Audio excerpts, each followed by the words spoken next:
From the hood to college, both worlds they had to meet. 6 degrees between us, so cold, we're about to freeze. But we're Florida boys, hot takes, we bring the heat. We're moving the culture, the engineers to the streets.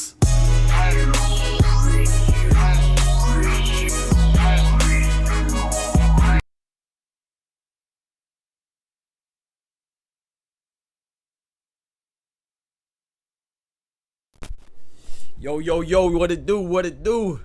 Y'all know what time it is, man. The doctor's in the house. Yes, sir. Oh, I didn't set up my camera. Hold on, y'all gotta give me a second, man. I forgot to set up my camera. We're going a little raggedy. Hold on. I mean, well, it don't matter. Y'all can see it. It don't matter. Yes, sir. Yes, sir. Yes, sir. Yeah, beginning, you know what I'm talking about? Before I get everything set up. Oh, my gosh. I forgot to set up my camera. We got some fights going on, man. We got some fights in England, in Great Britain. You know what I'm talking about? We got some fights coming up in England. So we got some fights to check out. We got some fights to check out here shortly. Featuring Chris BILLIAM-SMITH versus Richard RIAKPORHE. Chris BILLIAM-SMITH, I believe, only has 1 loss. Merle in the building, what it do? I think Chris BILLIAM-SMITH only has 1 loss. Big contender in the building. Let's go. Contender level membership, man. Thank you for the membership, bro. I appreciate that, bro. Chris BILLIAM-SMITH has 1 loss, I believe. Richard RIAKPORHE is, I believe, undefeated. I ain't gonna lie, I'm not really too familiar with any one of these fighters, but hey, I saw some highlights last night in preparation for the commentary we're gonna provide today. So let's check them out, man. And then we have a long day ahead of us, man. I'm gonna try to take a break in between the fights, but we have some fights. You know, we have this fight, Chris BILLIAM-SMITH versus Richard RIAKPORHE. Then we have Ben Whittaker, you know, the dancing phenom. You know, he trying to be like I ain't gonna say he's trying to be like it, but he's like the reincarnation. Even though Prince Naseem Ahmed's still alive, but he's like the reinvented. Let me say the reinvention of Prince Naseem Ahmed, who's a great fighter, underrated fighter, underappreciated fighter in my opinion. He put English boxing, he held it down for English boxing for a long time. You know, so we have Ben Whittaker going against Ezra Arenyeka, you know what I'm saying, Nigerian badman, you know what I'm talking about. So I'm looking forward to that. So we have some fights going on, man. But before we get to it, as always, you know, we gotta start off the stream with a prayer. Thank the Lord, the Most High. Give Jah the glory. Big Jah. Gotta give Jah the glory. So please, you know, say if you are of the faith, please bow your heads. If you're a non-believer, consider believing. And if not, do your thing. Have a Coke and a smile. Let's get right. Lord, thank you for letting us see this wonderful, beautiful Saturday, the final day of the week. Lord, the middle day of our weekend. Thank you for letting us see this wonderful Saturday, Lord. Thank you for this blessing. Thank you for letting us make it this till June 15th. You know, God bless the fighters that are going to be fighting for our entertainment. You know, and most importantly, let's enjoy our times with fellowship and enjoy our times observing the sport that we all love, Lord. Please, if we're going through any trials or tribulations, see us through. Let us know that no matter how bad it gets, how weak we get, how low we get, that there are peaks. For every valley, there is a peak, and for every despair and desperation, feeling of desperation, there is triumph and feeling of victory as well, Lord. As long as we keep a faith and keep our belief in you, Heavenly Father, you will see us through. Through Jesus' name, God bless us. Please continue to give us blessings as far as health, spiritually, health, physically, health, financially, health, mentally, and emotionally, Lord. In Jesus' name. For all of us and our loved ones. Amen. Amen. Let's get it right, man. Let's get right. All right, so let's go, man. So start at 2 o'clock. Let's pull up these fights. Ricardo hopped in and says, have the fight started yet? No, the fights have not started yet. We're going to see. Well, it could have been. I'm pulling it up right now. But nah, it starts at 2 o'clock. So I doubt it's going to start immediately right like that. So I'm going to go out on a limb and say no. The broadcast has started, of course, but not the fights. Be honest with you, it might be on YouTube. Matter of fact, let me look on YouTube first. It might be on YouTube, you know, like the prelims. I might have got on a little bit too early. But I don't mind watching prelims because I actually like boxing. I'm not like those that, no disrespect, but where I'm not the same as those that only like when they're boxing crush fights. I like boxing, so you know, as long as it's not a boring fight, I'm with it. I am with it. Yeah, man.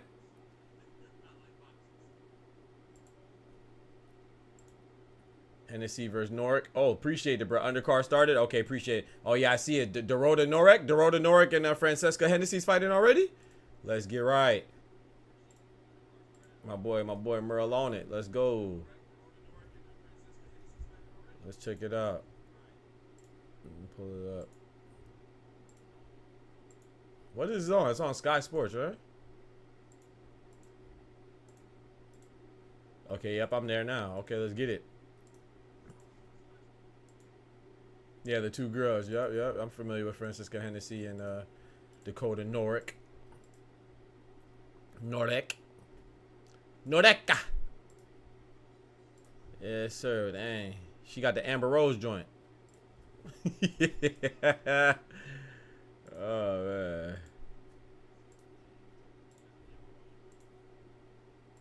She out there with the ball head.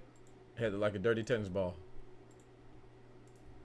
Oh, my gosh, bro. This junk's getting on my nerves, though, for real.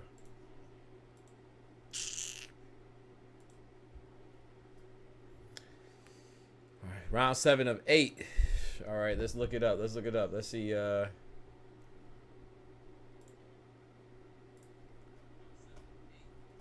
Let's see, round 7 of 8. So after this, we should have Dan Aziz versus Herjove Sepp, according to the schedule. So Dan Aziz, he just recently fought Joshua Buatsi in a good fight. He came on the loser, and he came up with a short end of the stick, Dan Aziz. But he's a good fighter, though. You know, and when you have, you know, Dan Aziz and Joshua Buatsi, they're friends. So whenever you have two friends, a friendly rivalry, you know, he's gonna usually put on for a good fight, you know. So he didn't disappoint. I enjoyed it. That's about how my dome looking too. That's funny, bro. When Ben Whittaker fight, he fights in like 2 more fights, bro.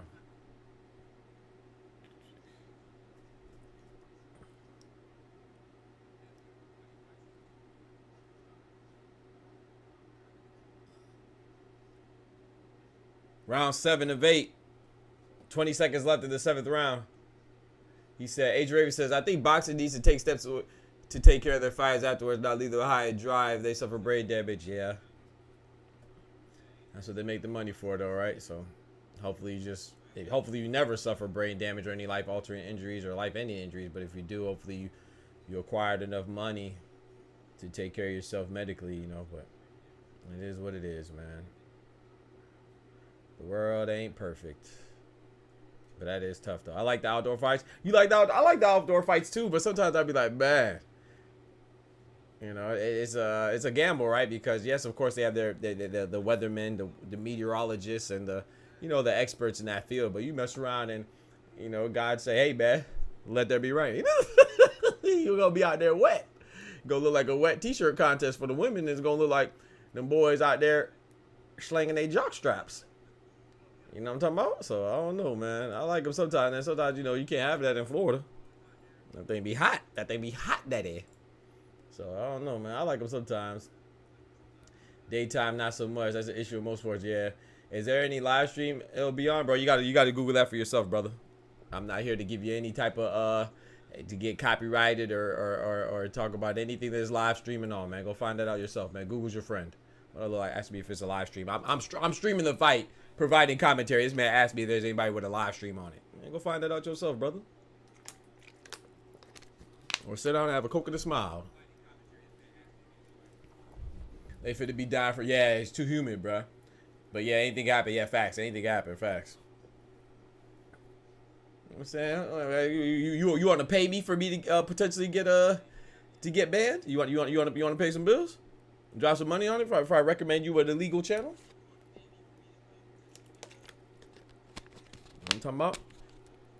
I pay for all my subscriptions, buddy.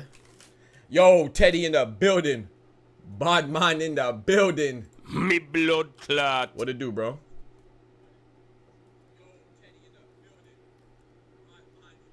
All right, so we got rounds 8. So, of course, I don't know what's going on as far as who's winning. From right now, it looks like Hennessy may be winning, but Brooks shot bullet. Nah, Prince Nazim ain't fight yet. Prince, the reincarnation of Prince Nazim, he didn't fight yet. He fights against Ezra Arenyeka. He's a co-main event. So right now, we have about 2 or 3 fights ahead of him. So right now, we're at Francesca Hennessy and Dorota Norick. And then next up is Dan Aziz versus Sepp. And then it'll be Ben Whittaker versus Ezra Arenyeka. So sorry, he's not the co-main event. The co-main event is Isaac Chamberlain versus Jack Massey.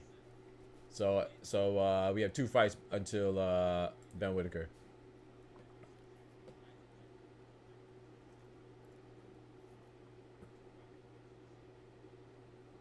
She said she on that Hennessy. She on that Hennessy.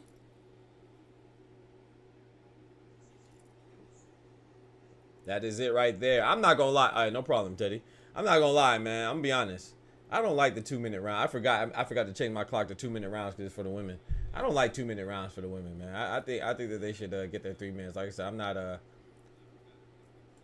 expert in that field, but I think they should be 3 minutes, just like the men. I think we'll see a lot more knockouts and stuff like that, and I think that a lot of the women competitors, a lot of the female competitors will be on board with that. You know, from when I talk to some, or not talk to some, like when I read about it and they talk about it, a lot of them want the 3 minutes. So I am a research scientist with my PhD, but I'm not a scientist in regards to anatomy and biology, human biology. So I don't know why they do it 2 minutes, but I think they should do it 3 minutes. I'll tell you what, Michaela Mayer, when she beat Natasha Jonas, if that was 3 minutes, she would have knocked her out. But instead, it went to decision, and Michaela Mayer got robbed. There was a few times she wobbled Natasha Jonas. If she had the extra minute, oh man, she would have got Natasha Jonas up out of there. She would have got Natasha Jonas up out of there. But it was a good fight between Natasha Jonas and Michaela Mayer, though. It was a great fight. But it was a robbery. I thought there's no way that Michaela Mayer lost that fight.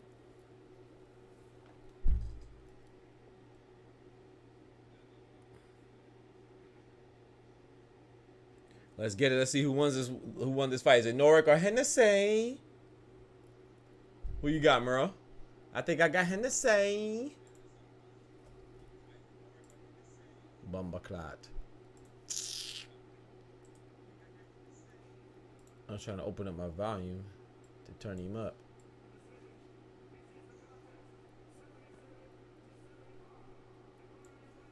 All right, let's get it. Hennessy, Francesca Hennessy. She on that Hennessy. She won. Like I said, that's what I said. It looked like was winning, but you know, I only caught the last 2 rounds, so. Anything is possible. That should be on her shorts if it's not. I saw Hennessy on her shorts. She should put anything is possible. Did you end up going out last night? And if so, did you enjoy it? I know you was contemplating going out with your, I think you said with your girl and her homies, or maybe it's just a work thing. I'm not sure. Don't quite recall.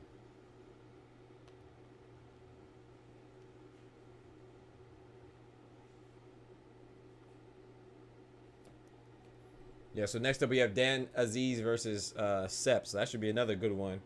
And then, like I said, it's going to be a long day today, right? Because we have the fights in England. Headlining is BILLIAM-SMITH versus Richard RIAKPORHE. And then after that, you know, featuring Ben Whittaker versus Ezra Arenyeka. And then the Nigerian-born Ezra Arenyeka. Shout out to him. I ain't going to lie, I'm pulling for Ezra, man. Big up Nigeria. I'm going for Ezra, man. No disrespect to Ben Whittaker. I like him too, but I'm watching for Ben Whittaker, but I'm rooting for Ezra. And then, you know, of course, later on tonight, we have, not only do we have Tank versus Frank and David Benavidez versus Vazdik on the same card, we also have Gary Antoine Russell versus Alberto Puello and Carlos Adames versus Terry Guasha. I'm not sure how you pronounce it. Not sure how you pronounce it anyway. That should be good fights. But then in addition to that, we also have Subriel Matias versus Liam Paro in Puerto Rico. So that's gonna be a good one, man. It's gonna be a long night. It's gonna be a long night. Seniesa Estrada is talking right now. You see Seniesa Estrada? She a beast. She got on the Mike Tyson shirt. I like Seniesa Estrada, man. She a beast. She a little firecracker too, boy. She be talking that. She be talking, boy. Like she about 3'4". She a little firecracker, man. She'll snap on your ass. Snap, crackle, and pop on your ass. I did. Now it's just at the homies. Oh, okay, okay. I want to see Whittaker salsa. Yeah, me too. But I'm rooting for Ezra though. I'm a fan. Yeah, I'm a fan of Ben Whittaker as well. I like that, man. People who are sticklers of the sport, you know what I'm saying? They like to say, oh, you know, I don't like it, man. He's showing up his opponents, man. Freak, that's what you're supposed to do, man. It's a fight game, man. We ain't supposed to be friends. You can be friends if you end up being friends. That's dope. But you got to beat on each other, man. People want everybody to act how they act, bro. Everybody's not gonna act how you act, bro. And that's okay. They could be professional and not show up their opponents, or they could be rambunctious and show up their opponents. That's what they choose to do, man. Let people live their life. The man want to showboat. Shoot, that's on your opponent. If you let somebody dance and kick your ass simultaneously, then that's on you. Lock in. You know what I'm talking about? That's what my coach always said. I'll never forget, man. You know, I always tell this story, man. I remember in football, we started fighting with the other team. And then we, you know, after we get back on the sideline, coach like, "What y'all doing, man? Y'all better stop that joke." He said, "Man, coach, they over there showboating, man. We ain't gonna have that, man. They disrespecting us." And then coach said, "Hey, you don't want them to celebrate in the end zone? Keep their ass out the end zone. Simple." And I never forget that.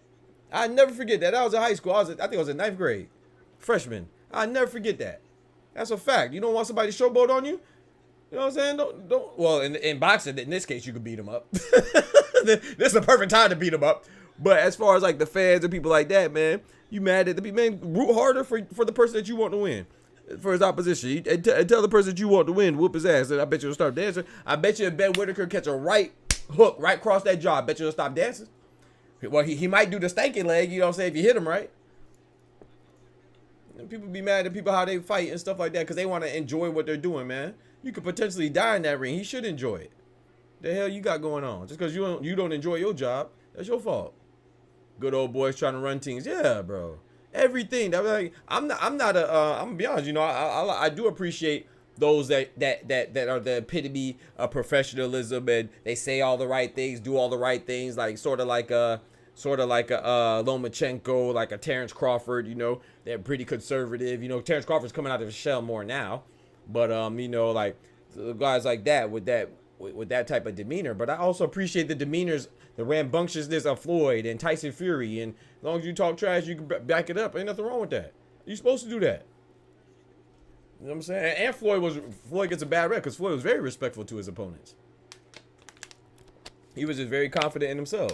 You know what I'm saying? Conor McGregor is disrespectful to his opponents. That's disrespectful. And then Floyd will beat you, and then he'll be like, "Man, he's a hell of a fighter. Hell of a fighter." That's his favorite. That's his favorite thing. He's a hell of a fighter. Yeah, man. People cry. I'm a big fan of Ben Whittaker, man. I love his style. And then, you know, it's like Prince Nazim Richards. Prince Nazim Ahmed.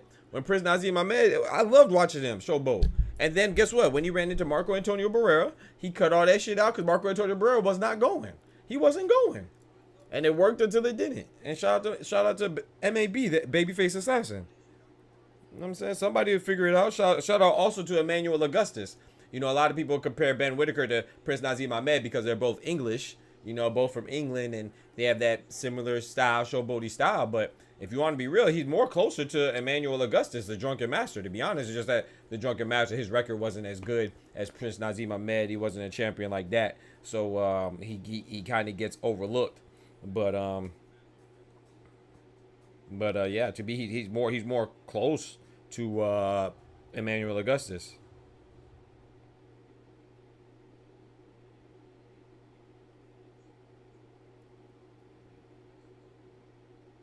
Hold on, my pops texted me.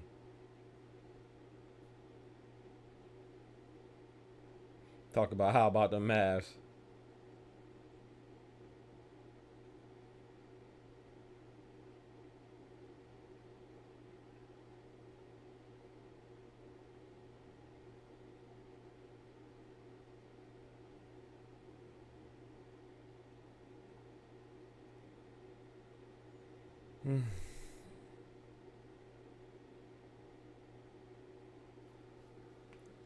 Master gonna lose. My boy Illuminati, what it do?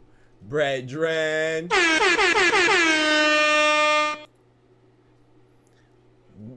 Society, lions are the king of the jungle. Hippopotamus, hold my beer. Hey, don't you disrespect the lion. Now, hold on, Illuminati. You came in here all wrong today. Oh, I see you on bullshit today. I see it. I see you on bullshit today, Illuminati. You come in here talking about Caitlin Clark. Then you talk about lions. Oh, yeah, you on bullshit today. I see it. All right.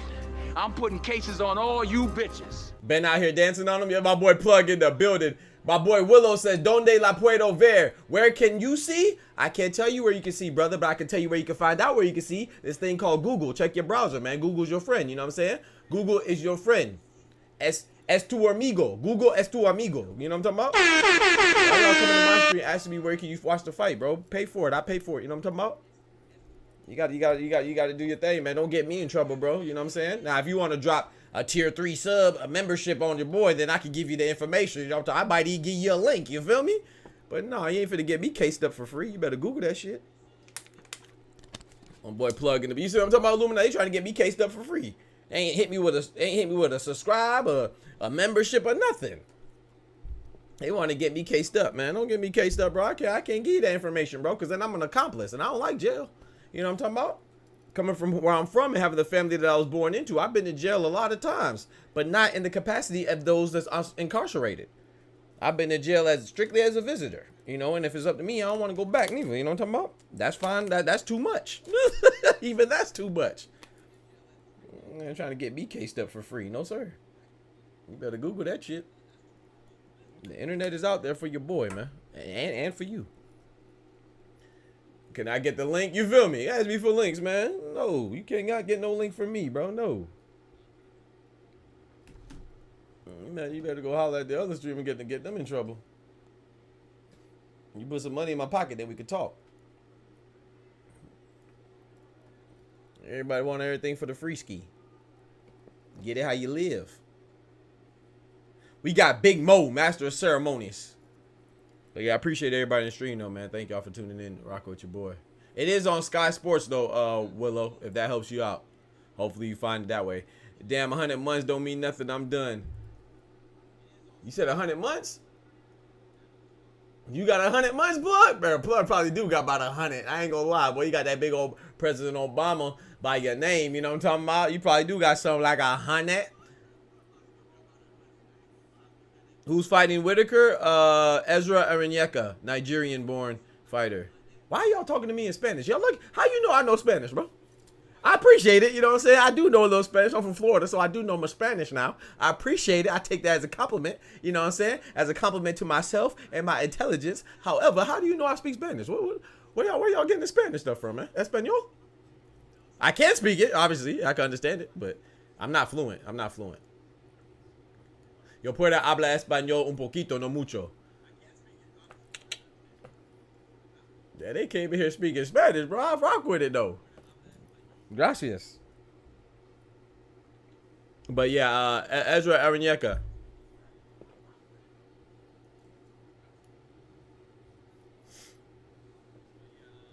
He's fighting Ezra Arenyeka.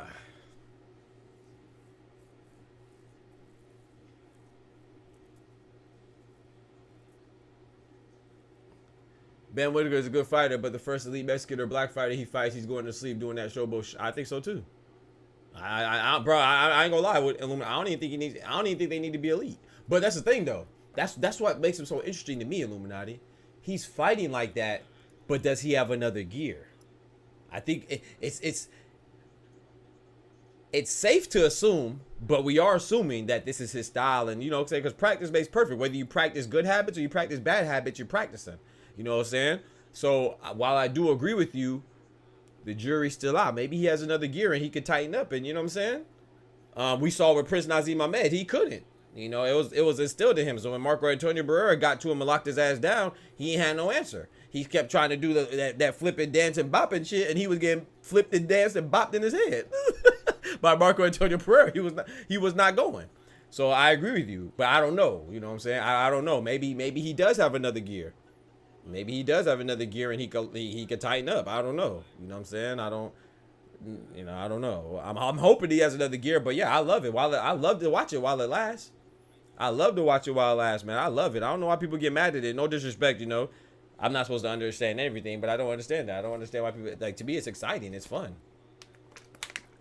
All right, Dan Aziz is walking to the arena right now, to the ring. Dan Aziz versus Sepp.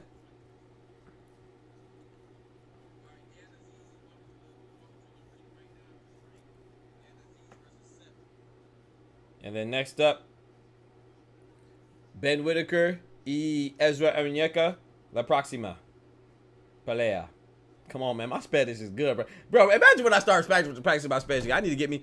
Necesito una novia de español. That's what I need. Need me a Spanish girl. Then my Spanish should be fire.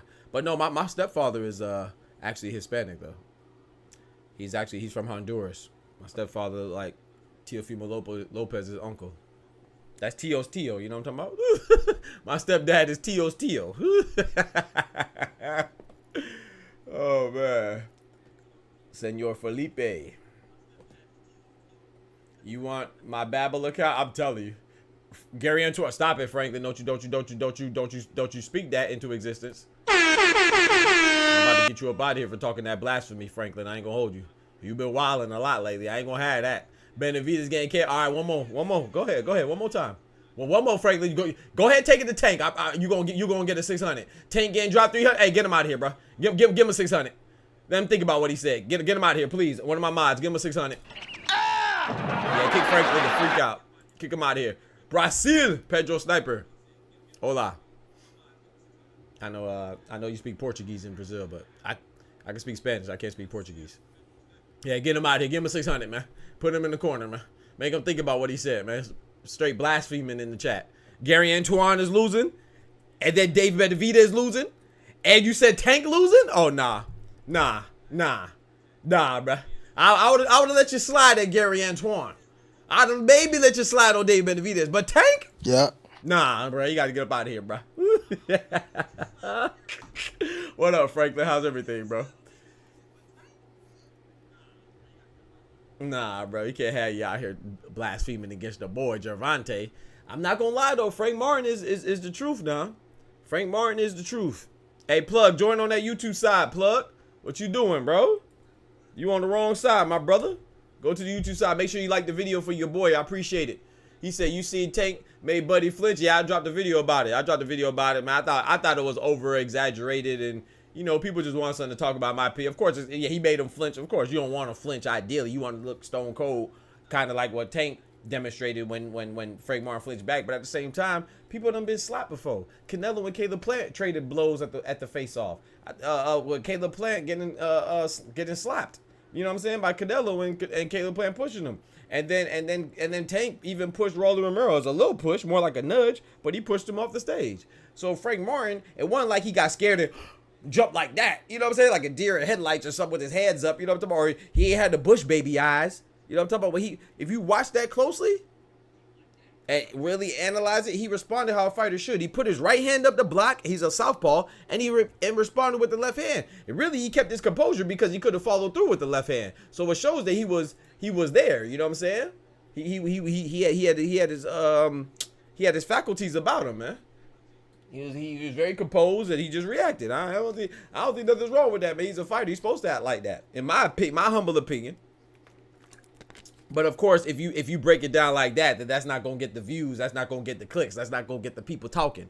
If you add any type of logic to it, you know what I'm talking about. If you approach it logically, people ain't going. That's not the fascinating, intriguing, provocative answer, right? The part that gets you going is, oh, he was scared. Tank made him flinch.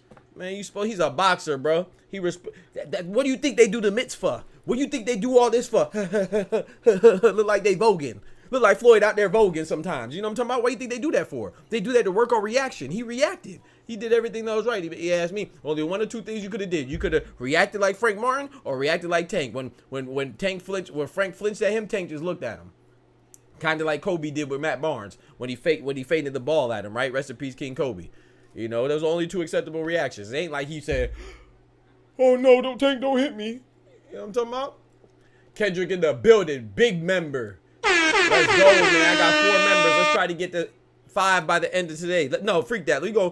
God is good, ain't it? God is great. Let's go for 7 members by the end of this stream. So we need 3 more members, man. Shout out to member Kendrick. Shout out to member Merle. Shout out to member Arnaldo. Shout out to member Tech.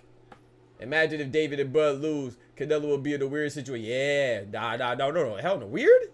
Man, Canelo would be in heaven. If David and Bud lose, Canelo will be doing, he'll be dancing like Tank. Canelo would be dancing like Tank right here. Hey, yeah. Oh, that look good. Hold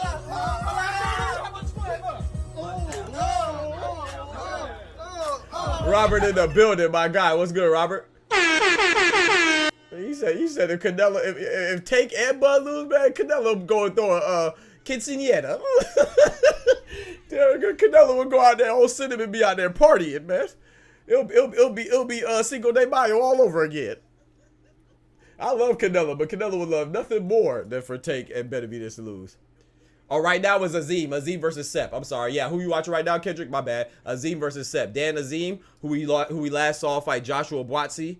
He lost in a close fight, but I think the right person won, of course. Joshua Buatsi knocked him down. He's fighting against Sep right now. Frank Martin looked like a scarecrow, man. Yeah, he did look. He definitely looked drained. Tyrell in the building. He definitely looked drained. I agree with you. Because Canelo wants that 200 bit. Nah, I doubt that, Robert. You know I like Gold Cinnamon. That's one of my favorite fighters. I think he'd rather not fight Benavidez than get the. Well, let me not say that. I think he would fight him for 200 million. That's what he said, and I believe him.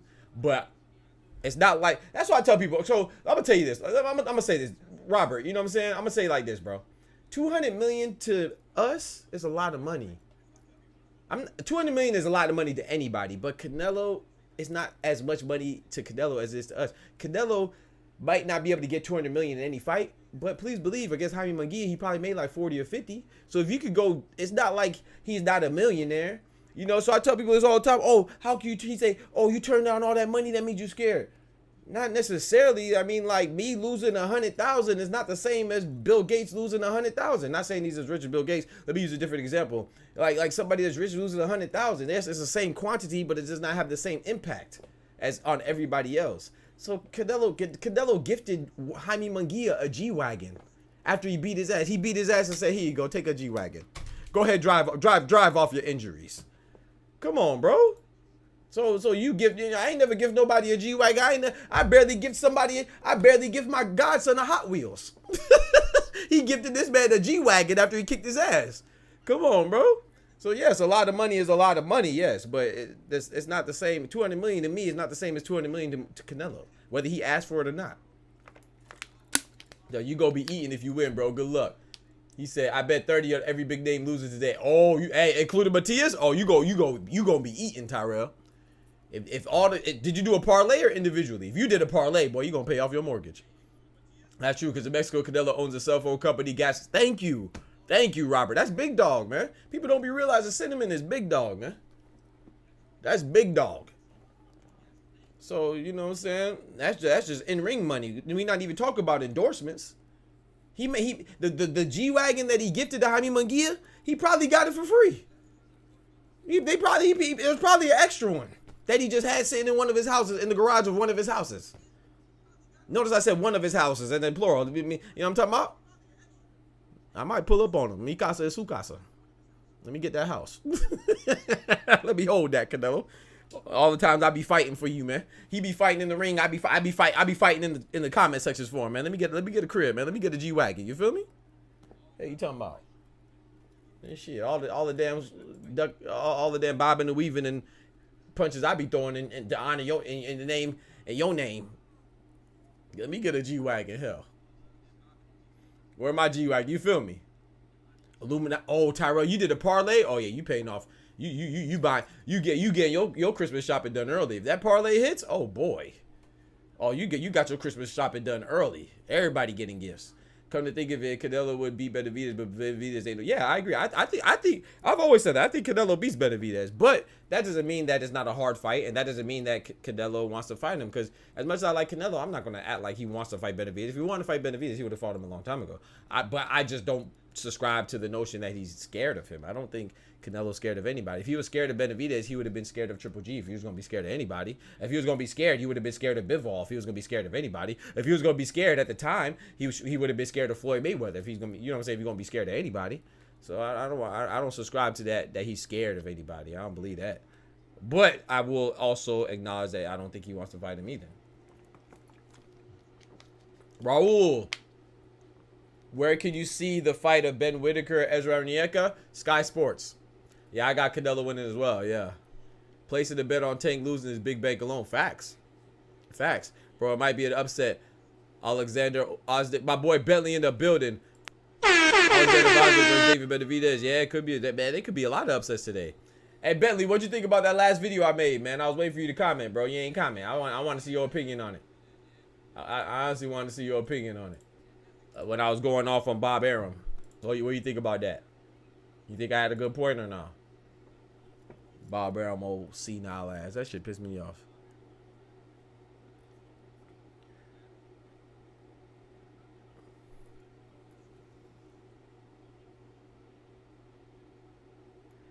Puede ver a la pelea de Whittaker y Arenyeka en Sky Sports Televisión. Oh, Peacock. Y'all heard my dog right there? He moaning in his sleep. What you dreaming about, bro? My boy dreaming about his days he used to get that butt at the dog park. It's been a long time. You know what I'm talking about? You can't keep up with them out there no more. Let's get it. Round 3, man. Round 3, Dan Aziz. Let me call the fight. Dan Aziz coming in with nice combinations. 2 shots to the body. Sepp is throwing back, though. I like it. They're in the middle of the ring outside. They both look like generic fighters you can make in a fight night. They look like fighter presets. Even they shorts and they socks and everything, man.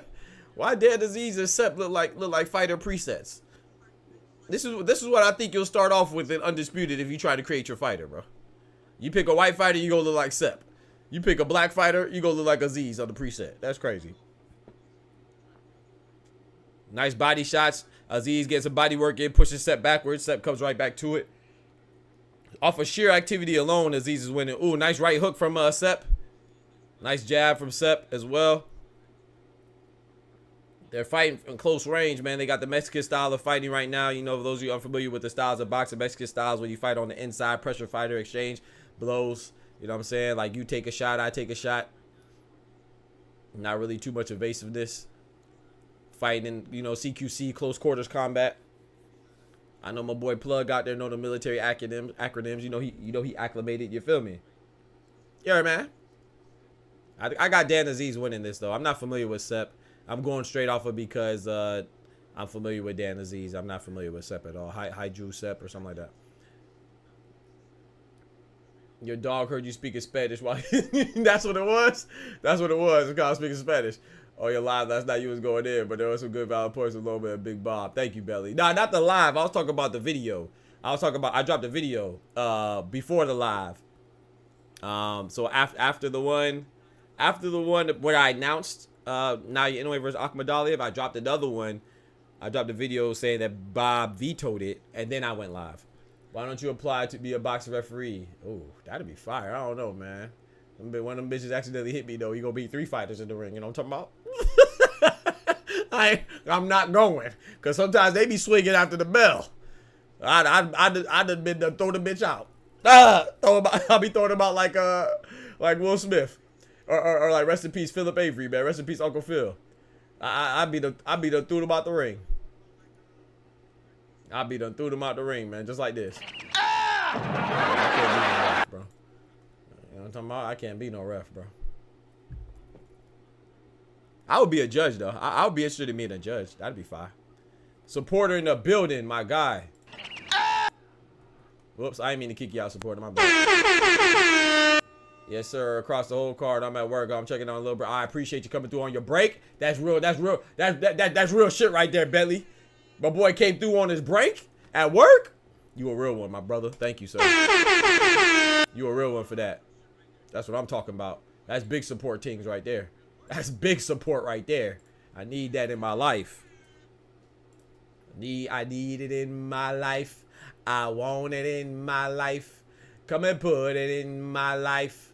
I'ma keep it. Hey, yo. Johnny Nelson out there twerking. Hey, yo. What? Y'all watching this? Yeah, that was definitely in the 80s. Ain't no way you come out there twerking like that. Dub in the building. He said, why you say that? Why would you say that? You're gonna be the Herb Dean of boxing, right? Facts. I'll be out there like Herb Dean, man. Facts. I gotta take a decision. Upset by Alexander. Ooh, Bentley. That's hey. Dog will be a great boxing trainer or cop. I appreciate that, Dub. That's love, bro. I appreciate that, bro. You know what's crazy? I would like to train. I wouldn't mind being a trainer. I wouldn't mind being a trainer, and a commentator. I don't know about a ref though. I wouldn't want to be a ref. I have no interest in that. I'm gonna be honest because I'm too sensitive, man. Like my boy Kendrick said and articulated so well the other day. I'm not sensitive like I'm gonna be crying or like a punk, but I'm sensitive like I'm gonna want to do something back and I'm gonna snap back at you. If I was a judge and anybody questioned my scorecard, oh, I'm on your head top. You ain't gotta worry about the judges disclosing their identity. Because if I drop a scorecard and anybody challenge it, I'm cussing everybody. I'm gonna be like KD. Except for I ain't gonna have no burner account. I'm gonna let you know where I'm at, who I'm is, what side of the ring I was sitting on, what time I'm gonna show up, all that stuff. So if you really about that, we gonna see. I'm gonna let you know that's my scorecard right there. Yeah, 115, 113 in favor of Tank. Yeah, that's my card right there. That's me. That's me right there. What you said now? What you said? what you said about my card? Oh, okay. Everybody critique everything these days, man. Have no accountability. Bitch ain't even watched the fight. And you got something to say about the judge's scorecard. You ain't even watched the fight. But you mad. Imagine if Tank gets KO'd. That'd be crazy. That would be the biggest upset in boxing. I'm not gonna lie, Dub. I'm gonna be honest. I think wonder what's the judge's qualification? That's a good point. I don't know. You gonna throw me out as soon as I got? Yeah, I didn't mean to do that, supporter. I meant to give you the air horn. Actually, they gave you the kick. My fault. Barely making that bread at work. Facts. Ryan Garcia fans be at your door. Hey, yeah. I mean, they gonna catch major elbow. I ain't gonna lie, bro. No disrespect. I like Ryan Garcia fan. I mean, I like Ryan Garcia. I'm a Ryan Garcia fan. I feel like the rest of the Ryan Garcia fans are a bunch of Barbies. I'm not gonna lie to you. I feel like they a bunch of soft fangirl groupie bitches, but they boys though. So the last thing I'd be worried about is a Ryan Garcia fan. I'm not gonna lie to you. I may be worried about a Mike Tyson fan or something like that, or a Gervonta fan, or a Tyson Fury fan. You know what I'm saying? They be drunk. They get, you know what I'm saying? Europeans on that liquor, they could be capable of any damn thing and they don't feel nothing. But Ryan Garcia fan, they a bunch of Barbies and Instagram models, but they don't look good. Last thing I'm worried about Ryan Garcia fan, a bunch of softies, man. He probably got the him and Caitlin Clark, they probably got the softest fan base ever. They you know what I'm saying? They as tough as a Swiftie. Fuck out of here. When is Ben Whittaker's fight and 2 more fights? No, next fight, after this fight. So after Aziz and Sepp. Contracts would not allow you to do such a thing anyway. Allowed to protect you from me. Facts, plug. You're right. Protect me from myself. Facts. I think it's 2 minutes to ensure some type of quality of the fight. True. I will say this though. I was gonna say I would think because, and maybe it's because I respect Frank Martin so much. I think that you're right, Dub, but I kind of disagree. If it wasn't for the steroids, stupid ass Ryan Garcia, man. You know, like I said, I was rooting for Ryan Garcia against Devin Haney. I won money off Ryan Garcia. If he wasn't cheating, I thought that Ryan Garcia beating Devin Haney is a bigger upset than if Frank beats Tank, because I think that Frank Martin is much closer to the skill level of Tank. Bro, Frank Martin's a top fighter, bro. I don't know if people gonna realize this, bro. Frank Martin is a good fighter. Bro, Tank fights a lot. I ain't gonna say a lot. He fights a lot of, I'm gonna say a lot. Freak that. He fights a lot of good fighters, bro. Mario Barrios is a champion at 147. That's two weight classes above Tank. That victory looks phenomenal. Isak Pitbull Cruz is a champion at 140. That's a weight class above where Tank fought him at. That win looks better every single time Isak Pitbull Cruz steps in the ring, because Isak Pitbull Cruz, one of my favorite fighters, is a fucking dog. Every time he steps in the ring and kicks somebody's ass, that makes the Tank fight look so much, the Tank win look so much more impressive. And if you don't acknowledge that, then you're crazy. So And then now Frank Martin, bro, I'm not gonna lie to you. I think Frank at 135, the only people I think beat Frank Martin is Gervonta Tank Davis, it's Shakur Stevenson. That's it. I could definitively say, I'm not saying that he beats everybody, but I'm saying everybody else is debatable. The only two people that I like over Frank Martin at 135 definitively that I would put my money on is Tank and Shakur. I think Frank Martin and Lomachenko is a good fight. I think Frank Martin and Jermaine Ortiz is a good fight. I think Jermaine Ortiz is at 140 now, but when he was at 135, I think Frank Martin and William Zepeda is a good fight. I think Frank Martin, you know what I'm saying? There's so many good fights at 135 that involve Frank Martin that he could easily, it's a 50-50 fight. The only two people that I think clearly beat Frank Martin is Tank, who he's about to step in the ring with momentarily, and Shakur Stevenson. Nobody else at 135 is a clear winner over Frank Martin, in my opinion. Tell me I'm lying. I think Frank would beat Shakur. I'm telling you. Frank Martin's a good fighter, man. So I think people are just underrated because it's Tank. Tank don't get no credit. Well, that was a nice right hand by Sepp onto Aziz. Aziz kind of moved with it. He had some motion with his punches, so he kind of, you know what I'm saying, kind of rolled with the punch. Who did Tank say he would fight at 140? He said that he'll fight Ryan Garcia at 140. He said if they do a rematch, he'll fight him at 140. And he said he'll fight somebody else at 140 too. I can't remember who it was. I think he may have said, don't quote me, but I think he may have said Teofimo he'll fight at 140. Ooh, big right hand from Aziz, knocking Sepp backwards into the ropes. Don't quote me on that, but for sure he said he'll fight Ryan Garcia rematch at 140. And I think Isaac Pitbull Cruz, because Isaac Pitbull Cruz is a champ. He said that he'll rematch Isaac Pitbull Cruz and Ryan Garcia at 140. I don't really care for the Isaac Pitbull Cruz rematch. I think they should both just move on. But I wouldn't mind it. That's a great fight. I never knew Barrios was 2 weight classes over. Put some respect on, but yeah, facts. Yeah, he's at 140. No, so Teddy, to be clear, they both fought at 140. So I want to be clear. Mario Barrios didn't move up to 147 yet, but he was still bigger. Tank moved up to. A lot of people don't acknowledge that, or maybe they don't. Maybe it's unbeknownst to them. Maybe they don't know.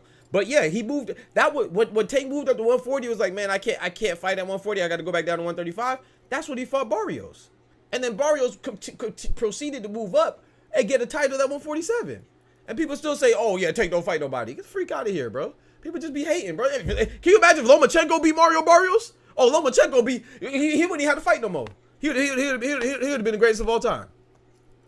If Lomachenko would have beat Isaac Cruz or Mario Barrios, all of a sudden they're the best wins. Look how they did Lomachenko when he beat Kambosos. I love Ferocious Kambosos. I think George Ferocious Kambosos is a good champion. Is he the best? I think he's clearly the weakest link of the champions, but I think he's a good fighter. Me personally, I don't believe you could be a champion without being a good fighter. But when Teofimo lost to George Kambosos, what they call him? They said, oh, George Kambosos is a bozo. When he beat Teofimo, they said, oh, Teofimo lost to a bozo. When Devin Haney beat Kambosos twice, they said, oh, he got 2 mediocre wins over a bozo. Now Lomachenko fights Kambosos years after Teofimo and Devin Haney. All of a sudden, it's a great win for Kambosos. I mean, it's a great win for Lomachenko. What are we doing, bro? How can somebody be a clown for 2 other fighters, but then when he fights Lomachenko, all of a sudden it's a great win? How can a bozo be a great win for anybody? He's a bozo, I thought. Just because people they have no consistency, bro. They're a bunch of fucking females. Not even, no disrespect my ladies out there. Shout out to my queens and my sisters. I'm sorry. They're a bunch of little girls. Let me say that. With their skirts up. With their skirts up and their knees bleeding. And salivating from their chin. Just because they like a fighter, bro. Just be consistent, bro. If you're going to say Kambosos is a bozo, then he should be a bozo. Then there's no way that's a great win for Lomachenko because he's a bozo. But you can't say he's a bozo when he fights one person, or 2 people rather, and then say that he's a great win for somebody else who's supposed to be better than the other 2 people. Barrios is trash to you? I don't think Barrios is trash. I think he's a very simplistic fighter, Bentley.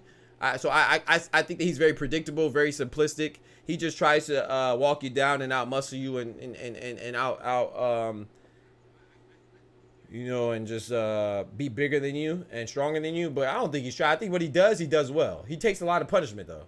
But I don't think there's no surprises with Barrios. But I don't think he's trash. I think he's good. Like I said, I'm a firm believer. I don't think any champion is trash unless if you didn't deserve the champion. Like if you got emailed the belt, then maybe you could be trash. But if you earned the belt, I don't care if you fought the champion or you fought for a vacant belt. You can't be trash to me. That should take a lot. Barrios over. Okay, I could take that. I could take that, Frank. I could take that. I could take that he's overrated, but trash. Nah, that's too much. I don't think he's trash. Maybe he may be overrated. I don't know, but he beat Ugas and Ugas beat Pacquiao. Whether you like it or not, these are just facts. You can't, you know what I'm saying? Ugas only has what, 3 or 4 losses? Well, I mean, he might have more losses now, but before Ugas only lost to Errol Spence, and now Mario Barrios, and he lost to somebody else. I can't remember right now, but weight drain implies he's fighting bigger opponents though. Who's weight drain? Who's weight drain? Which is harder, in an arena or out? I would say outdoors is harder just because of elements. That's what I would say, Kendrick, but I don't know. Frankly, the facts, he does weight drain his opponents. All take opponents were weight drain. I disagree with that, Franklin. You can't. In my opinion, now, I respect Illuminati's opinion. I respect the contrary, but I have to rebuttal with facts. The fact is, Tank doesn't force nobody forces anybody to fight at a weight division. So how can you say that somebody's weight draining them when the IBF, themselves, I think every sanctioned body should impose some type of weight provision. But the IBF doesn't allow their fighters to come in 10 or 12 pounds past the weight limit after. So they do the official weigh-in the night before. Then the morning of the fight, they do another weigh-in.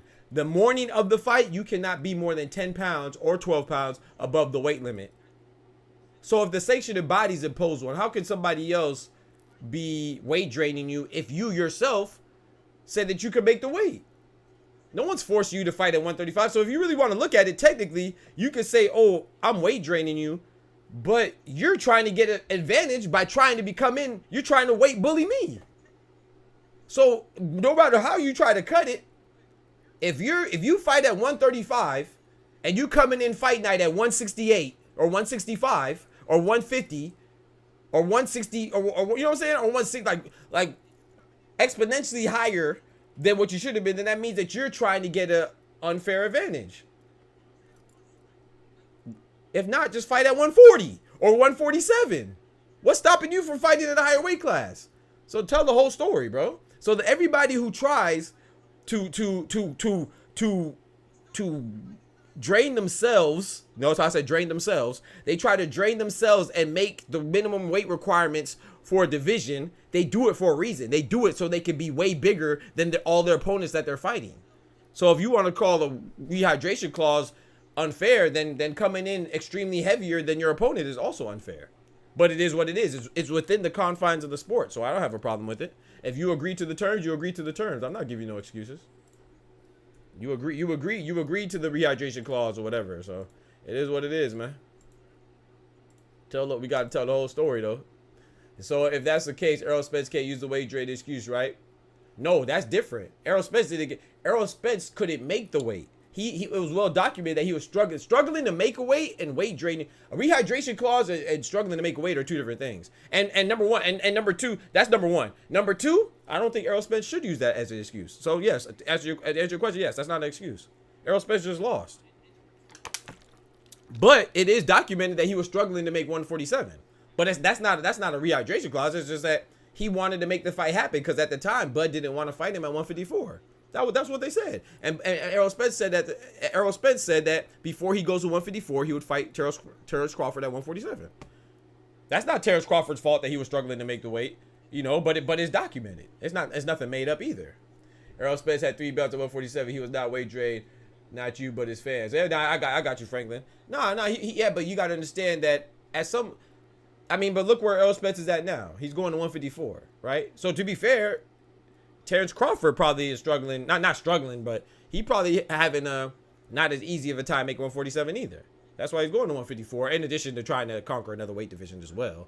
But yeah, so I mean, people grow. You know, he had some time off. I don't think that if it wasn't for Terrence Crawford, I don't think Errol Spence would have fought again at 147. Canelo is the weight bully. Nah, I don't think Canelo's a weight bully.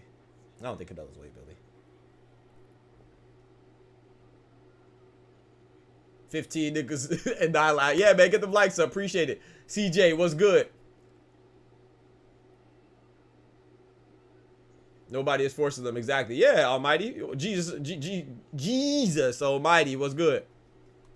I'm a Bud fan, but I think the excuses are out of hand. I agree. I like Bud too. You know. Well, you already. I ain't gotta talk to you. You already know Illuminati. I like Bud and I like Spence. I'm not one of those that feel like I don't feel compelled to pick a side, bro. I like boxing, so I like Bud. I like Spence. If I'm being honest, I like Spence more than I like Bud, but I don't like him to the point where I'm gonna make excuses for him, bro. Once you in that fight, you in that fight. I don't care if you signed the contract, you got one leg. That don't mean that me as a fan, I won't be like, damn, my boy only had one leg. But if you go into the fight like that with that stipulation, then it is what it is. You fighting now. You should have pulled out. So no, you know, like I said, even with the car accident, only people who are either unintelligent or disingenuous or a combination of both. If you watch Errol Spence's career, you know that the car accident had a negative effect on him. He was never the same after the car accident, but he was still good enough to beat Danny Swift Garcia. But he didn't look the same. He didn't look 100%. And he was still good enough to beat Ugas. He still wasn't 100%, but he was still good enough. So he still should have been good enough to beat Terrence Crawford. But Terrence Crawford is so phenomenal of a fighter, such a legendary fighter, that even Errol Spence at 100% probably wouldn't have beat Terrence Crawford. And that's okay. So these things are not mutually exclusive. They could both exist and be true at the same time. Terrence Crawford beat his ass, but Errol Spence wasn't the same Errol Spence in his prime. How can you? Did y'all see the? Have y'all ever been in a car accident? I've been in 2 car accidents, bro. I've been in a car accident one time. I was concussed. A tree branch. I got fucking hit, and my car swerved into the median on the interstate, and the tree branch came through the back of my car and hit me in the back of my head. I was concussed. The car accident happened in the rain. I woke up, it wasn't raining. That's how I knew I was concussed. I didn't even know I was knocked out until somebody told me. It was like, yeah, but it was raining before. And I was like, damn, it was raining. And now I woke up, it wasn't raining. So that was not even that accident was nothing compared to Errol Spence's car flipped multiple times. We seen it. So there's no way anybody in their right mind to think that somebody would be the same after that. You're crazy. But that doesn't change the fact that he got his ass whooped.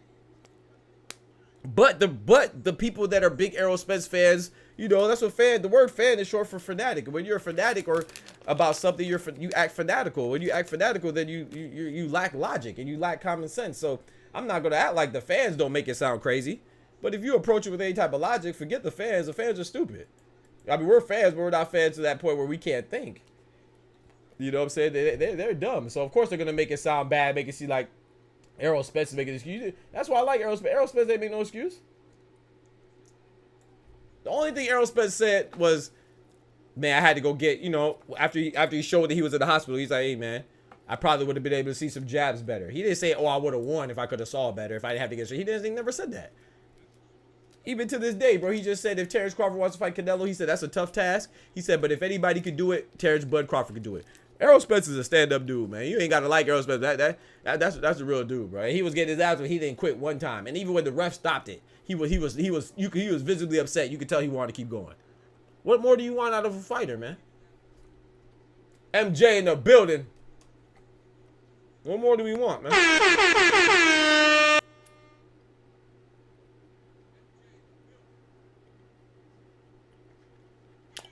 Terrence Crawford got smoked, man. That was years ago, but that's different, bro. He got shot when he was like 16. How old was he? Yeah, you're right. He probably cheating. That's probably why Terrence Crawford. Hey, you're right. That's your excuse right there. That's your excuse right there, Illuminati. Terrence Crawford got shot and he probably got a metal plate in his head. That's why he don't feel nothing. So he might be Canelo. Hell, he might be Alexander Usyk. He probably don't feel shit. You're right. You're right. That's the excuse. Like, he's cheating. Terrence Crawford cheating. Yeah, drug test for that. Drug test for metal plates in your freaking cerebellum. Test for that. Yeah, he cheating. Facts. You right. You right. He cheating, bro. The man got a metal plate. He got a barrier in his head. That's why when Errol Spence was hitting him, ain't like he wasn't feeling nothing. You right. Thank you, Franklin. I'm gonna make a video on that. You right. Terrence Crawford, the cheater. Yeah. The man got Wolverine numbers in his head. He got adamantium in his head. The man got titanium plates in his head. Yeah. Yeah. Man breaking hands. Facts. Breaking hands the whole time. Facts. I'm dropping the... Yeah, facts, Kendra. I'm dropping that video. ASAP. Yeah, Franklin is right. Yeah, he got shot. Now he done turned into Super Terrence. Dude got an Iron Man arm right in his head. Facts. Yeah, thank you. Thank you, Franklin. Since you want to talk crazy. Let's talk crazy there. It all makes sense now. That's what it is. That's why can't nobody hurt him. Yeah. That man got iron plates in his head, man. Yeah, of course he could beat Canelo. He don't feel nothing. Oh man, talking about he got shot. Man, he got shot at the same age as Lil Wayne. Stop it. Man, he got shot at the same age as Lil Wayne, man. What we doing, man? I think Dan Aziz won that.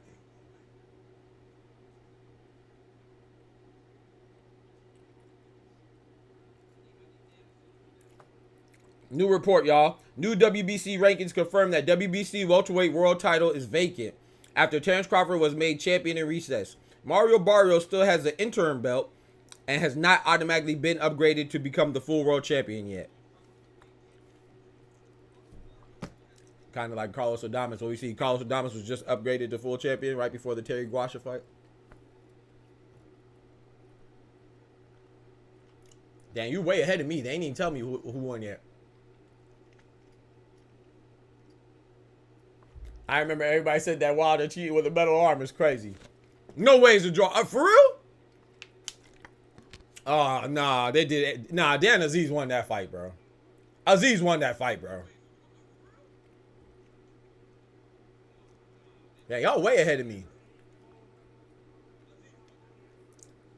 Y'all way ahead of me, man. They still announcing it right now.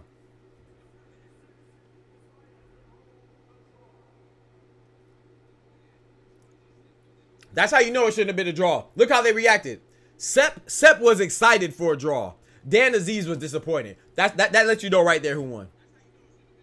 That lets you know right there. Look at their faces. Sepp celebrated that it was a draw. Dan Aziz was mad. That lets you know right there who won.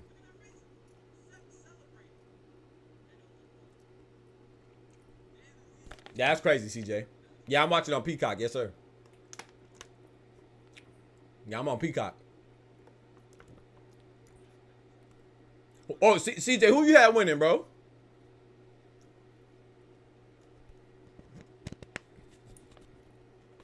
I ain't gonna lie, I might be with Bob Arum, man. I ain't never bring my fighters to England.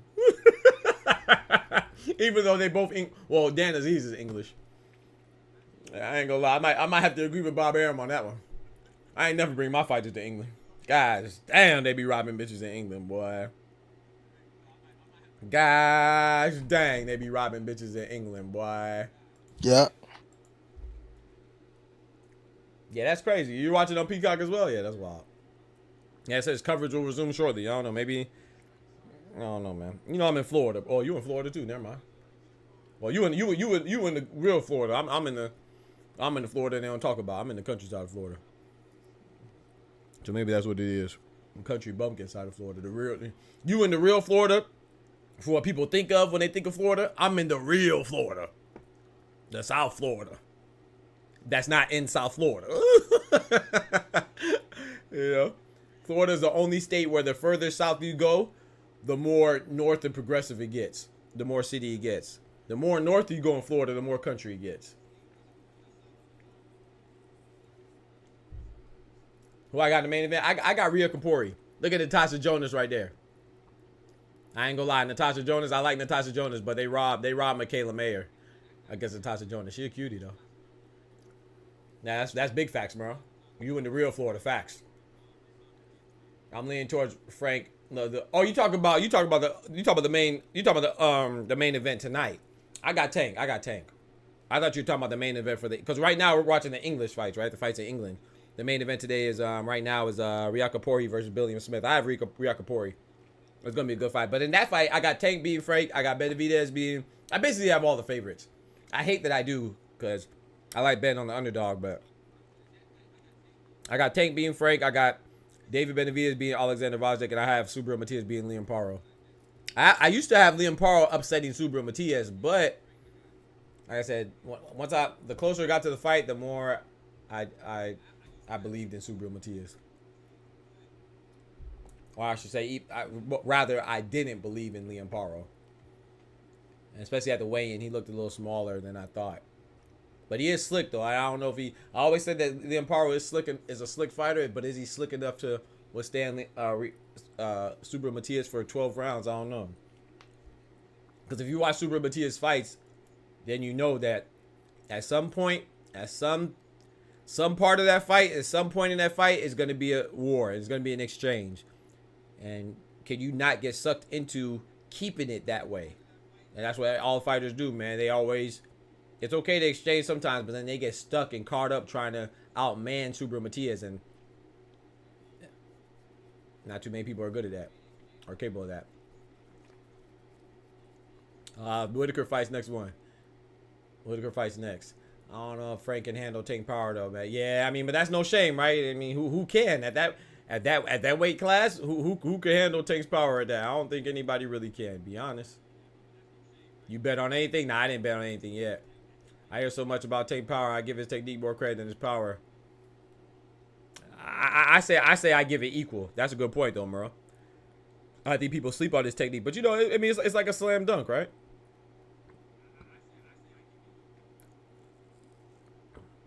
It's like a slam dunk, man, you know? Vince Carter was so much more than a dunk, but what is he remembered by? You know what I'm saying? All of his dunks, really. You know what I'm saying? It's only the great legendary ones that don't get overshadowed by their dunks.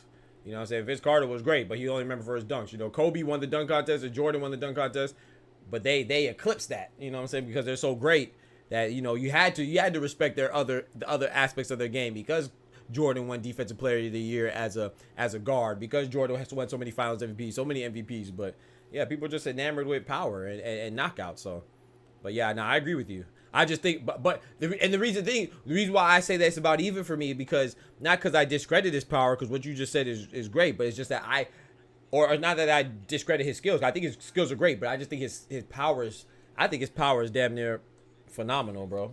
Maybe borderline phenomenal, man. Who else has power like that at 135? You know what I'm saying? That his power is destructive. Like, I mean, now you're in the way, maybe. You know, he's not at 135. I'm saying who's another small guy like that? Like, outside of Pacquiao, there's Tank. And who else had, like, And Pacquiao didn't really have... Well, yeah, he did sometimes. He didn't really... But his power was different. More like accumulation of punches. He overwhelmed you. But sometimes he could one-shot you like he did Ricky Hatton. But Tank is one-shot power, bro. Like, you know what I'm talking about? Like, yeah, it's crazy. So at that weight class, you know, at that smaller weight division, his power is phenomenal. Yeah, the abuse of his whole weight class. Yeah, he abuses his whole weight class. Right, Illuminati, come on, not again. Well, Illuminati, you know what? I'm gonna bring. Oh boy. And talk to him, CJ. Yeah, he Illuminati must got somewhere to be, cause we definitely about to kick him out the channel. So that he want to talk about old Caitlyn, cause he must got somewhere to be. He want to talk trash about my boo thing. You know, CC my boo thing, man. Y'all better get off of Caitlin Clark. Looking like a bird. I like Caitlin Clark, but I ain't gonna lie.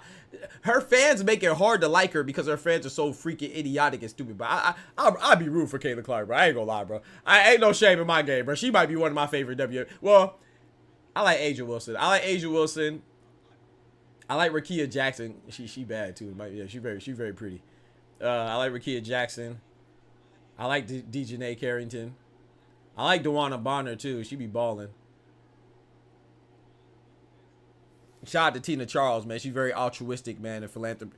I like her because of all her philanthropic efforts. I like Kelsey Plum as well.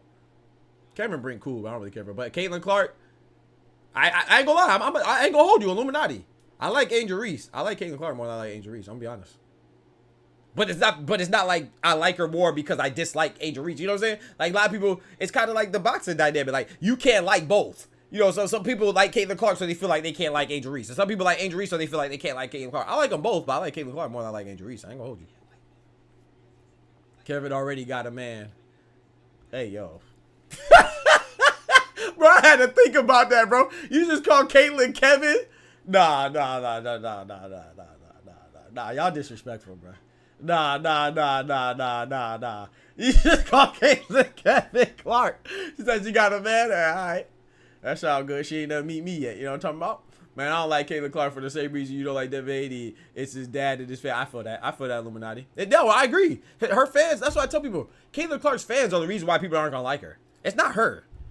It's not her, bro. It's her fans. I agree with that. That's what I'm saying. Asia Wilson. Yeah, Asia Wilson's the GOAT right now. She's the best player in the league. Well, it's between her and Breonna Stewart. Who else, CJ?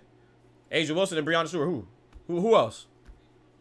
Who else? I mean, DT, Diana Taurasi, she's older. You know, she's not as consistent, but she's still kicking ass. But Chelsea Gray's a beast at the guard position. But it's really out of, in my opinion, I mean, Brittany Griner, you know, she just came back for injury. She could ball, but I think it's between Asia Wilson and Breonna Stewart. Breonna Stewart just won MVP last year. You know who people sleep on, though? Alyssa Thomas. People sleep on Alyssa Thomas, too, though. Aaliyah Boston dropped 27. ESPN showed Jim Carrey with the fever jersey. Right, CJ, that's a fact. That's a fact. If that was Caitlin Clark, that would Caitlin, not bro, CJ, not only did Aaliyah Boston have a great game against the Atlanta Dream, was it Atlanta Dream or Washington Mystics? Damn, I don't remember. I think it was against the Atlanta Dream. I think it was against Teeter Charles and Atlanta Dream. Not only did Aaliyah Boston have a great game, Caitlin Clark had a terrible game. Caitlin Clark had a bad game. These English fights are moving. Yeah, they are. Nafisa Collier, she be balling too. Almighty. She's a beast. And guess where she's at? U.S. team. But people don't know that, though. They just mad that Caitlin Clark ain't make it. Everybody we just names on the U.S. Olympic team. And they're all better than Caitlin Clark. But Caitlin Clark's a rookie. She's going to develop into a beast. Give her time. No other rookie is on the Olympic team either. Not counting the 3v3 because Cameron Brink's on the 3v3. But we talking about the 5v5, the one that really matters. No disrespect. It's Carl Clark. They're not even real facts, bro. They're not real fans. They just, we're in America, bro. I mean, this has nothing to do with acknowledging racism and prejudice. Has nothing to do with being hateful from the people. That's the thing about America, man. When you say something, when you acknowledge what you observe and you call it for what it is, then people say that you racist. No, it's just nothing, bro. America wants a white star, and that's what she is. So people will get behind her just because she's the white star, and that's what you want to do. That's okay, but you are by default prejudiced because there's other girls out there balling too, but you don't like them and never give them a chance because they don't look like Caitlin Clark. That's fine, but that don't mean that that's not Caitlin Clark's fault. She's a beast. You know, that's not Caitlin Clark, but that is a social construct, and that's the world we live in, especially in America. So. You know what I'm saying? That's why they like her, and that's okay, but don't act like you all of a sudden been a fan of the WNBA, and I'm not gonna lie, I watched it a lot more because I like Caitlin Clark. Caitlin Clark has sparked my interest again, but like I said, people ask me why I watch WNBA. Even my homeboy used to ask me back when we were roommates, back in college, back when I was in college and had roommates, I would watch the WNBA. They asked me why, but because when I was a kid, my older cousin, she was a hooper. I always go to her high school games. My girl, when I got in high school, she was a hooper too, and she played volleyball. I used to go to all her games. So it's like, me watching, I kind of grew up watching women basketball, so that's why I watch it. Skylar Diggins is underrated, yep.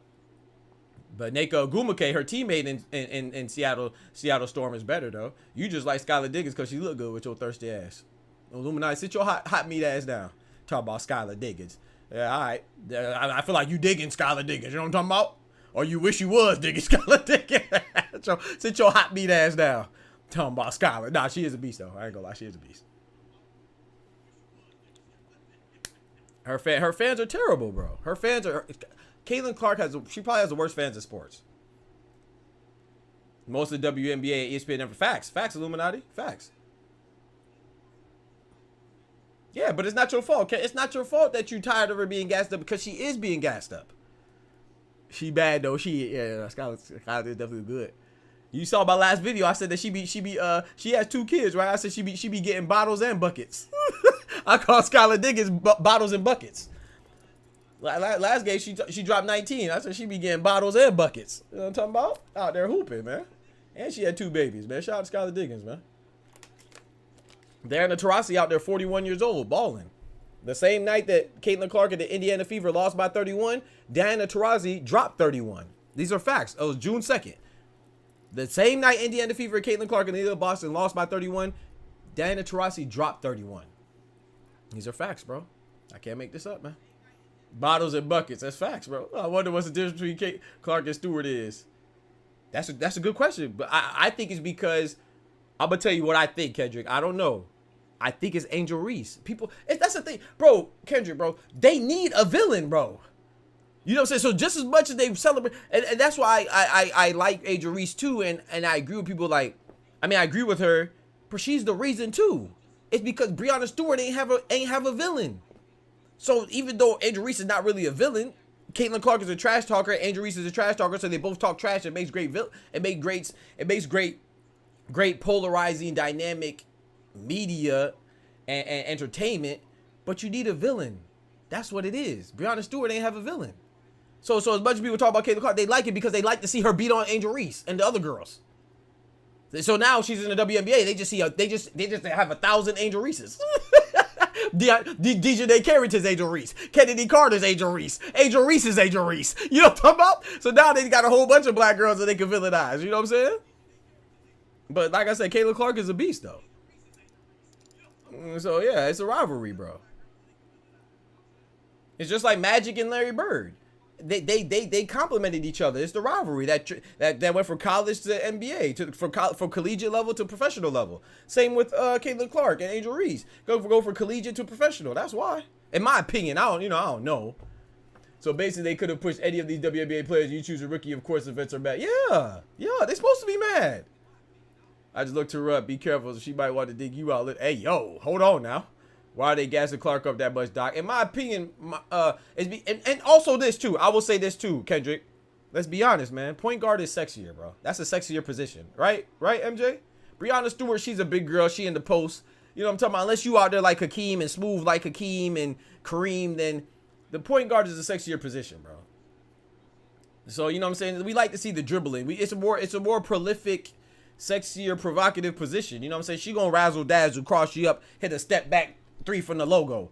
You know what I'm saying? Sabrina Ionescu, she's a sniper, but she's like a Klay Thomas. Why is it Klay Thomas, Steph Curry? Because everything I just said about Caitlin Clark. People want to see the dribble, you know what I'm saying, the shake and bake, then the step back 3. You know what I'm saying? It's sexier. It's sexier. Sabrina Ionescu, she's Klay Thompson. Even though she just battled Steph Curry against the thing, in the 3-point contest, they would have much. Please believe it's gonna be Caitlin Clark versus Steph Curry. Believe that. They might even have a dribble contest first, and then go to the 3-point contest. You got to read MJ. What he said. So basically, they could have pushed any of these WNBA. You choose a rookie. Wait, my rookie year, the Pistons beat my ass. They beat the hell out you, bro. Yeah, they beat the hell out you, MJ. You had to hit that weight room. All right, we got the fight right now. Oh, I knew it. I knew they lied to us. So this is not Ben Whittaker. So they switched the order, y'all. So now we have Isaac Chamberlain versus Jack Massey. Remember I told you that this fight was supposed to be the co-main? They switched it. I was like, yeah, Ben Whittaker versus Ezra Arenyeka should be the bigger fight. So yeah, they switched it. The order was supposed to be Ben Whittaker next, but they got versus Ezra Arenyeka, but they switched it. I mean, it's a good fight too, so let's get it. But yeah, Franklin. I mean, I think that with so I will say this too. It's like with boxing, right? Boxing is a master of doing the manipulation when it comes to ethnicity, and exploring or taking advantage of the racial dynamic in America, right? Look at Floyd Mayweather versus Arturo Gatti. You think people would have been as interested in that if they didn't kick it how they kicked it? They kicked it as Floyd Mayweather is the villain. He was the pompous young, braggadocious thug, and then Arturo Gatti was a hard-working blue-collar American. You know what I'm saying? That's how they pressed it. Rest in peace, Arturo Gatti. That's how they push the fight, bro. That's what they're doing with Angel Reese. It's classic, bro. It works.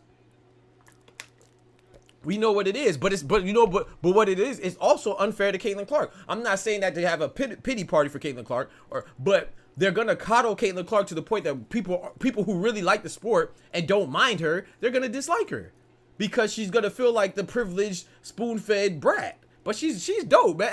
Every interview I see of Caitlin Clark, bro, she says the right things. She has that little innocent little smirk and smile, you know what I'm talking about? And if she on the court, she a beast. But they're gonna beat her up because she got to earn her right just like everybody else. Look at Alicia Clark for the Las Vegas Aces, excuse me. She came out and said, when I was a rookie, I got beat up too. Angel Reese, I think Dub or Franklin said it. Angel Reese got fucking rock bottom and clothesline from hell, like Farouk and Bradshaw, the acolytes, by Alyssa Thomas. Alyssa Thomas took Angel Reese's head off. Nobody said nothing. All the rookies are gonna get punished, especially the ones that talk a lot. Caitlin Clark's a trash. Caitlin Clark to me is like Kobe, man. Not saying that she's has earned the Kobe status. I'm talking about, but she's a baller that trash talks. Why do you think Kobe got boomed on the announcement table by Reggie Miller? Because he was gosh dang running his pothole. Why do you think Chris Childs gave him a 2-piece and a biscuit? Because Kobe Bryant was talking shit. So, but in everybody's eyes, Kobe Bryant's just, he's just a calm, quiet, innocent baller. You know what I'm saying? But if you watch the games, bro, before Kennedy Carter checked Caitlin Clark, I'm not saying it was right. It was wrong. And she should have got technical or flagrant for doing that because it was off the ball. Caitlin Clark ain't even had, you know what I'm saying? She didn't have, the ball wasn't even in play. It was so off the ball wasn't even in bounds yet. And she checked Caitlin Clark. But if you watch the exact 20 seconds before that interaction, Caitlin Clark looked back. She distanced Aaliyah, got a rebound over Kennedy Carter, or a loose ball over Kennedy Carter, hit Aaliyah Boston with the pass, and then Kennedy Carter kind of slipped and fell. Caitlin Clark turned around, full 360, talked shit up and down the court, and then went back down. Then Kennedy Carter came down, shook loose of Caitlin Clark, and then a help defender tried to cover Kennedy Carter, and she hit her with a step back jump shot, step back fadeaway jump shot. And then so she came back and talked shit to Caitlin Clark, and then she just got a little overzealous and pushed her, which it should have been a technical or flagrant foul. It should have been a common foul. But at the same time, no one's talking about the fact that 20 seconds before, literally, Caitlin Clark was shit talking her. That's what happens when you talk shit. I'm surprised they ain't called her the Great White Hope yet. I mean, they ain't even got to say it. I mean, to be fair, Luka Doncic is getting the same treatment. I mean, as soon as Luka Doncic came in, he was getting covered like that too, right? But it's just that it's even more felt now because Caitlin Clark is also American. She's homegrown. She's also American. At the end of the day, Luka Doncic is white, but he's a foreigner. So when you white and you American, that's what America was. I mean, Larry Bird said it. So I don't get why when I guess because I'm black and I say it, I'm hating. But Larry Bird said it himself. Why do you think he ran the Indiana Pacers how he did? He said, man, America loves a white superstar. Why do you think he got Tyler Hansborough? You know what I'm saying? That's why he selected the people that he selected. And if you look at Indiana Pacers, they always got like a clean cut. If they don't have a good white dude, they have like a clean cut blue collar goody two shoes looking player like Tyler Hansborough. This is what it is. If you ignore that, then you just a dummy. You just walk around like you Walking Dead. You walk around like a zombie. Larry Bird said it. Of course, Illuminati. So I don't know why people try to act like people that if you're black and you say that, or you're Hispanic and you acknowledge that, or you're whatever. If you're non-white and you acknowledge it, then you're hating. No, that's just the truth, bro. So if you could live under a rock and ignore the truth. That's not hate. I love my white brothers and sisters. You know what I'm talking about? And shout out to Jerry West too. Rest in peace, the GOAT, man, the icon, the basketball logo, man. Great ambassador for the sport, man. I love my white brothers. I love all my brothers and sisters, my Asian brothers and sisters, Hispanic brothers and sisters, especially about, of course, my black brothers and sisters. I love everybody, man. But that don't mean I'm gonna ignore facts, and other people shouldn't either. Shoot, my girl in high school. I mean, I don't know if she could have been Caitlin Clark, but she was definitely a beast. She looked more like Caitlin Clark than Rakia Jackson. I mean, of course, my girl at the time, she looked better. She was bad, but she was a white chick. But and my girl, my last girlfriend I was with, of course, she was a black chick. She looked more like Rakia Jackson than Caitlin Clark. Dark skin, but I like who I like. I don't really. Of course, I like. I'm gonna be honest. I'm more attracted to black women, but I won't. Hey, there's some badass white chicks. There's some badass Hispanic chicks, Asian chicks, and black chicks out there, man. I like them all. I like women that look good. Booty is crazy. That's crazy. Nah, I don't like no disrespect, man. I don't like no boy, but you talking about booty is booty. I mean, that maybe for you. No. That booty is not booty for me. These days you gotta make a distinction, my brother. Ain't no disrespect. No disrespect. Ain't nothing wrong. Shout out to my homosexual and heterosexual and transsexual, bisexual brothers and sisters out there. No disrespect, no judgment for me. But for me, I'm a proud heterosexual male. Booty is not booty for me. I like girl butt. I don't like boy butt. Umar gonna give peace of lashes for that. Yeah, that's a fact. Yeah, Dr. Umar ain't playing. It's Pride Month. I don't give a damn what month it is. What that got to do with me? What the fuck does the month have to do with my preference? I didn't knock anybody. I'm all for equality. I'm all for love. But at the same time, I have no shame in my preference. It's my preference. My preference is not gonna change for anybody. The fuck? I don't give a damn what you like. What that got to do with me? Or the price of tea in China? Have you got the fight link?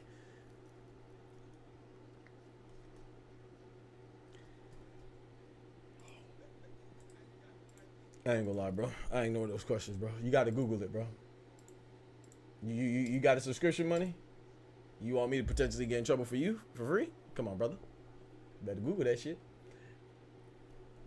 Yeah, Umar. I agree with some stuff that Umar says, but some stuff Umar be wilding, in my opinion. But hey, to each his own. I think that we need all that. I think we need brothers and sisters of every ethnicity that prefers their own. You know, I don't think there's nothing wrong with that. But I do think, in my opinion, now I do think it's weird.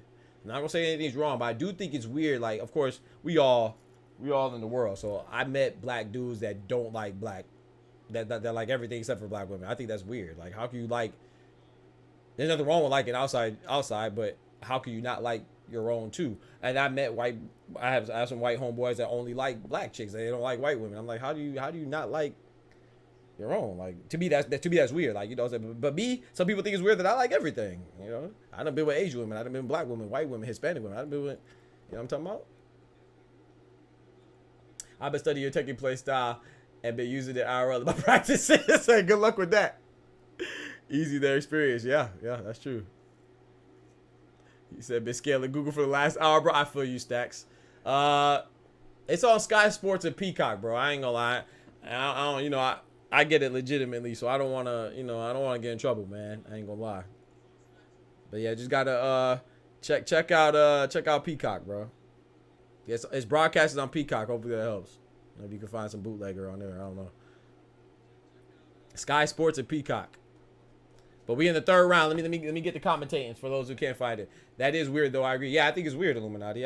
But you know, I'm not knocking it. I'm not knocking it. That's one thing I don't do, man. I don't knock it. But you know, like I said, let's be honest though, Illuminati and Kendrick. I know Kendrick he works in psychology in that area. Some people think that talking to another ethnicity is a status elevation.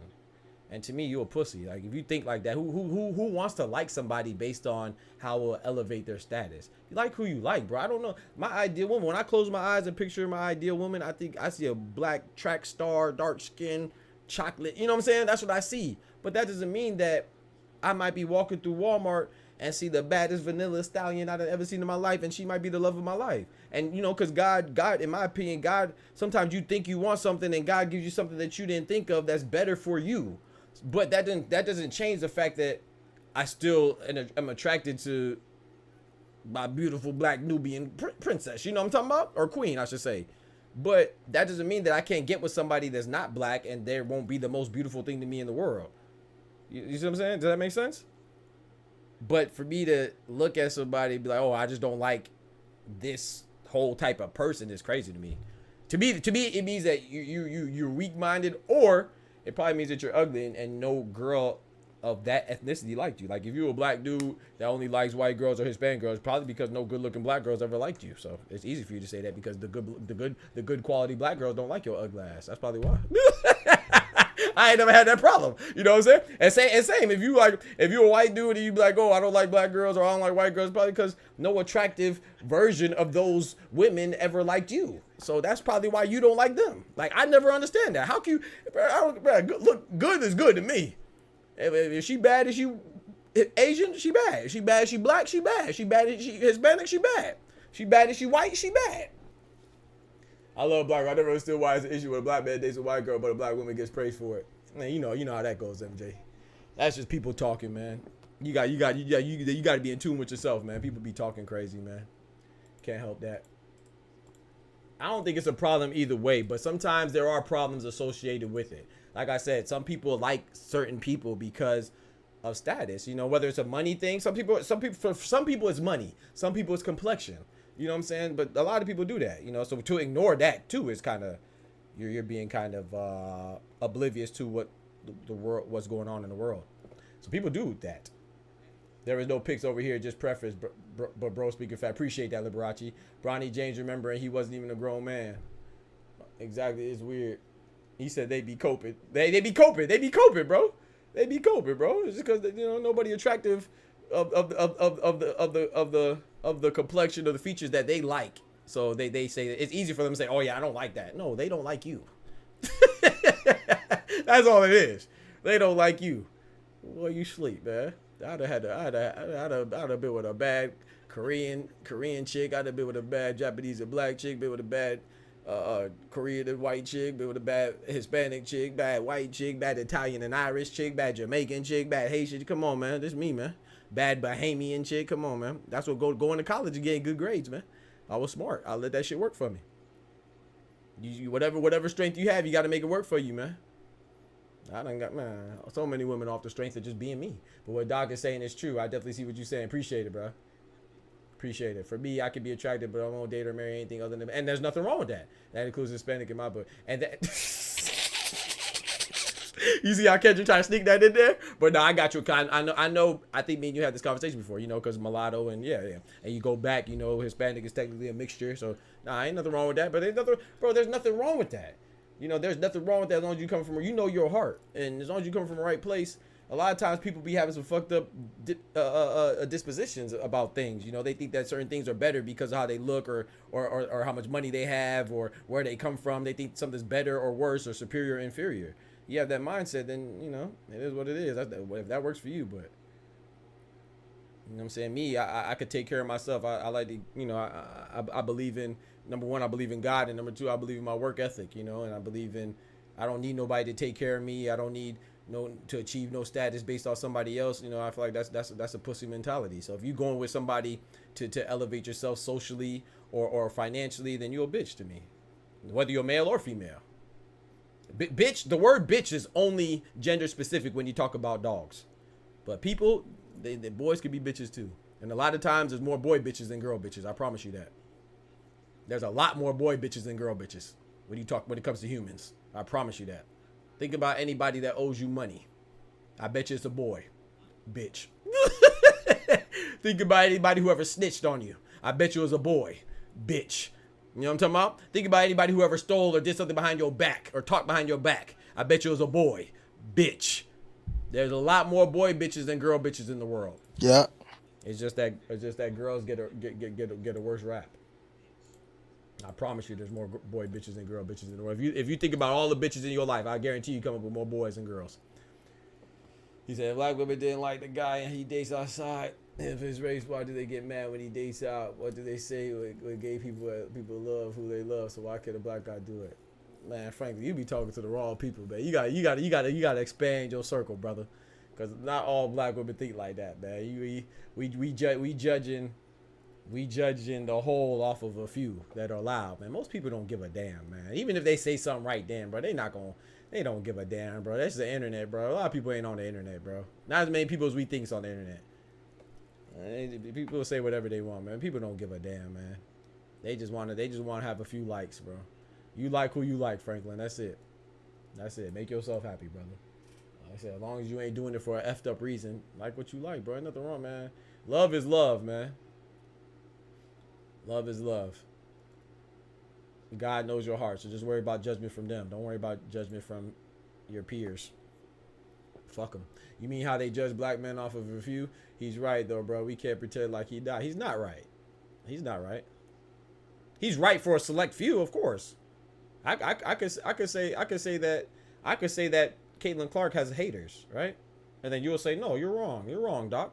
Everybody loves Caitlin Clark. No, there's people that don't like Caitlin Clark, but there's just a lot more that like her. You know what I'm saying? So it seems like everybody loves her, but there's people that don't like Caitlin Clark. Just you gotta look at the right places. So to go back with what Franklin said, yeah, there's people that say that, but that's not the majority. There are people that say that. But if you go look at fucking dating podcasts and people talking about people's relationships and alpha males and beta males, nigga, shut the hell up. What the fuck is an alpha male? You live in a wolf pack? What the hell you talking about alpha male? Everybody want to be an alpha male. Sit your puss ass down. What the hell is an alpha male? Everybody talking, motherfuckers talking about alpha males and they women. Motherfuckers talking about women, what a woman should do when they a man. And then a lot of these men that be talking about what women should do, they like men too. And they say that shit because they compete with the same women they talking about. Man, I ain't trying to hear that shit, man. Live your life, man. Talk to God, man. Talk to God and the people that you confide in, man. Stop getting these guys damn life advice from people who are unqualified, including myself. Don't listen to me either. I don't know what the hell I'm talking about. I'm just traveling through life like everybody else. So yes, of course there's some people that think like that, CJ. Of course, I would never say Franklin's not wrong, but you gotta stop talking to those people that are spewing that idiocy, man. You know? Stop talking. Come holler at me. I ain't saying shit like that. Merle ain't saying shit like that. Illuminati ain't saying shit like that. So why not surround yourself with ain't even got to be like-minded, but progressively thinking people, open people. Stop surrounding yourself with the ignorant. And if they disagree with you, fuck them. That red pill is kind of gay, man. Can't lie. Right, other men telling other men what they should do, man. You live your life, man. You see, look at all them gangsters, right? All the gangsters on a podcast snitching. You know what I'm talking about? The most gangsters. You know, look at Suge Knight in jail snitching. Come on, man. He's supposed to be the biggest gangster, right? You can't even take gangster advice from a gangster these days. So don't nobody be keeping it funky, man. Everybody say what sound good. You know what I'm saying? When the lights cut off and you by yourself and you lonely. They don't believe in none of this shit they talking about. You know what I'm talking about? We got dudes talking about Diddy. All of a sudden now, rest in peace, Kim Porter, his girlfriend or his wife and baby mother of his children, she dead. All of a sudden, all his security guards and all his bodyguards and all his homies coming out talking about how much he used to whoop on Kim Porter. Well, what the fuck was your comment? Where were you at? Where's your big, strong, buff, swole ass at? Why you ain't stop it? But now you ought to talk about it because you get a few dollars on the podcast. Shut your snitching ass up. I'm not saying what Diddy did was right. Diddy wrong. And he needs to be incarcerated for that shit. That's wrong. But they're no better because they talking about it now. You just talk about it now. Why you ain't stop it? So you done seen them whip Kim Porter's ass. You done seen them whip Cassie's ass. You done seen them whip Jennifer Lopez's ass. But you ain't do nothing. But now you want to talk about it? Bitch, you an accomplice. Shut your snitching ass up, bro. I hate that shit, bro. So we need to stop listening to these people on these podcasts just because they got a mic in their face and they be asked a few questions. They don't know what the fuck they talk about, man. They living life just like you. And they trying to figure it out just like you. And a lot of them doing a worse job than you. Niggas out there snitching like that shit cool. I hate that shit. What's that dude named Gene Deal? Whatever. I hate that I even know that nigga's name. He be popping up on my gosh damn feed all the time. I be not interested. Don't recommend channel. Snitching ass. You a snitch. You a grown ass snitch, man. You 60 years old snitching. Shut your ass up. Nigga be snitching. Free Diddy, yeah, Free Diddy is crazy. Who said Free Diddy? Ben is gonna be on soon, man. After this fight, right now it's Chamberlain versus Massey. Yeah, Who said Free Diddy is? Yeah, no, Diddy need to be under the jail. He wrong. The way he whooped that girl's wrong. So I want to be very clear. I'm not being an apologist for Diddy. Diddy is wrong as hell, and he need to get his ass whooped for putting his hands on a girl like that. But my point is that don't make the people that are coming out snitching right either. Y'all some snitches. Snitching now. You can't take a cookie out the cookie jar in front of them, boy. They gonna tell it. I seen it. He ate the cookie before breakfast. He ain't even eat dinner yet. He had an extra cookie. Snitching ass. Hey, you're welcome, Nas. Who said Free Diddy though? Nah, Free Diddy. He innocent. Oh, that's crazy. Yo, no, Illuminati. No, don't say that. You was just agreeing with Franklin 2 seconds ago. Now he said Free Diddy. Now you want to distance yourself. That's your homie. Nah, that's your homie, bro. You was just agreeing with him. Nah, you gotta stand on that. Stand 10 toes down. The man said Free Diddy. You should hold up the signs right by him. You should be having the same Free Diddy shirt. You was just agreeing with him. Now all of a sudden he crazy. Yeah. See, you better be careful. You better be careful who you agree with. Wait, so if he Diddy is wrong for being Cassie, but King Von's a murderer and gets praise for black people. Nah, I rock with Von. Rest in peace, Von. You wildin'. I ain't gonna lie to nobody. You wildin'. Watch your mouth. Watch your mouth, bro. You know what I'm talking about? You wildin', Illuminati. You wildin'. Well, for a whole serial killer. Take it to the O. Hey, you talking about? Watch out, man. Respect the dead, man. You wildin'. Respect the dead, man. You wildin', man. See, now you done went left. You know what I'm talking about? We was straight. We was on the path together. Now you done went whole left. I ain't rocking with. I can't rock with you on that one. Nah, I'm just playing. Nah, but yeah, people are wrong though. You're right. You're right though. I mean, it's different, but you're right though. You know, and unfortunately, you know, when it comes to street stuff, you know, they should not be praised. I agree, but it's just different cultures and unfortunately how a lot of us grew up, man, products of our environment. It's not giving anybody excuses. I'm just saying that's what it is. But you're right though. Illuminati is right. That type of behavior should not be praised. But sometimes until you know better, you unfortunately won't do better. So, but when you do know better, then you're supposed to do better. And a lot of times those guys that came out of those situations, man, they actually do a lot of good. If you look at it, not all the time, but a lot of times when they live long enough to acquire that wisdom and turn their life around, man, they not only become a good role model, if you could look past their past, but they also deter a lot of people from following that same path. If you look at it for real.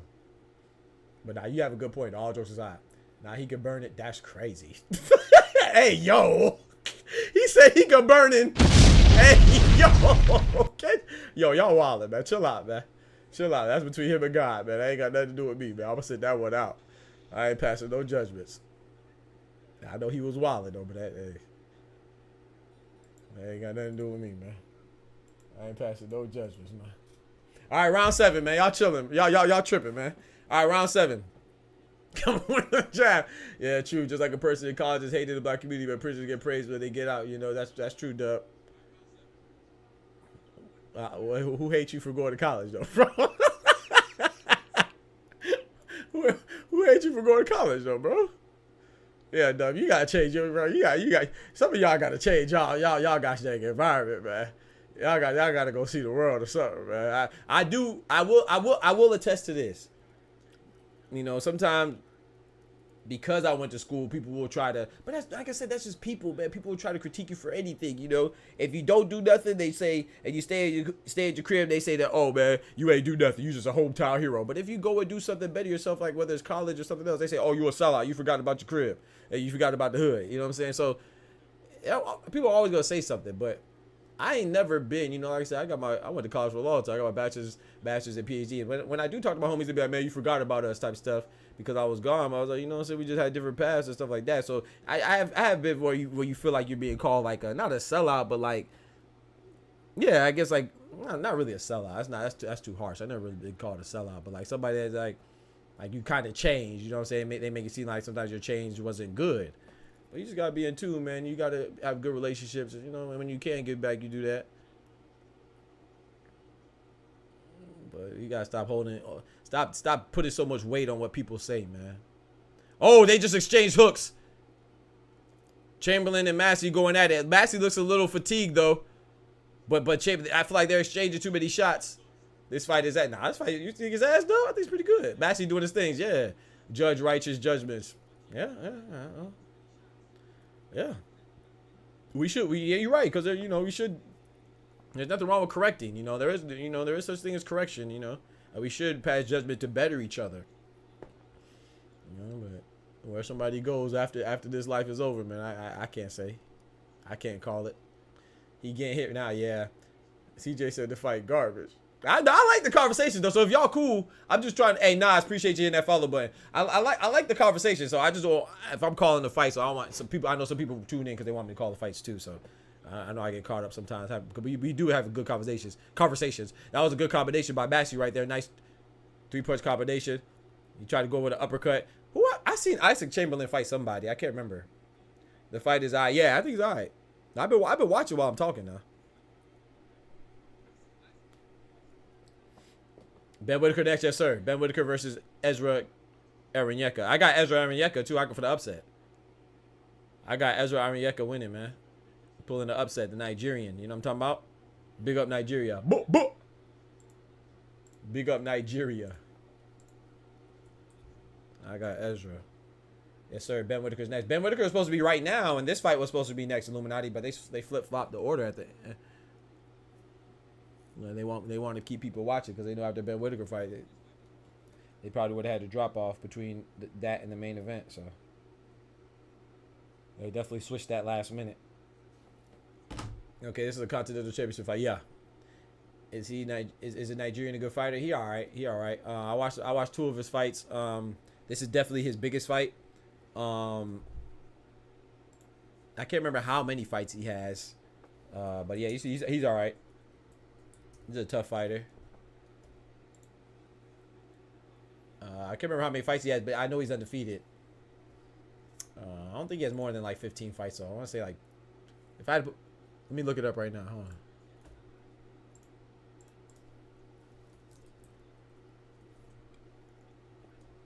He has 12 fights. He's a decent fight to me. So I don't think you're in the stream yet, Illuminati. But a couple months ago when the fight was first announced, I dropped a YouTube video on it and I compared their fight to Prince Nazim Ahmed and Marco Antonio Barrera. Of course, with Ben Whittaker being closer to Ahmed. And Arenyeka, he's not as good as Ahmed. He's not as good as MAB. That's not what I'm saying. But he has a style of MAB. Like, he comes forward, he walks you down, and he's more like a pressure fighter, and he throws nice combinations. Pretty fundamentally sound fighter. So I'm hoping that he's not going to go for a lot of the feints and a lot of unnecessary movement that Ben Whittaker does. You know, so I think that fight is very similar to that fight, but I don't know if we'll get the same result with Marco Antonio Barrera whooping Nazim. You know what I'm saying? I don't know if Ezra is that good, but those are the styles. Stylistically, it reminds me of MAB versus Prince Nazim Ahmed. I don't know what the ref talking about. I can't hear him right now. He talking too damn long, though. I know that. Just throw that up. Yeah, they both look tired. Yeah, you're right. Chamberlain looks a little more tired this round. I thought Massey was looking a little more tired last round, but I forgot who I see Chamberlain fight, though. Excuse me. Sorry about that. Speaking of tired, I'm going to be tired, bro. Because after this, I'm just hoping I get like a little 2-hour break between the main event here and by the time the Tank and Frank cards start. I'm also hoping I can catch the Subriel Matias versus Liam Paro fight. I'm glad they don't really have any notable undercards, though. Not that I know of.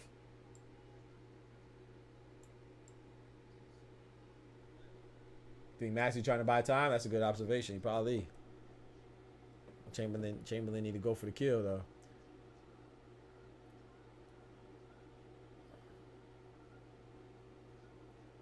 Massey has him in a headlock. Look like Chamberlain trying to push the ref out the way right there. Nice jab from Chamberlain. Nice body jab from Chamberlain. Massey tried to respond with a left jab of his own. Pushing him against the ropes. 35 seconds left in the 8th round. And they both tired. Look how they both got out the clinch right there. Neither one of them threw any punches out of the clinch. Yeah, they both tired. Ooh, left hook to the body. Then a left hook to the head from Chamberlain. Nice little combination from Chamberlain. Ooh, nice check jab as Chamberlain was coming in from Massey. Massey hitting with a nice check jab. Big overhand right from Chamberlain. Has Massey's back against the ropes. Let off a 1-2 punch. Both of them missed. Massey, ooh, a left hook. Landed on top of Massey's head as he was getting off the ropes. Massey tried to drop a big right-hand bomb on Chamberlain as he was coming in. Didn't really hit. Oh, Chamberlain hit with a nice right hook to the body into an uppercut. Massey throwing the left jab. They clinching right now. A big blow at the end of the round from Chamberlain. Big left hand. Massey looked at him like, all right, you just going to hit me after the round, bitch? You just going to hit me after the bell, bitch? Okay. When does the Tank fight start? Yeah, I agree. Probably about 11:30. If we're lucky. If we're lucky.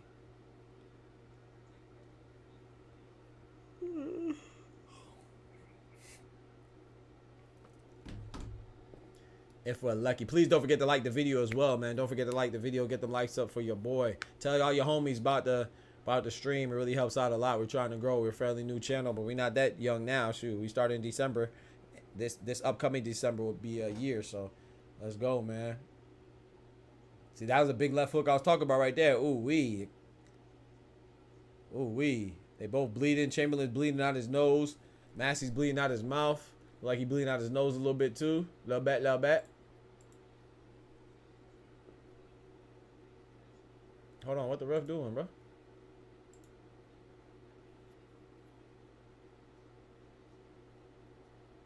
Where are Ben Whittaker? Where is Ben Whittaker? I don't know where he's at. What you mean, where is he at?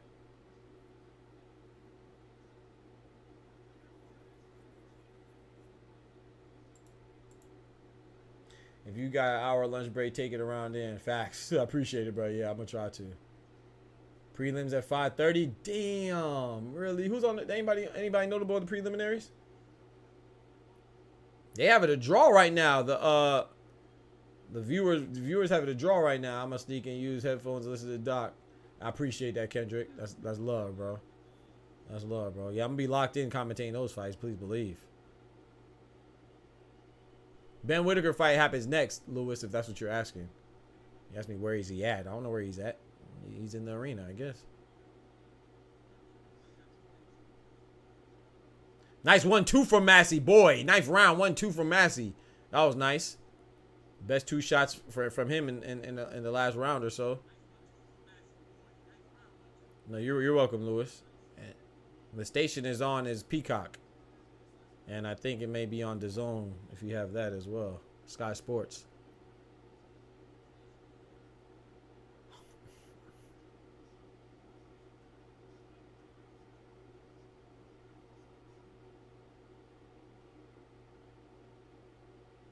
Nice left hook to the body. Ref, shut up. Damn, bro, they fighting, bro. He said, I guess he was, I can't hear it, but because I have it turned down so y'all don't hear it. I don't get copyrighted. But I think he's telling Chamberlain not to lean in with his head. Didn't really like it was intentional. Trying to get the bitch up off him. And attack. Ooh, nice left hook to the body from Chamberlain. Massey came with the right, but it was slit by Chamberlain. Nice left jab. Ooh, nice right. Straight from Massey. Ref doing too much. You feel me? Yeah, tough fight to judge. Facts, Kendrick.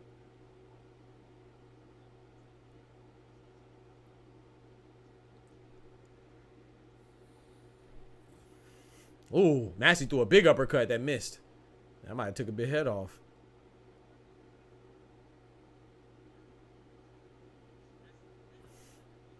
I'm not gonna lie. I think Chamberlain, if it does go to decision, which is looking like it will, I think Chamberlain's aggression is gonna play a big role in the outcome from the judges. I like his aggressiveness. Massey is getting it in as well, but like I said, Chamberlain's definitely pressing the fight, and you know. Oh, nice 1-2 coming forward from Massey. Knock Chamberlain back. Every time, yeah, Chamberlain, you can tell he's fatigued. He threw a jab, 2 times in a row he threw a jab, and Massey responded with a 1-2. He just did it again, another jab, another 1-2. Every time Chamberlain responds with 1 shot, Massey's responded with 2 or 3 shots. I think that was definitely towards the end of that round, that was in favor of Massey, but could have went either way. Like I said, I do like Chamberlain's aggression, though.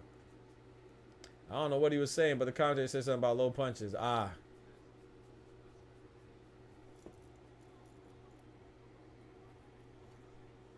Ref's not mic'd up. Tighten up. Oh, they ain't got the ref mic'd up.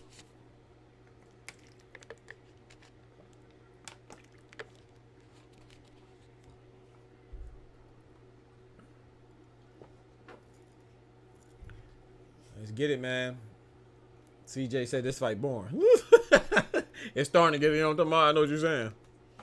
But I think it's a pretty good fight, though, to be honest. Could be better, but I think it's pretty good.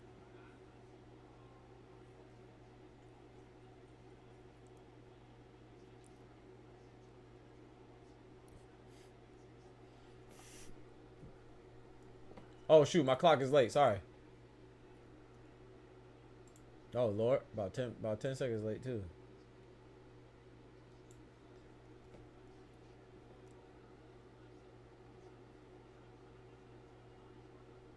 Who won the Isaac fight? This is the Isaac fight. This is Isaac Chamberlain right now. A draw? No, the one that was a draw was Aziz. Nah, this is Isaac Chamberlain versus Massey right now. They're in the 10th round. The one that was a draw, thank you, Kendra, was Dan Aziz versus Sepp. I can't remember his first name. It started with an H. Hajj Sepp, something like that. That was a draw. But yeah, this one is Isaac Chamberlain versus Southern Massey. They're fighting right now. They're in the 10th round, as it says here. Right there. Good fight though. This one might be a draw too. Like Kendrick may have been recalling the wrong fight, but he might be correct with the. It might have the same outcome. Nice left hook to the body from Chamberlain. Nice 1-2 response from Massey. Every time Chamberlain throws something, man, Massey is definitely retaliating, man, and I'm liking what I'm seeing. But like I said, I'm preferential to the aggression from from Chamberlain, because you know he's getting off too. I think it's about even on the exchanges, but at least Isaac Chamberlain is pressing the fight, so kind of lean towards that. Nice 1-2 from Massey. You got to stop getting hit with these 1-2s though, man, because every time Chamberlain is throwing one jab, so Massey's responding with a 1-2. You see, one punch. You better stop being like gosh dang one punch man. Left hook knocked Massey back. But as a fighter does, Massey looked like he wobbled a little bit, but then he bounced right back up and went into attack mode. You know what I'm saying? I think it was a little bit of bravado, a little bit of a facade. I think he really was hurt. Maybe it was just off balance, but I like that response though. That shows a fighter in you. You know what I'm saying? That's why I be telling people, man, they say these fighters be scared, man. A lot of their natural responses after getting hit or after being wobbled or feeling threatened is to fight. Oh boy, big right hand from Massey. Chamberlain seemed to walk it off though. He getting hit. You have to walk off a lot.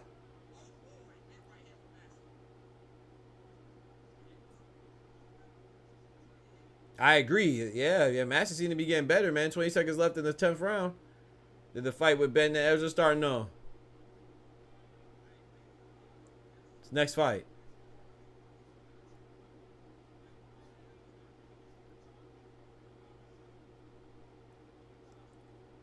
Yeah, because Chamberlain is, I know it's easier said than done, but Chamberlain is very predictable right now. Like, he's throwing one shot.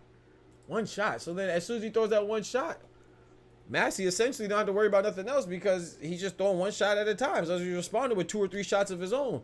So Chamberlain, I know he doesn't want to get hit, but he gonna have to throw one shot, then follow up with like a right hook or something. Throw that left jab, throw a right hook, or throw a left jab, duck and go to a left hook. You know what I'm saying? Or even double up on the jab. Just, you know what I'm saying? Do something. Look at that. Bow. That's the right hand I was talking about. Boy, that was a flush right hand. Isaac Chamberlain ate it, though. He ate it, though.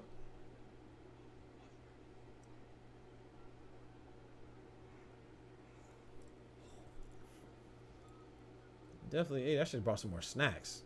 That's what I should have did.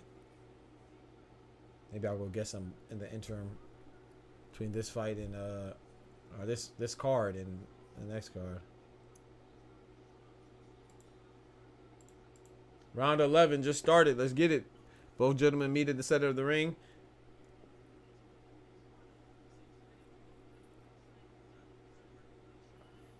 And per the pattern of this fight, Isaac Chamberlain is starting to walk Massey down. Excuse me. Massey's back is against the ropes. Definitely where he does not want to be, and he wisely rotates up out of there. Isaac has to fight with more urgency, man. He's coming forward, but you got to be more effective, brother. Massey with a nice jab. Oh, wee. Snapping Chamberlain's head back once again. One shot at a time. One shot at a time from Chamberlain. One shot at a time, man. When are you going to throw a combination? Look at that. There you go, Massey. Massey doubling up. 2 shots at a time. A 1-2. Double up on the jab. Oh, my gosh. Jab. Straight. Right straight from Massey. Or another right straight from Massey. Yeah, Massey's coming on now. Nice right hook to the body from Massey. Chamberlain come out when he finally doubled up on the jab. I guess he got hit with 2 jabs, so he's like, okay, bet. I could throw 2 jabs too. Yes, you can. Throw 2 jabs, bro. Matter of fact, throw a 3-punch combination, man. Yes, you can do it too, brother. Oh, big right hand swing and a miss from Massey. Nice 1-2 from Massey.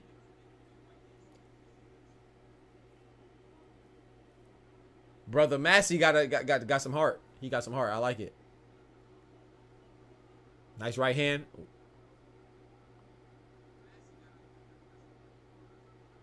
11th round, minute 15 seconds left in the 11th.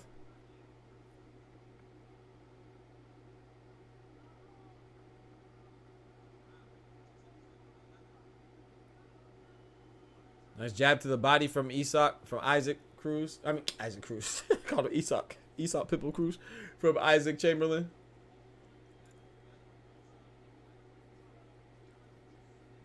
Yeah, Chamberlain like he trying to get knockout punches. He like he might get a knockout punch, but not from him giving it to Massey, but from Massey giving it to him. He keep playing. I don't think he can see the rights coming anymore. Probably his eyes do look a little shut. Chamberlain kind of ducked Shavion. Oh, really? Shavion Clark. I didn't know that. Chamberlain had the British belt, but he went on to fight for the EBU belt. But the EBU is a better belt. Ah, I didn't know that. Shout out to C4. Shavon C4 Clark, man, the Jamaican badman. What kind of baby hook was that? 1-2 from Massey. Oh, man. Yeah, it's not looking good for Isaac right now. This is another... Ooh-wee. This is another Massey round, in my opinion. In order for Isaac to stand a chance, he definitely has to win the 12th or final round.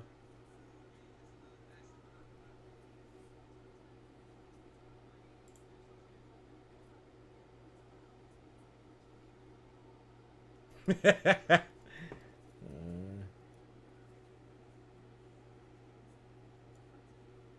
go the main event right there. RIAKPORHE versus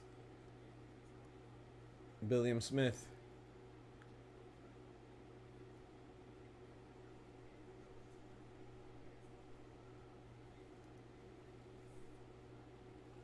Let's get it, man. 12th and final round coming up right now. Then we have Ben Whittaker versus Ezra Arenyeka. Arenyeka.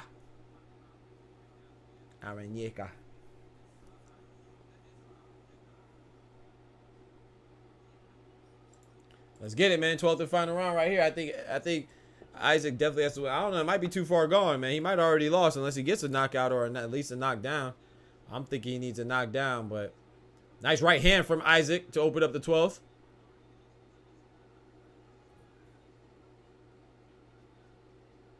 I know you tired, bro, but you gotta be... Hell, I'm tired. You gotta be tired tomorrow, bro.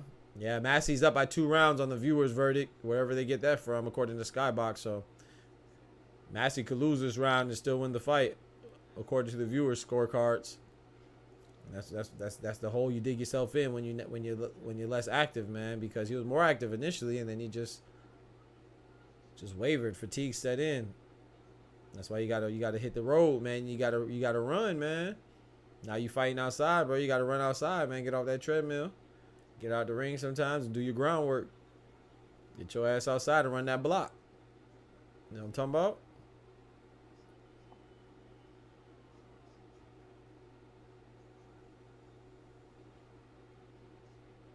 I agree, Kendrick. I agree. Isaac already lost a billion. Says, yeah, that's probably who I saw him fight.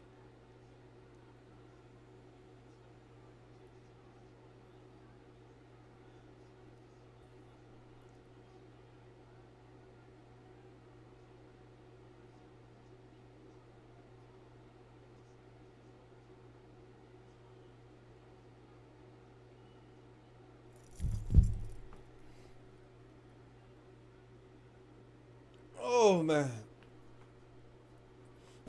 Nice 1-2 from Massey. What if Massey could seal the deal? Get a KO, brother. That'll look better. Nah. That's from when I used to play Tekken, man. When I used to play Julia. I appreciate it, Nas. I need to hit the gym, man. I'm looking like all these baby bubblegum muscles. They ain't real. I got that Drake BBL in my arms. Got the Drake BBL in my arms, bro.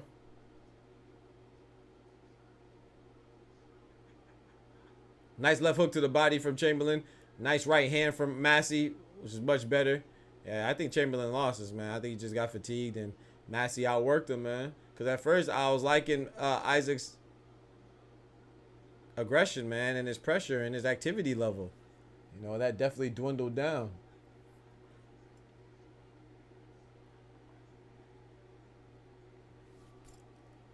definitely died down, man. And Massey just looks better. Isaac's gonna be mad at himself, man. You're gonna be mad at himself, man. He could have did so much more. He's gonna be mad at himself, man. If he loses, he's gonna be mad because you're gonna feel like, man, if I didn't get tired, maybe he had a different outcome. But shout out to Massey though. Massey definitely came back. You know what I'm saying, towards the end, definitely came on, and you know, he just outlasted him. Was more active towards the end. Threw more than one freaking shot at a time. That's always a plus. Do you think C4 would be out? Yes. What about you? Do you think so?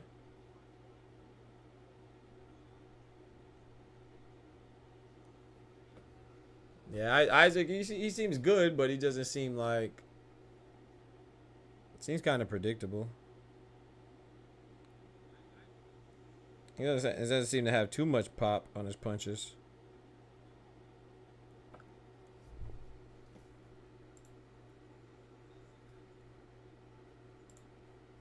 But I don't know, though. You never know. Styles make fights, and maybe Massey just had that. Maybe Massey would give C4 some trouble, too. You never know. Because Massey didn't look bad, you know?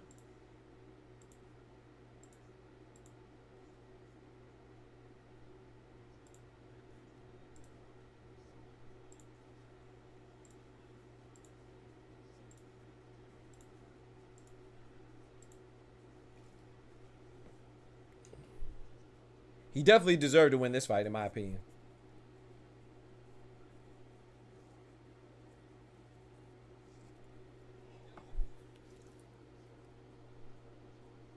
All right, we got Ben Whittaker versus Ezra Arenyeka next. Let's see how this goes. While we're waiting for the decision, I'm going to go ahead and run this ad and use the bathroom. Shout out to my members. I really appreciate y'all. Check out these members right here, man. We're going to run this ad. Let me go take a break and let my dogs outside too, probably. I'll be right back. Yo, it's your boy Doc again. I know you sitting there like, did this Doc just run his own commercial? Yes. Yes, I did. In the middle of the street, we run our own ads. That's what we do right here. So when you see other boxing channels implement the same idea, I don't mind people biting us. But dang, at least give us some credit. So those of you that are rocking with me, you're already a part of the best boxing channel on YouTube. That's a fact, ain't it?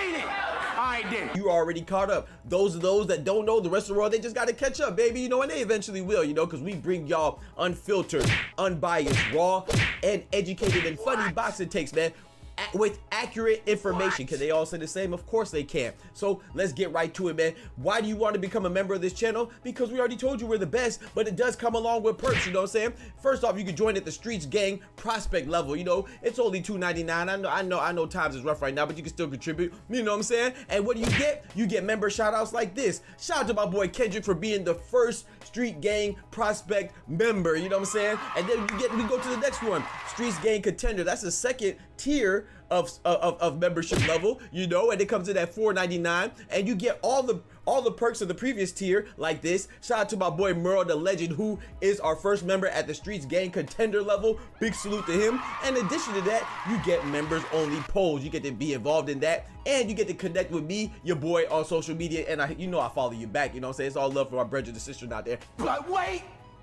there's more. And then if you really want to hold it down for your boy, you can come in with a belt at the STREETZ Gang champion level, man. That's $8.99. That's a lot of love. So you get all the perks of the two previous tiers. We don't have anybody at that tier yet, but then not only that, you get to plug in your own social media to have people follow you, and you get to pick the topic of discussion, because you know our discussions are always fire. You know what I'm saying? Fire. So I appreciate y'all showing love, but this is a show of support. Outside of being a member, you also get shout outs like this. Smoochie in the building, you know what I'm saying? Smoochie be showing love in the super chat, and you get a shout out like this. Spaniard holding it down in the building, you know, because Spaniard be holding it down, and Tyrone James holding it down in the building. Yeah, you might say they corny, but I gotta show my boys and my girls, my brothers and sisters, the kings and queens out there to love. So that is an ad. That's it. Y'all holding it down for me, and you get to feed my boys up here, you know, Kimba, Bed, and Flo, all in the clouds. We be hungry, you know what I'm saying? Y'all be holding it down for me, so I really appreciate the support. Let's get back to regularly scheduled programming. Peace. I said programming. Programming. Yeah.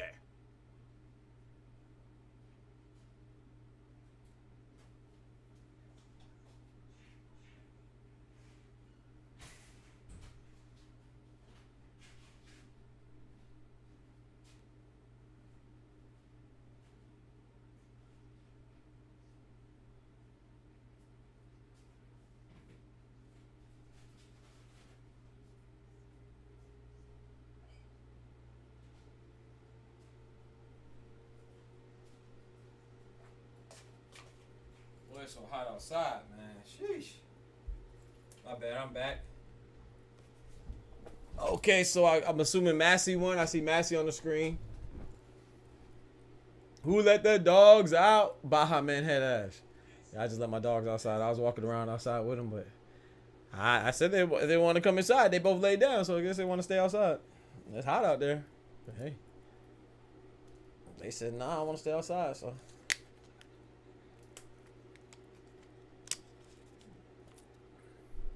Oh, he lost to Lawrence Okolie as well.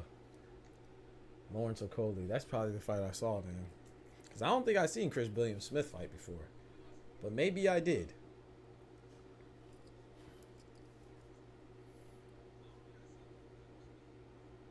Let me see this. I might put some money on Ezra, bro. Let me see if I can.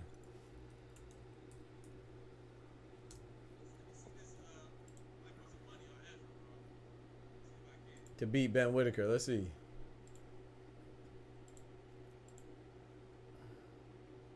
You can't even bet on it, bro. You can only bet on the main event, bums. I don't know why they be doing that shit, bro. Whatever. You can't even bet on Ben Whittaker or Ezra Arenyeka.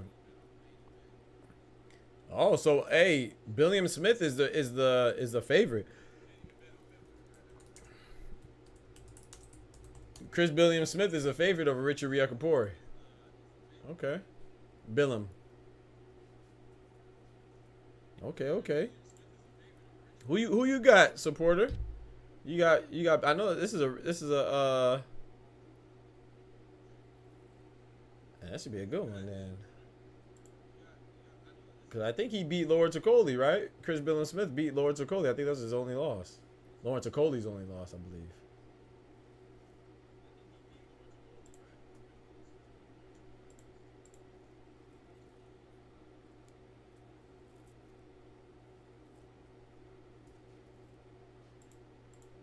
I don't really know either one of them, so I'm not betting money on this one.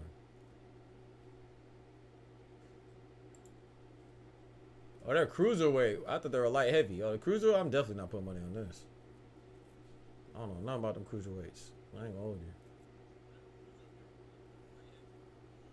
That's what I'm saying. I don't want to bet because everybody I bet on, they're so heavily the favorite.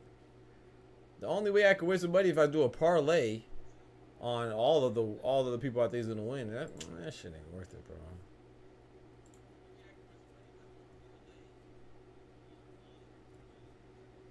BILLIAM-SMITH is an underdog for you? Let me go back and look. Maybe I looked at it wrong. Let me go back and look. I probably looked at it wrong. Cause sometimes I be scrolling and I be looking, so.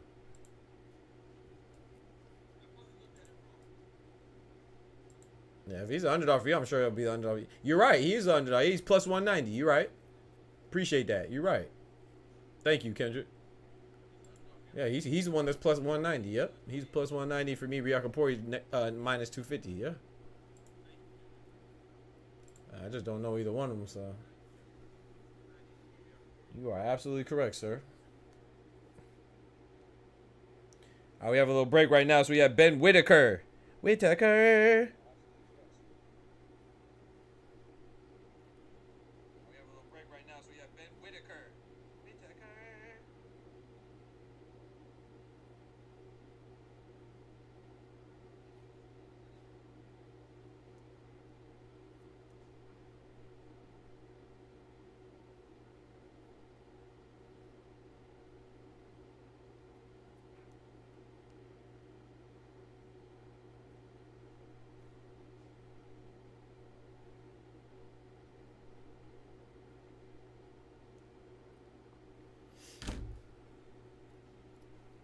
Yeah, I ain't got time, so I want to bet on one of these fights, but I just don't.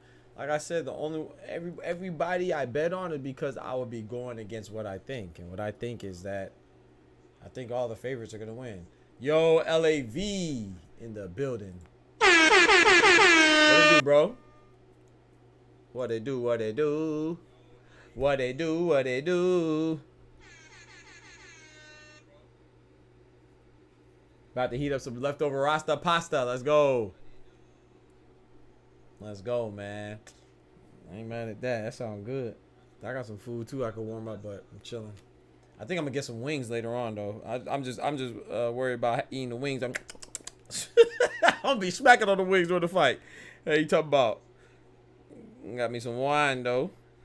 You know what I'm talking about? I got me some wine and I got some wings. So I'm thinking about getting some wings and maybe some pizza, some wings.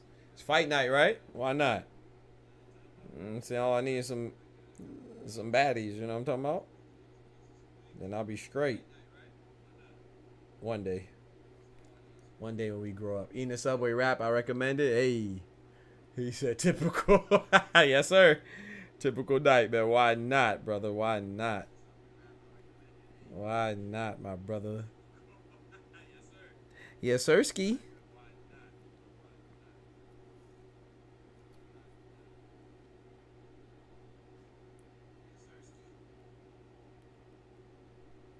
Yes, sir, ski.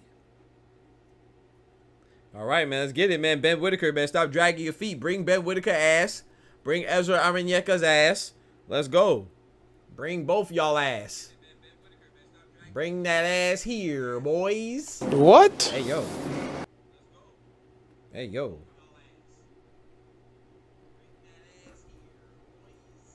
I was craving pizza, but I said I don't be responsible to eat these leftovers. Yeah. Yeah, I feel that. Yeah, I have some rice and chicken and some vegetables, so I'm gonna eat that. But then I know I'm gonna be hungry later, so I'm hoping that I could get a little nap in. You know, I'll be sleeping, man. I don't be sleeping much. I hope the ref doesn't stop him from doing his little showboating, man. Let that man showboat, man. Let the fighters stop him from showboating. As long as he's not doing anything illegal, man. Stop that shit, bro. The man be dancing.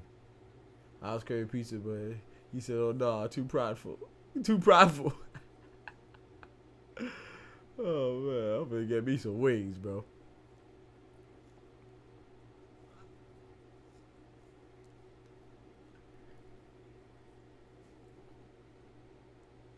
I ain't gonna lie. I think Ben Whittaker's good, man.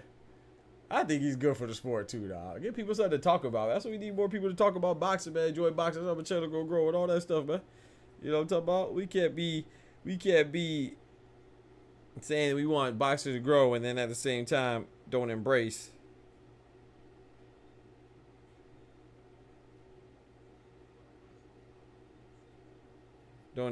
people being different, you know, and people being entertaining.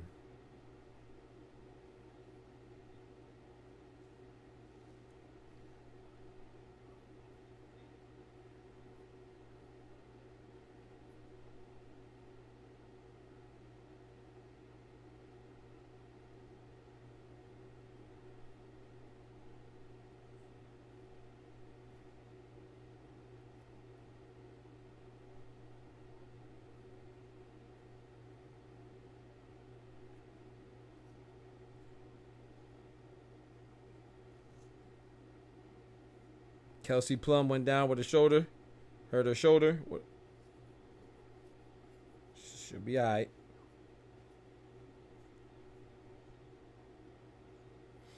All right. Benjamin Whittaker versus Ezra. Did match start? Nah. Starting now. Well, they're talking now. When the game will start? What? The fight? Start soon, bro.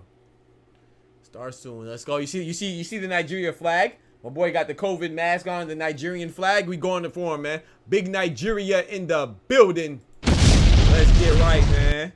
Let's get right. Big Nigeria in the building. Let me tell my pops that a Nigerian's fighting. My dad gonna tune in.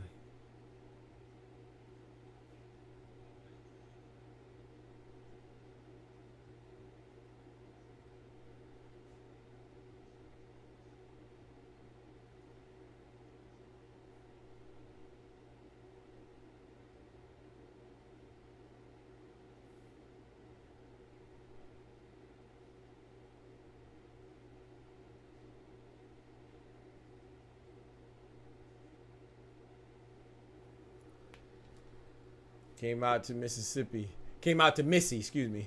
I don't know why I read Mississippi. I already got the dub. Wait, who came out to Missy? Who came out to Missy?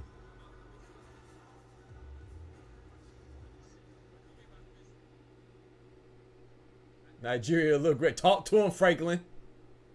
Not gonna lie, this fight look dangerous for all the show, but I'm telling you, what I compare it to, bruh. I said on a lesser scale, this is like Prince Nazim Ahmed versus Marco Antonio Barrera. Marco Antonio Barrera is played by Ezra Arenyeka, and Ben Whittaker, Prince Nazim Ahmed is played by Ben Whittaker. They're different. They're not. Neither one of them are as great as those two.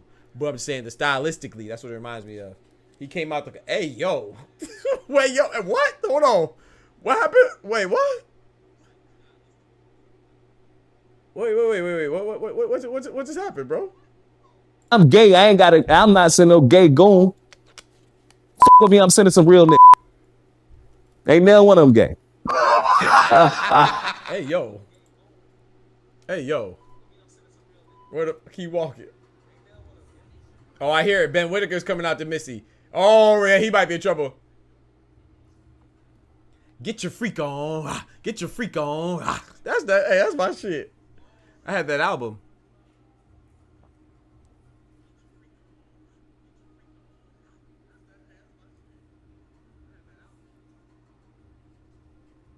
Get your freak on. Get your freak on. Get your freak on. This dude too much. You don't like him, Almighty? I like him, bro. I ain't gonna lie. I like him, man. I like his style, man. I ain't gonna lie. I think it's just entertaining, man. I love it. That don't mean that I think he's gonna be great. I don't know. I like the fact that he's daring and he keeping his style.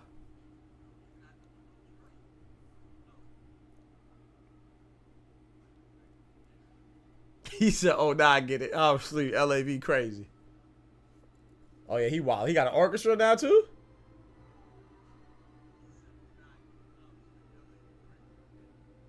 Is this Drake?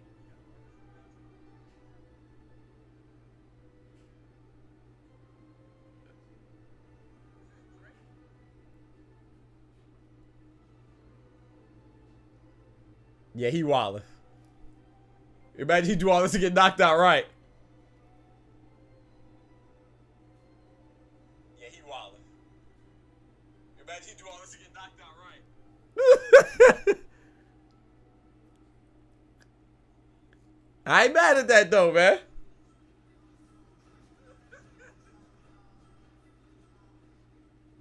That boy came out there. He knows it's a big fight though. Because those of you that don't know, I made a video about it, but Ezra Arenyeka pulled up on him during Ben Whittaker's last fight. Not at the end of the fight, but at the beginning at the press conference to Ben Whittaker's last fight. So shout out to Ben Whittaker for fighting Ezra Arenyeka, because Ezra Arenyeka's been calling him out.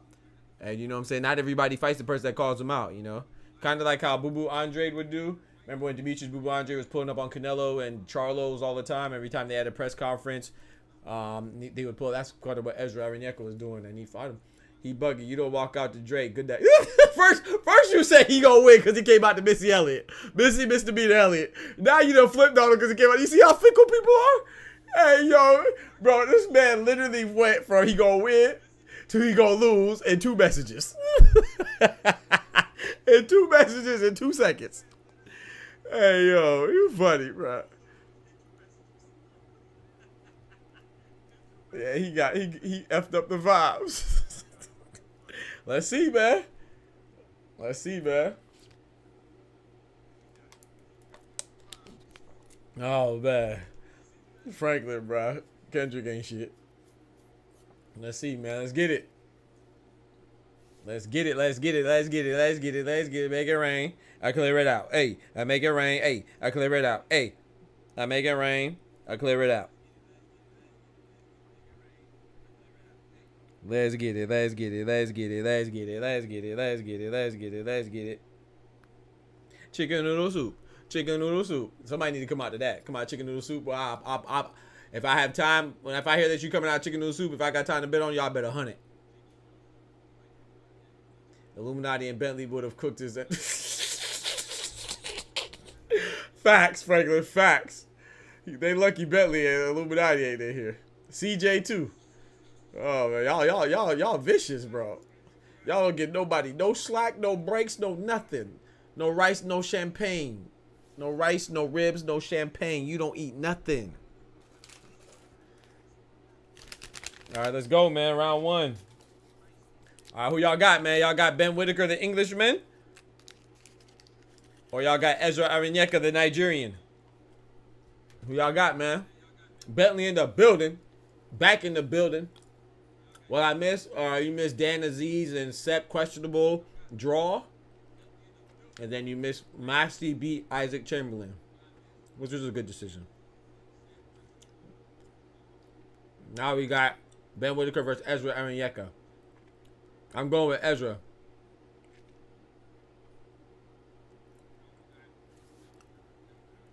Strictly off the strength that he's Nigerian.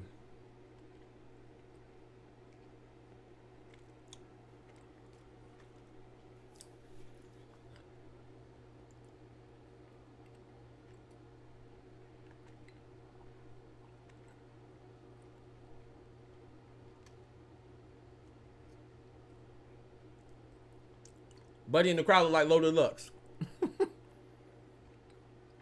This is what he wanted.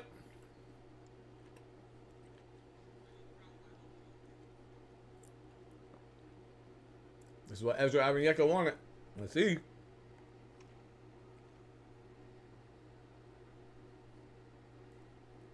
Ezra Arenyeka, 28 years old, 12 fights, 10 wins by KO.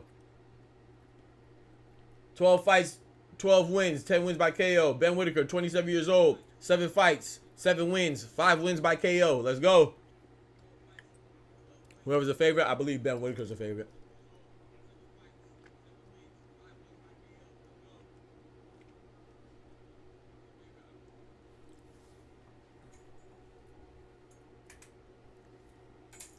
Cut on the light, man. Showtime. Let's cut on the lights. I ain't want to cut on the lights because it's a little hot.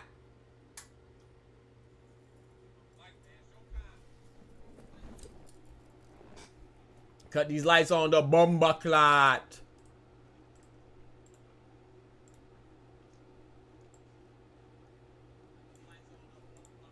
Let's go. I'm talking lights, camera, action. Got you saying I'm sorry, Miss Jackson.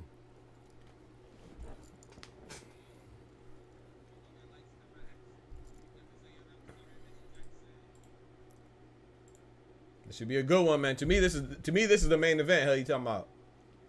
This is better than the main event to me. Yeah. Either way, I won't be mad at whoever wins.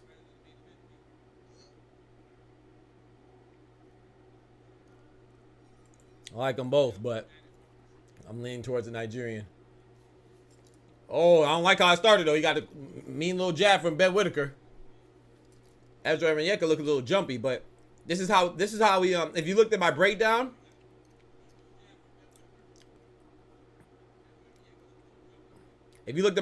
I said that I didn't like that he was a little jumpy. He was like kind of remind me like Joe Frazier with his bounce, a little fidgety. Top rank? No, I don't think this is top rank. I don't know. Nice 1-2 from Ben Whittaker. Oh no, this might be I don't like it. Nigerian it might be over with. Nice jab to the body. Ooh, nice hook.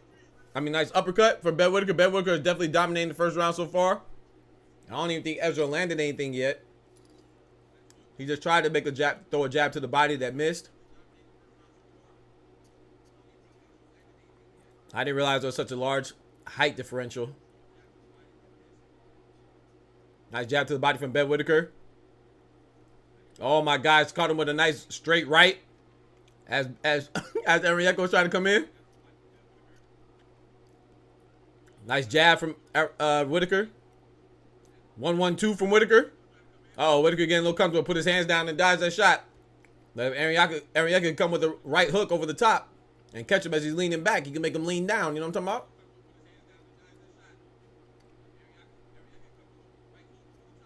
Ben looked very comfortable already. I don't know where Ben Whittaker signed. I don't know. I know it's on Sky Sports. I think it's a boxer card. It's a boxer card, Bentley. I think it's under boxer, right? BOXXER, boxer? Yeah, I think so. Yeah, I've seen it in the ring and stuff, duh.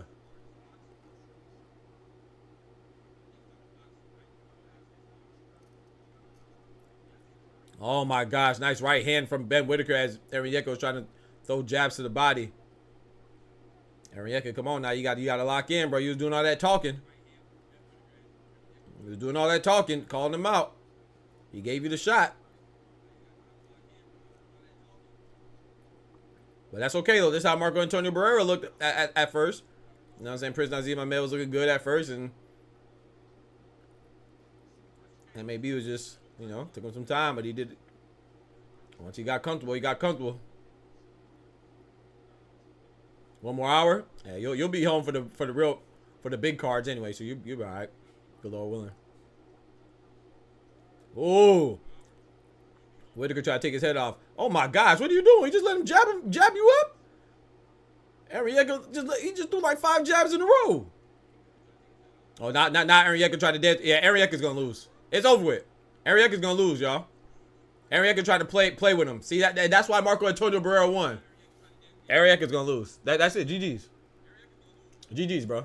He just lost because he's trying to dance with him. Shout out to that's why I respect Marco Antonio Barrera.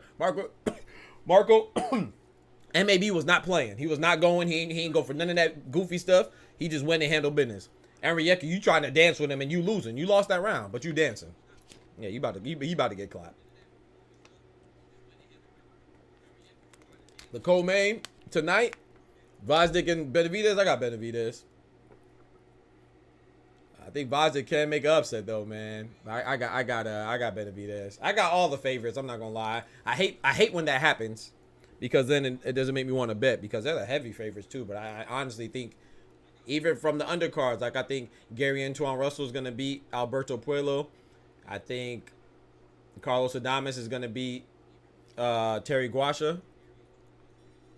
I think all the favorites are gonna win.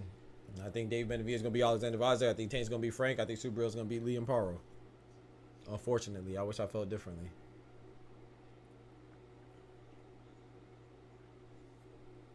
Nice jab from Ben Whittaker.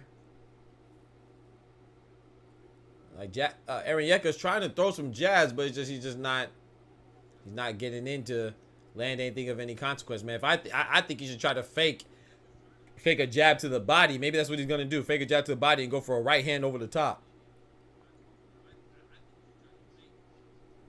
Fuck it, just go for it. But I'm not the one that, woo, with the risk of getting knocked out. You see what Ben Whittaker did right there? Arenyeka touched him. Arenyeka connected with that punch. He tried to play it off like he got hit.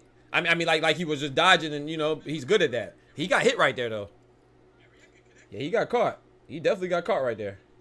He tried to play it off with a little dance move, with a little two-step. He got caught. I still think Ben Whittaker's winning this round, though. He just landed more.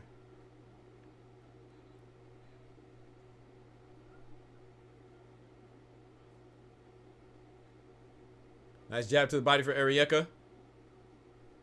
Double up jab from Ben Whittaker. Nice 1-2 from Ben Whittaker. He avoided the retaliation for the left hand from Arenyeka.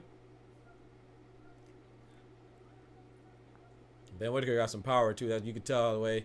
Ooh, nice left, snappy left jab from Ben Whittaker as Arenyeka tried to hit him with a shot. Tried to wind up for a shot. He got caught with a jab. Nice overhand right from Ben Whittaker. Ben Whittaker switched to southpaw momentarily. Switched back to orthodox. Doubled up on the jab. Jab to the body from Arenyeka, landed. See it right there. See what he just did? That's what he needs to do. He just threw a jab to the body. Then Arenyeka. Ooh! Ooh! Yeah, that hurt you, bro. Big 1-2 from Ben Whittaker. Right hook from Ben Whittaker. And he avoided Arenyeka's shot. But Arenyeka did a jab to the body and it landed. And then he was going for another jab and he came with a left hook. But he missed. But he needs to do that more often, I think. That'll serve him well. Because he can't stay at this distance, man. Because Ben Whittaker's picking him apart. Nice little check uppercut as Arenyeka was coming in for a jab to the body, looked like. Doubled up on the jab for Ben Whittaker. Played him at the end of the round. Facts, Kendrick. 19 seconds left in the second round. Ben Whittaker got the pink gloves. Breast Cancer Awareness Month. Shout out to the Queens. what I'm talking about? I don't know. It's not breast cancer awareness month. Every time I see pink, I be thinking about that. Nice left hook to the body from Ben Whittaker. Oh yeah, he going Matrix on him. He going Matrix on him and just tapped him on the head. Bink. Yeah, that was another Ben Whittaker round, man. That was another Ben Whittaker round. So right now I have it 2 rounds to none in favor of Ben. Yeah, it might get out of hand, Kendrick. I ain't gonna hold you. It may just get out of hand for old Ezra. Lock in. Ezra gotta lock in. Don't forget to like the video if you're on the YouTube side. I appreciate it. Don't forget to like the video. You know what I'm talking about. Hit that bell, turn on notifications as well. And consider becoming a member and firing up that super chat for your boys. How we keep the lights on around here and feeding myself and my doggies. You know what I'm talking about? My Kimba and Bandit.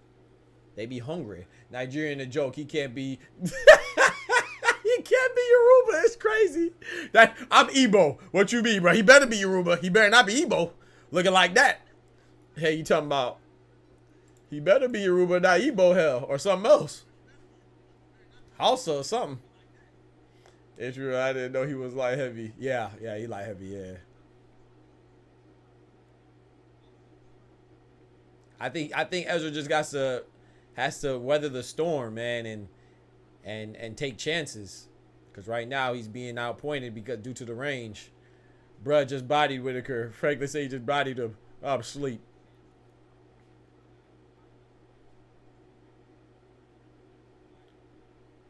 Come on, Ezra Arenyeka. Come on now. You gotta lock in. Jab to the body from Ezra didn't connect. Nice 1-2 over the top from Whittaker. Nice jab to the face of Arenyeka. 2 minutes left of the 3rd round. Nice overhand right. Hey, yo. What y'all doing, man? Getting freaky in the club? They called the time? Hold on, what we doing? The referee stopping it.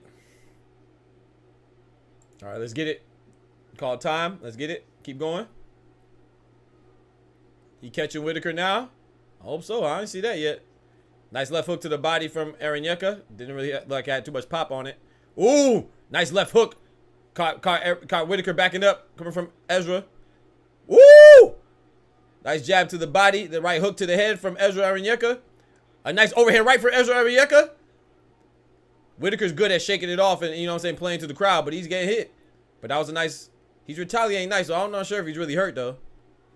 But he's getting hit more this round than any other round. Nice little uppercut after the jab from Ben Whittaker.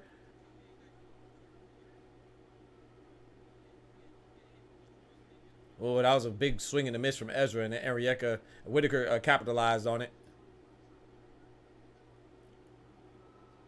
Ooh, nice matrix from Whittaker. Avoided 3 punches from Ezra. Nice little uppercut into a left hook to the body coming from Ben Whittaker. Nice hook, caught Whittaker. Left hook from Ezra. Caught Whittaker as he was trying to bob and weave and come out of a close quarters confrontation. See, I like Ezra, but what he's doing, man, you can tell these two.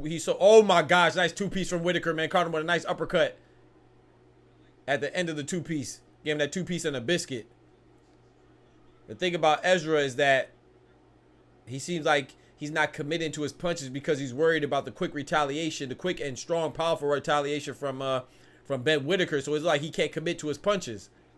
Whittaker right now walking down Ezra Arenyeka is circling around the ring. Has his back against the ropes right now, trying to play peekaboo. And that was a close round. That was the closest round of the fight so far. I don't know who I give that one to. Kind of lean towards Ben still in the close round, but that was close though. That was the best round for Ezra. I still don't know if it was enough to win it. Cause sometimes people think it because you have your best round that means you won. You got your best round and still lose. That was his best round of the fight. I'm not sure if he won. That was close though. I couldn't box, Doc. I need some Popeyes and liquor in the corner. Bro, I'm like, hey, Popeyes sound good as hell, boy. Some Popeyes and some churches. Hey, you talking about? That sound good, man. Get the honey on the chicken. You know what I'm talking about? See that body shot right there, I think is taking some wind out of Ezra, man. That was he's sneaking in them body shots, man. Them quick little uppercuts too. Ben is nice, man. People be getting so infatuated with his showboating and stuff like that, but he's nice, man. Tough guy too. Man got some pronounced collarbones. Those collarbones stick out. They super pronounced.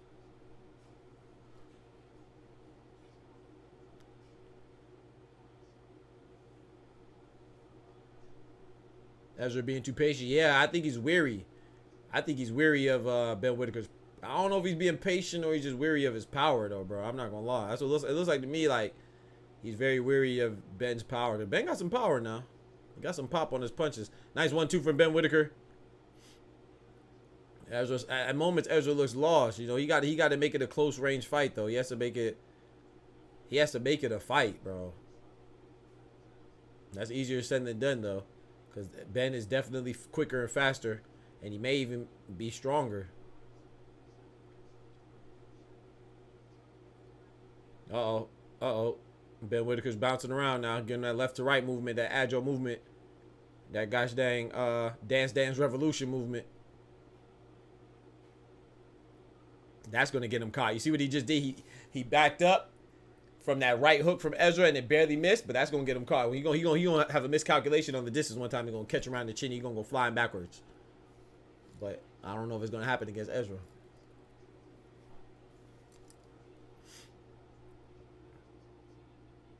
Look at that. Look at that overhand right that Ezra Arenyeka just threw, man. That was the slowest overhand right I've seen in my life. Who was you going to hit with that, bro? The heavy bag would have swung out the way of that. That would have been the slowest overhand right. What the? That left hook to the body from Ben Whittaker is landing pretty much at will. Ezra has to stop that, man.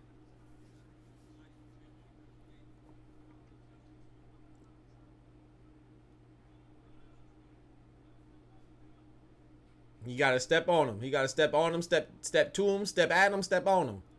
He's not doing it, though. Yeah, he's not going to win on points. Absolutely not. Nice little exchange right there. They both didn't hit their power punches, but nice little exchange between Ezra and Ben right there. Nice jab to the body from Ezra. Landed something. As he jabbed, Ben bopped him on the head. As he jabbed him again to the body, Ezra got bopped on the head by Ben Whittaker. Ooh, that was nice. Nice two-punch combination for Ezra. Like I said, Ben Whittaker's good at rolling with punches, though, so it doesn't like he's getting hurt or hit as much. But he's getting hit, though. He's getting caught a little bit. But his showmanship is good. He knows how to make it seem like even when he gets hit, that he's not really getting hit with anything of any consequence. Well, he's definitely getting tapped a little bit. That's a nice 1-2 from Ben Whittaker. Nice 1-2 again from Ben Whittaker. My bad, I hit the mic, sorry. Round 4 is over with, going into round 5. Going into round 5. Look alive. Ben gonna really hurt him in like round 8, dude. Yeah, he breathing heavy, bro. He fatigue and Ben's landing body shots as well. So, you know what I'm saying? It's not even just like he's getting tired on his own accord. He's getting tired and he get hit to that body. That body, that's how you gas somebody out, right? Body shots gonna start taking the toll. Well, no, like you said, it's already taking the toll. You're right. Gas somebody out, man. Yeah, you see up, like you said, Kendra, they telling him to breathe. Inhale, exhale. Like that boy going through labor. Tell that man, tell that man in the corner, who on your ass. That boy in there going through labor, boy. Right hook when he's pulling that armor out, keep his left up because we're gonna throw a sneaky uppercut. Yeah, he got to. You gotta, you know what I'm saying? Like, keep that up to catch that uppercut, but.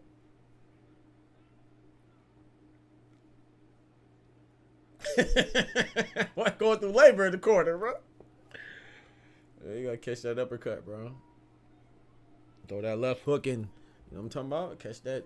You gotta catch it, bro.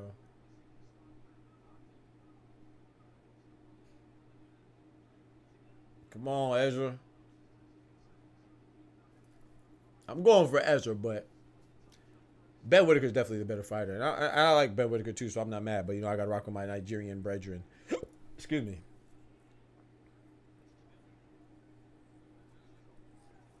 Nice overhand right, but you see, that's what I think. Like Ezra is like he's hitting him and then he's waiting for his reaction. Bro, just keep going. That's how you know he's worried about the retaliation, because he just threw a 1-2, nice overhand right that landed, but it's like he waited to see what Ben Whittaker how he was going to react to the punch, because he's worried about getting countered and timed. Like right there, he just threw a nice little right hybrid uppercut hook to the body of Ezra. So Ben Whittaker has to, I mean not Ben Whittaker, Ezra has to really just try to throw more. I know it's easier said than done. You worry about the retaliation, but you can try to throw more than 2 punches at a time, 1 punch at a time, if he can. There we go. He threw a nice jab to the body, then a 1-2. Didn't really connect, but I like the idea. He just tried to jab to the body. Ben Whittaker hit him with a right over the top, but didn't have too much pop on it, but he still hit him. There you go. Nice left hook. Left hook to the body. Caught Ezra caught Ben Whittaker trying to jump in. He's trying to play it off right now, but Ezra hit him with a right hook to the body, the right hook to the head. They're both in the center of the ring right now. I see Ezra just got caught with a right hand. He tried to smile it off, man. Stop smiling, man. Stop dancing. He just swooped with a big overhand right that didn't hit anything. They're in the clinch right now. Ezra's being active. Referee warned Ezra to keep them punches up. Man, you better just keep punching. F what the ref talking about. Oh, boy. What the hell? What this man Ezra Arenyeka just thought he was? Hajime no Ippo? The man just jumped and threw a left hook while he was airborne. The hell you doing, brother?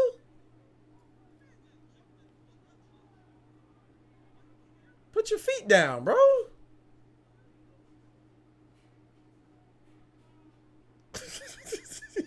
Why'd he jump?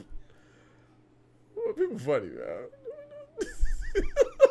What you doing, bro? I don't understand.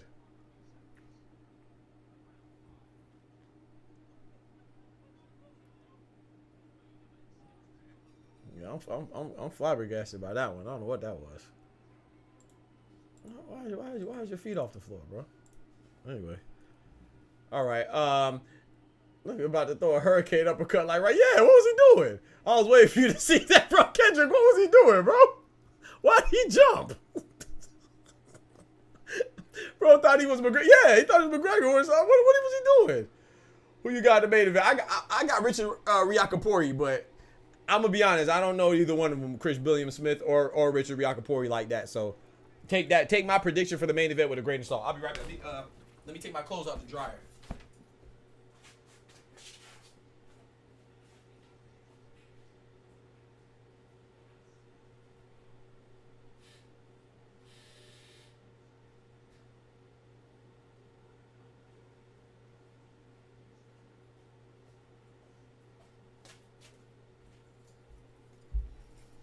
Man jumped in the air, bro. Like, that had to have been a signature punch. They had to work on that.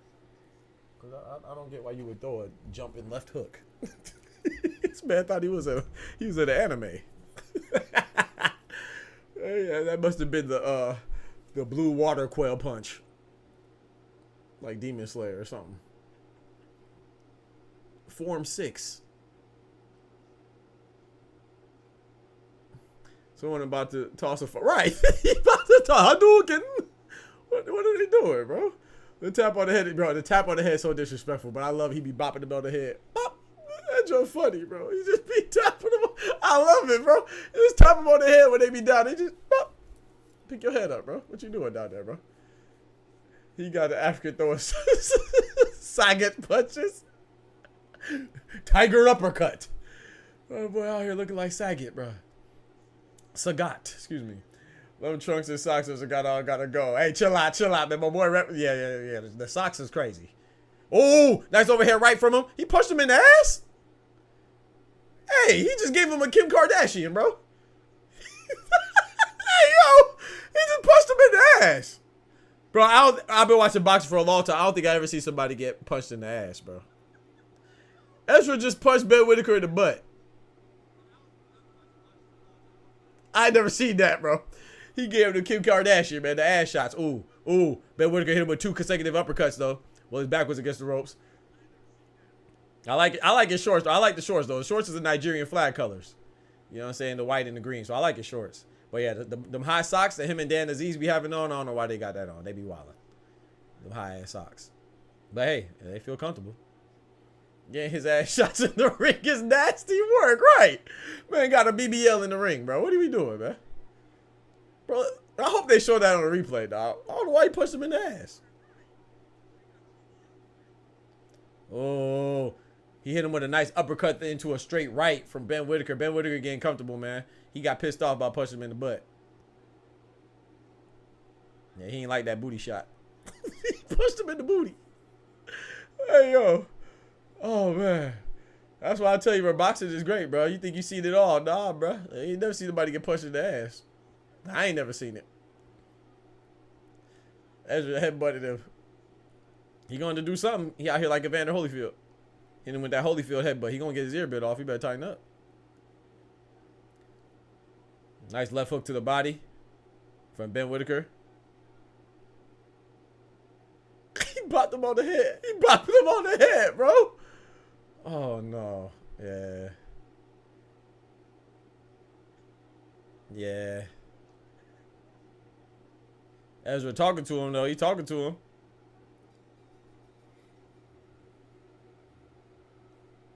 Oh, I just saw the headbutt. I just saw the headbutt. He trying to walk him to the corner. I don't blame Ezra for that. I'm not mad at Ezra for that. Damn, I'm way behind you, Franklin.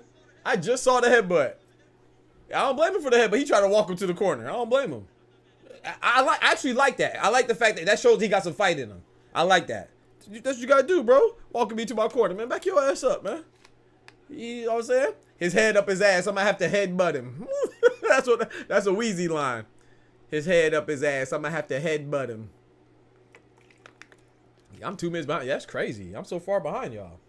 Ezra can't be like a joke. Now I like that. That shows some fight. I like that. He said, I'm not going for the BS. Yeah, man, you got to do something, bro, because you getting your ass whipped right now. He punched him in the booty. It's crazy, though.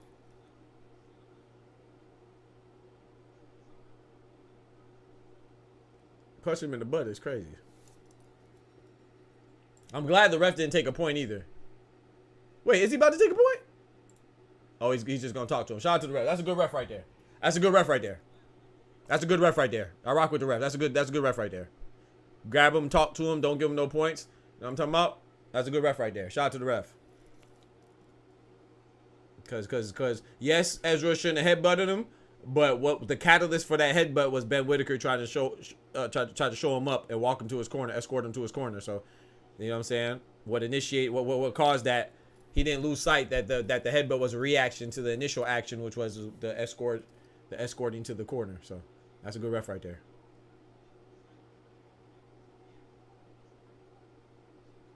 The ref knew they were both wrong. Facts.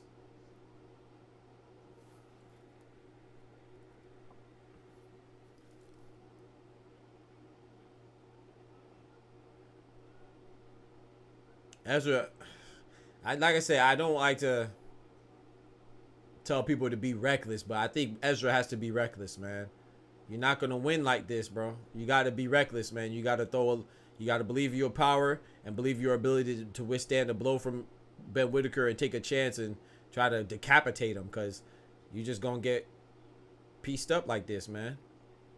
Even if you come in with, like, you know what I'm saying, hit him with like a few bob and weaves and then explode from a damn near squatted position like a Mike Tyson punch, you know, and come through with a big left hook or right hook over the top. But you gotta do something, because right now it's not in your favor. They just exchanged 2 left jabs. He's just not fast enough. You're not quick enough. Ben Whittaker has some great reflexes, and he's demonstrating that right now. As right on cue, Ezra tried to throw a right hand that Ben Whittaker hit him with a 1, and then just dodged it like they practiced it. Nice long uppercut from Ben Whittaker. Ezra just threw the saddest, slowest left hook to the body I ever seen in my life.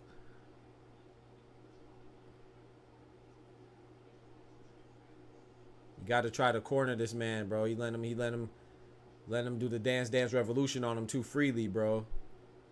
Shout out to Ben Whittaker keeping his composure. Nice left hook from Ezra that landed. Ben Whittaker is definitely winning this round, though, again. Nice jab from Ezra. 1, 2, 3. Punch combination from Ben Whittaker. 7th round. Ben Whittaker just bopped him on the head. Bro, somebody tell this man stay on his feet, bro. This man just jumped in the air and and threw a 1-2. What's wrong with Ezra, bro?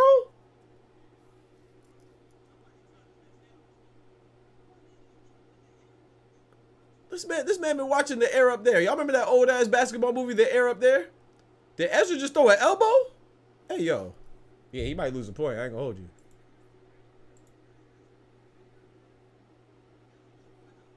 Nah, he lost a point. Oh, man. Yeah, GG's. GG's. It's over with. You gonna have to knock him out. He definitely threw an elbow for sure. Yeah, he definitely threw an elbow. Most of his strikes for him were headbutts and elbow. He in the wrong profession? He need to join MMA? He frustrated. That's what it is. He frustrated, bro. I'm not mad at the point because he got warned for the... They both got warned. You know what I'm saying? For the headbutt and all that. I don't know. I don't like it, though. I ain't like it. But, hey, it is what it is. I understand it. I understand it, but that doesn't mean I have to like it. I ain't like that point deduction. Hey, Teddy, you remember The Air Up There? Where they were at again in The Air Up There? Were they in Kenya? I don't remember. Yeah, man, this man over here throwing punches like The Air Up There, bro. This man jumping up in the air and punching, man. What you doing, bro? Keep your feet on the ground, man. Yeah, he wilding with that elbow, bro. Nah, I ain't gonna lie. Yeah, that elbow. Nah, he deserves. Now it looks worse in the slow mo. Yeah, nah, he deserves a point deduction. No. I take that back. I apologize. Nah, that was a good point deduction. That just looked way worse in the slow mo. Nah, that was a good point. I take that back. Frustration of mother sucker. Facts. Nah, that was a good point deduction. I take that back. Seeing it again in real time, it didn't look that bad, but then seeing it again, yeah, he consciously looked back and threw that bow like he was John Jones. You can't be doing that, brother.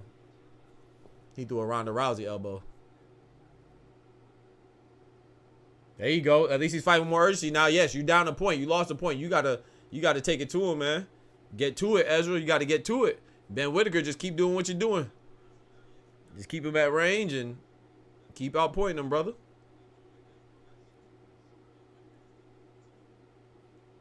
Oh, he ripped a mean uppercut. That missed, though. Coming from Ben Whittaker. Try to take his head off.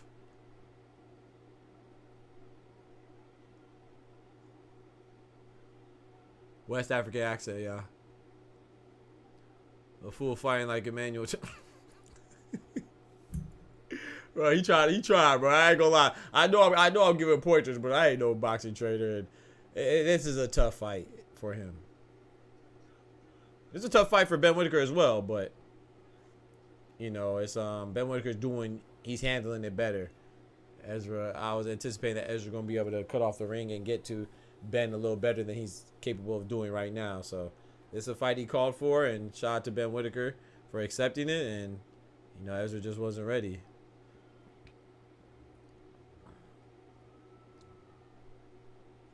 He's getting thrown off. Like, look how he just threw that hook uppercut hybrid.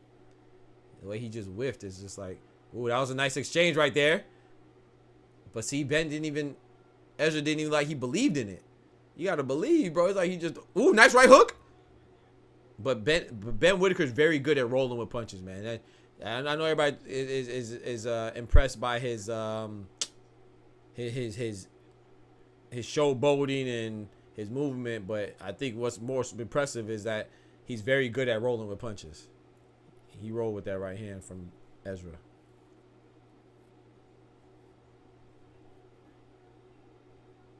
That comes with being evasive too, though. You know what I'm saying? He takes a stank off the punches when he rolls with them. Yeah, Ben eating good right now. Yeah, he eating food right. Yeah, he eating food right now. Yeah, Ezra needs a KO. Yeah, that's it. That's it. Michael Black's his fake accent. Facts. Mother soccer.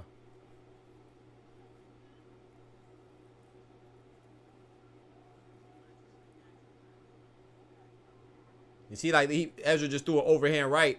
It landed, but Ben rolled with it, man. And he's giving him, you know, he's kind of taking off some of the pop off of punches by putting so much distance between him with his body. He uses his Ben Whittaker, I'm impressed. He's using his body well also. So it's really making Ezra overextend and making this. It's like, you know, when your rear view mirror, if you look at the rear view mirror, at the bottom of it says objects in rear view mirror seem closer than they appear. You know, that's how I feel like Ben Whittaker, he's a rear view mirror for Ezra right now, man. You know, Ben seems like he's closer than he actually is.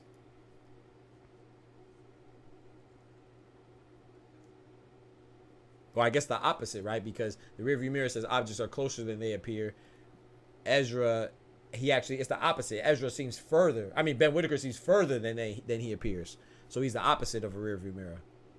They gave him the fight for a reason. They knew he was slow and has a cautious offense. True. Only thing Ezra believes in right now is going home and taking oh, man. Let's get it.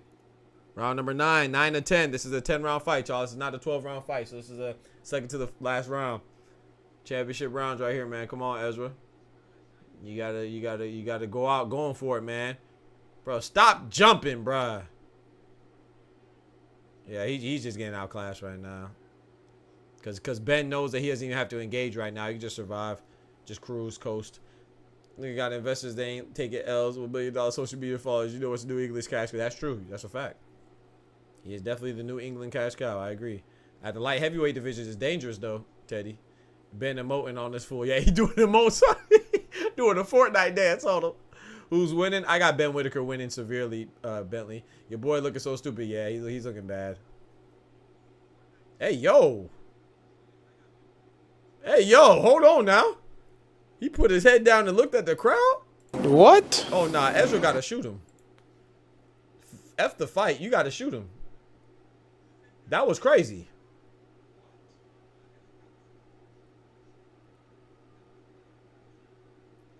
Hey, yo.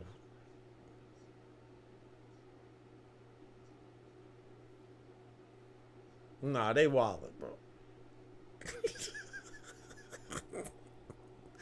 Bro.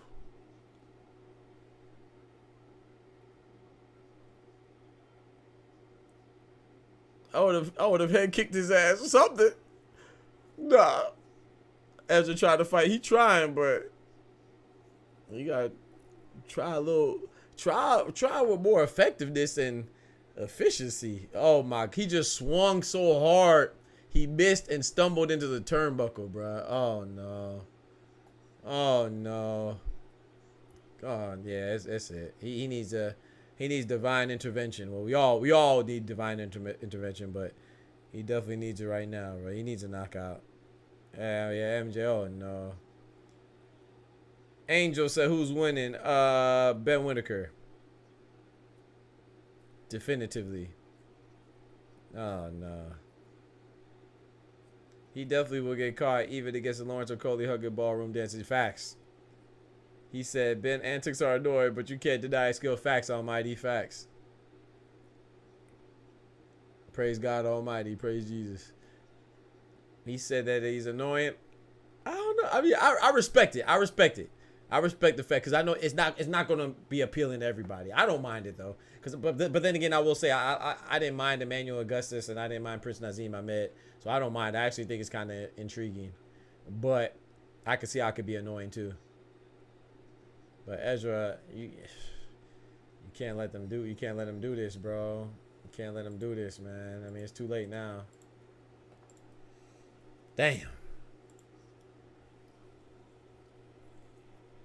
But I agree, you can't deny his skill. He has great reflexes, good athleticism, obviously. He's evasive. He obviously has power as well. I think Ezra would be coming forward with a little more intent and more in more of a deliberate fashion. So he's definitely weary and cautious of Ben Whittaker's power for sure. Emmanuel Augustus danced on great fighters. He dancing on bums.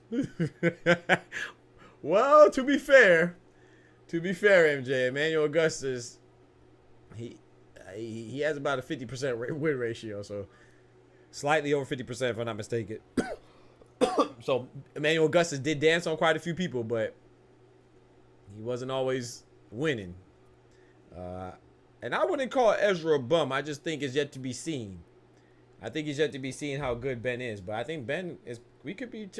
You never know. You know, it's like This is early in his career, right? This is only his 8th fight. We could, at the end of his story, you know, he could be looking at a future light heavyweight champion. So, you know, maybe this loss to Ben won't look as bad by the time Ben reaches his peak or his pinnacle. You know what I'm saying? So it's like when people lost to Floyd early on, you know.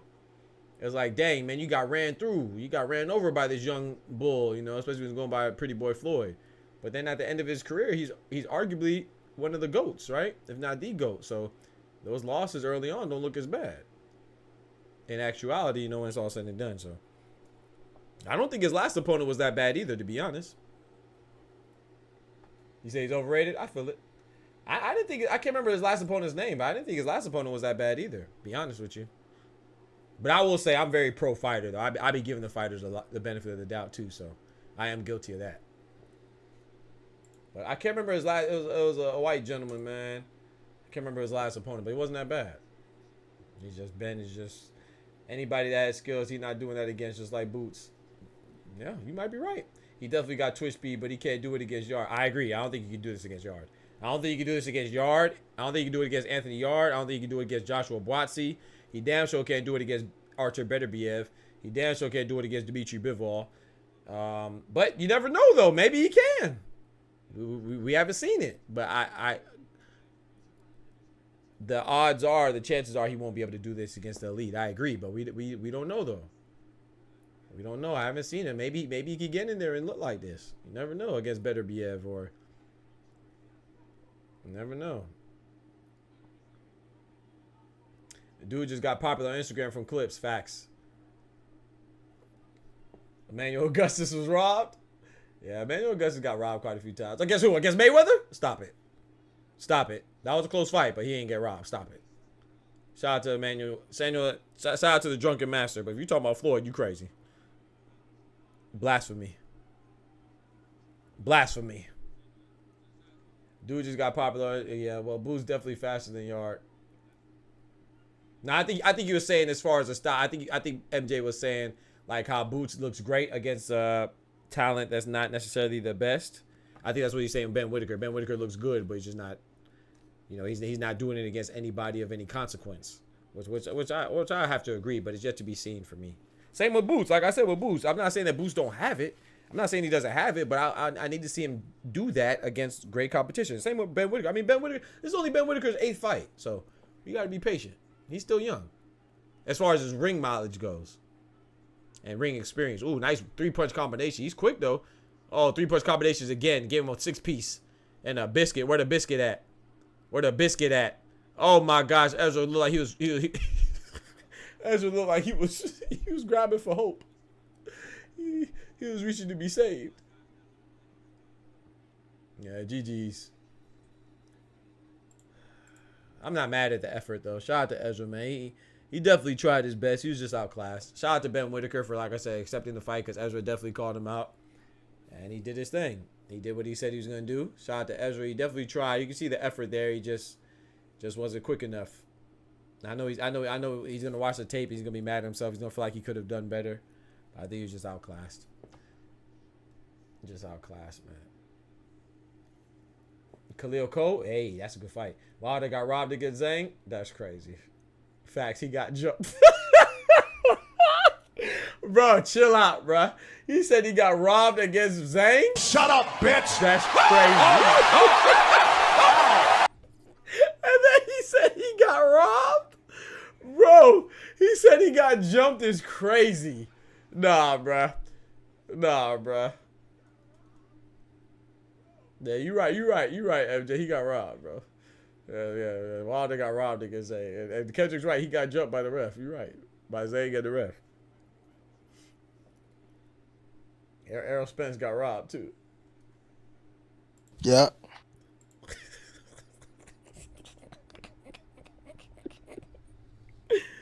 Oh, man. Oh, man. Yo, you funny as hell, MJ. Robbed of his dignity. Facts. Errol Spence got robbed against Bro. Facts, MJ. I agree. Errol Spence got robbed, bro. You right. We already said Terrence Crawford got a metal plate in his head, man. That's not fair. That's cheating, bro. That's cheating, man.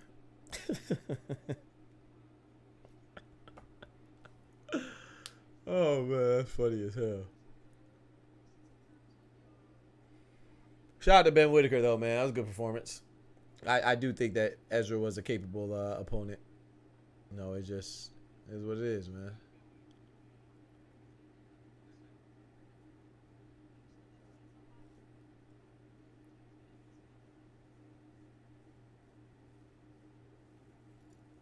But it's Wolverine for real. It was an adamantium, right? Oh man, Bullet could have stopped him. Shit, who cares? Crawford got smoked and come back to be pound for pound back.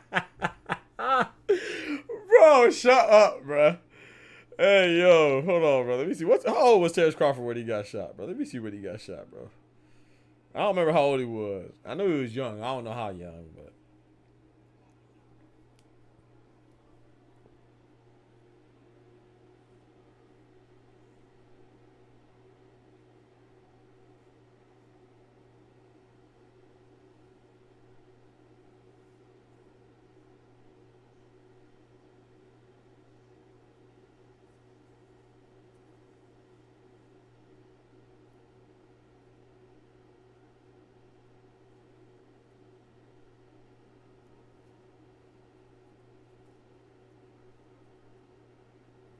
I don't know how old he was. It doesn't say on Wikipedia. All right, so we have the main event coming now, man. Chris BILLIAM-SMITH versus Richard RIAKPORHE. I got Richard RIAKPORHE. However, I wouldn't bet on this because I'm not too familiar with either one of them, to be honest. So.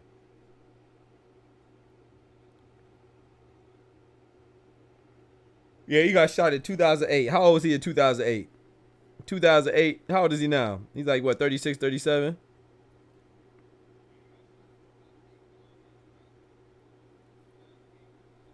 So he was what, like 21? He was 21 when he got shot, man. He 36, man. Stop it, bro. He was like 20 or 21 when he got shot, man. Talking about it's like the car accident, man. Stop it, man. He fought aerospace. He was 36. Me too, MJ. Me too. He still got shot. That's facts. He got shot. Yeah, that's true. No, I'm not taking. No, I'm not taking nothing away from him. But that doesn't compare to the car accident and the timing and when it happened, bro. I said this man aerospace came out of a car accident. This man Franklin said so. Terrence Crawford got shot. Bullshit! Bullshit! Bullshit! Bullshit! Bullshit! Bullshit! I promise some of y'all ain't shit, man. Y'all are not shit, man.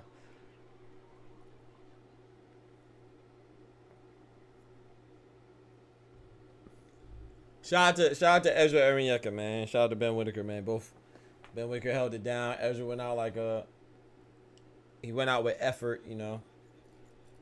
Can't say he didn't try. He just wasn't able to fight.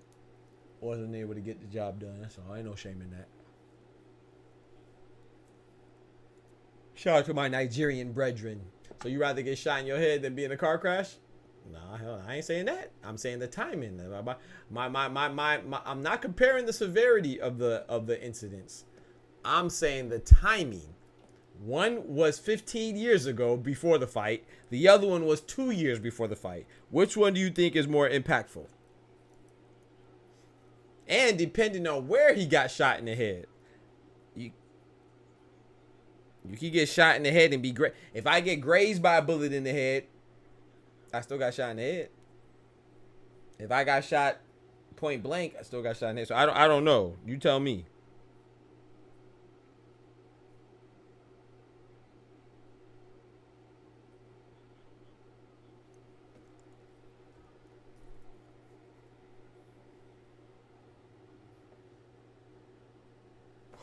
I'll take my chances with the bullet if my 6'2" ass in a smart car.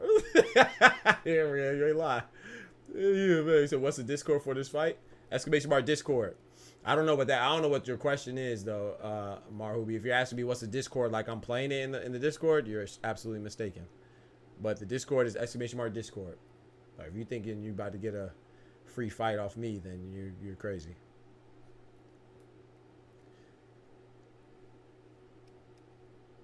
I don't know if that's what you're asking. So Man, Crawford got shot 8 times in the head. Came back in peace, man.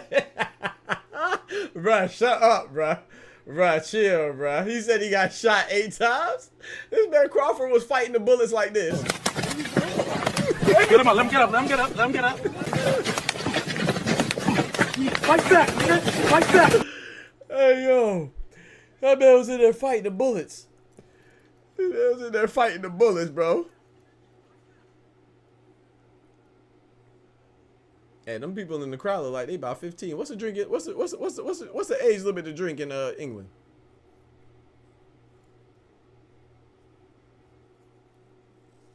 Bro, people are funny though, man.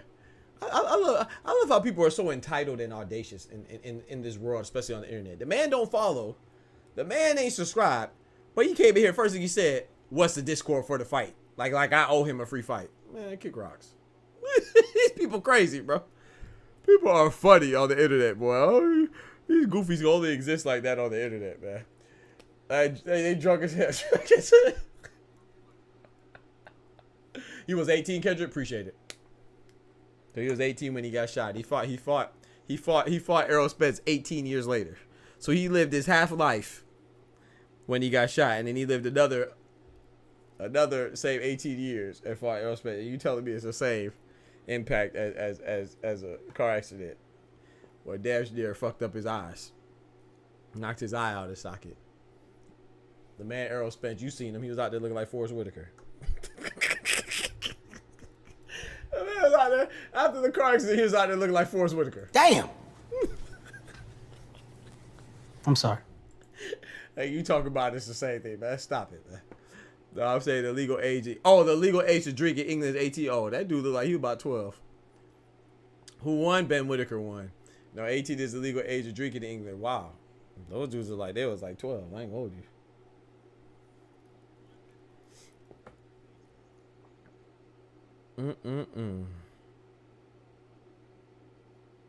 All right, we got Chamberlain, BILLIAM-SMITH versus Chamberlain. Let's get right.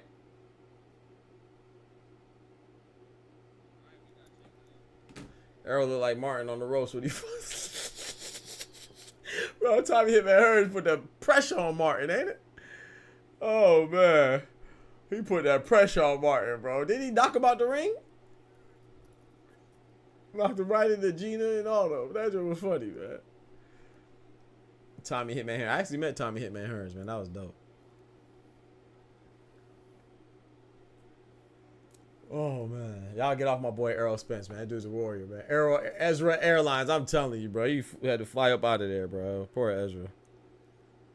Poor Ezra, man. He just got outclassed. So it's like, ain't no shame in that, man. It was a good fight. Good effort. It wasn't a good fight. It was a good effort from him. You know, at least he wasn't in there like Jermell Charlo against Canelo. So as long as you don't do that, I'm cool. I'm pretty much cool. Shout out to Jermell Charlo, but he definitely disappointed me with his effort against Canelo, man. He just went in there to survive. After the second round, Canelo hit him one time. Jermell said, "Oh no, I don't want no pressure. I'm good. I'm good. I don't want to get hit like that no more. I ain't signed up for this." That boy hit hard.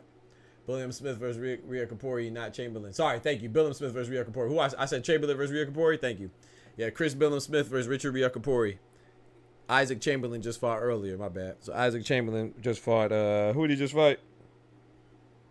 He lost to Massey. Ezra didn't do bad. He didn't do good either. Yeah, facts. He didn't do bad. He just didn't do good. Didn't do good enough.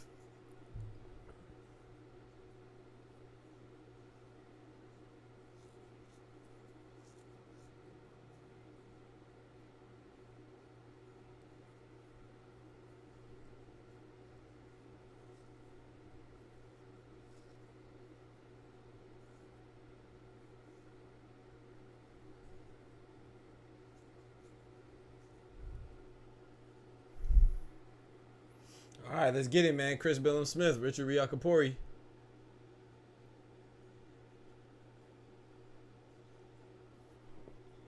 Look how the stadium's full up now. That thing was damn near empty up until the co-main event. When Aziz was fighting, Aziz versus Sep, which I thought Aziz won. That shouldn't have been a draw. It was empty. Then Isaac Chamberlain versus Massey. It was empty. Now Ben Whittaker versus who he just fight? Ezra Arenyeka. A little bit more people came through, but it wasn't packed to capacity like this.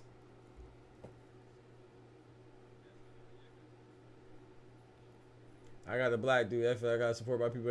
Everybody else do it. Ain't nothing wrong with that. Ain't nothing wrong with that. I don't know either one of them too much, you know. So I was looking up their fights a little bit. You know, I do my little research when I'm interested in the fight if I don't know the fighters. So yeah, frankly, you ain't gotta never apologize for going for somebody that shares the same culture. There's nothing wrong with that. Just like you said, you know, Mexicans go for Mexican fighters, nobody says anything. Puerto Ricans go for Puerto Rican fighters, no one says anything. So if you English, you want to go for your English fighters, your fellow American, nothing wrong. You don't owe nobody an explanation or an apology. If you're American, want to go for the American fighter. If you white, want to go for the white fighter. Black, want to go for the black fighter. Hispanic, want to go for the Hispanic fighter. Asian, want to go for the Asian fighter. You go for who you want. The problem is just when people think because they affiliate, associate, or relate to something that they're better than somebody else. That's what the problem is. But ain't nothing wrong with room for who you everybody has a preference. Whatever your preference is. Regardless if it's authentic or shallow or or intelligent, you know, reason or preference, it is what it is.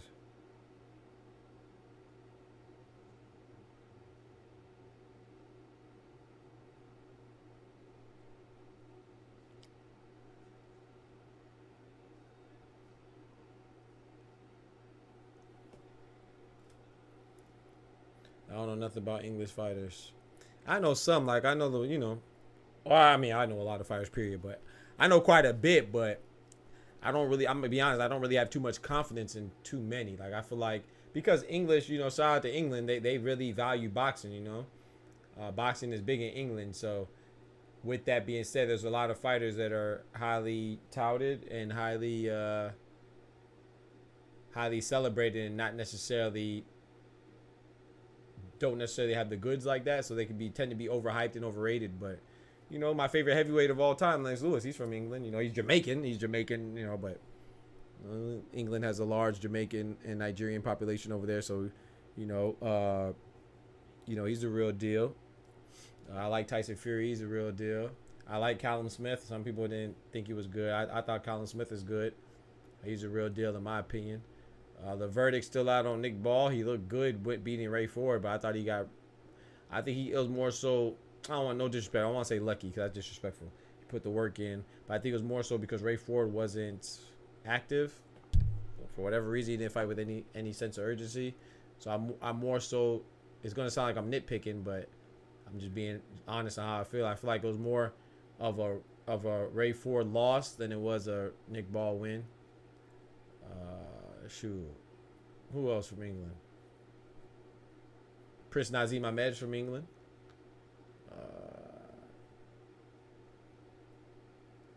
Amir Khan was from England, right? Indian, but Indian. I mean Indian and Pakistani, I believe, but still English. So there's some good fighters out of England, man. Carl Froch is from England too, right? Don't quote me on that. That's some good English fighters. Of course, AJ's from England. Nigerian as well. AJ's Nigerian as well, but Nigerian by way of England. Nick Ball won 10-2, easy money. 10 rounds to 2? Yeah, you're stupid. He said Nick Ball won 10 rounds to 2. That's crazy. Yeah, I would never listen to your opinion on boxing ever. That's crazy. I don't mind Nick Ball winning, but it was a close fight. If you thought if you said Ray Ford won 10-2, I think you're crazy. He said Nick Ball won 10 rounds to 2. Yeah, okay. You ain't watched the fight. You must have dreamed of the fight. You must have watched the fight in your imagination. You ain't watched it. You ain't watched the fight on that was played on the screen. Yeah, you must have been, or maybe you was drunk or something. I don't know. The announcer looks like Rick Ashley. Hey, get Rick rolled. Rick Roll'em supporter. Dun, dun, Rick Osley. Dun, dun, dun, dun, dun, dun, dun, dun, dun. He gonna rickroll your shit. 10-2 is yeah. That's what happens when you watch boxing, though. People are just such a fan of their favorite fighter that they don't even watch the boxing. They just be. I swear, when they watch when somebody's favorite fighter is in the ring, I don't know. AI, he could be joking. AI could be joking. I don't know. But when some people's favorite fighter in the ring, all they do is just watch their favorite fighter, and I swear they just watch like their shorts sway back and forth. They don't actually watch the fight. Ain't no way. Ain't no way they watch the fight.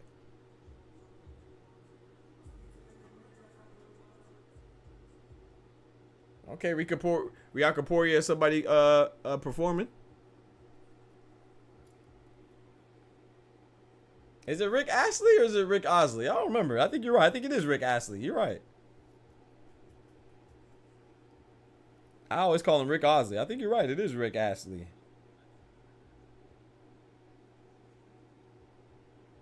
Gonna Rick roll him. I think you're right, supporter. My bad. I always call it Rick Osley because I always mess up his name.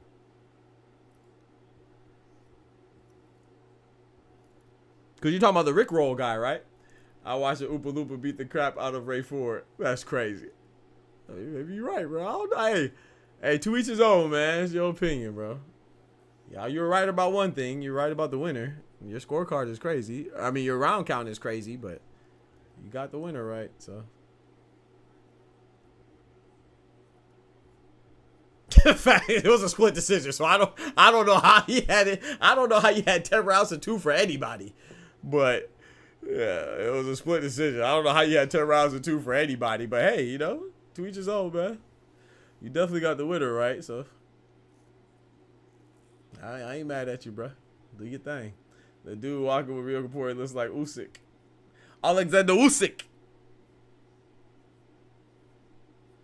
I don't know who's gonna win this one, man. I have no idea. I will lean towards RIAKPORHE since he's undefeated, and well, I don't really know Chris BILLIAM-SMITH. I don't really know either one of them, though, to be honest. Like I said, I just watched their fights just to make sure I had that idea of both of them. But yeah, I saw the guy on the right. Yeah, I saw him. Usyk. Ukraine, stand up, because Alexander Vazdik will be fighting tonight. Ukrainian, you know, fellow countryman of Alexander Usyk. What's the odds like for this fight? Ah, man. When I looked at it before, RIAKPORHE was a favorite by, I think it was -210, and I think that Chris BILLIAM-SMITH was plus 195. So he was the underdog. Can't have Frank be the only one tonight. Yeah, I feel that. I score fights like Adelaide Bird. Hey, do your thing. More power to y'all, man. I like to talk boxing, man. I don't debate boxing with everybody, bro. I ain't gonna lie, because there ain't no point.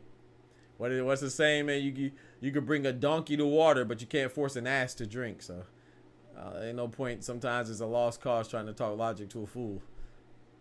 That's not saying you're a fool, but if anybody had that fight 10-2, that's they weren't watching the fight. I don't care who you had winning. There's nobody won 10 rounds to 2. Not Ray Ford versus Nick Ball. It was good, Merle. It was good. Whittaker won, man. He blew him out, man. I was actually disappointed by my fellow Nigerian, man. But it was a good fight. Like I said, I like Ben Whittaker. I thought he was a better fighter going in, but I was still pulling for Ezra, being the fact he's Nigerian from Yad. But Ben Whittaker dominated him. Wasn't even close. What is Smith walkout song? I can't, like, you know, I can't hear it, so let me turn it up.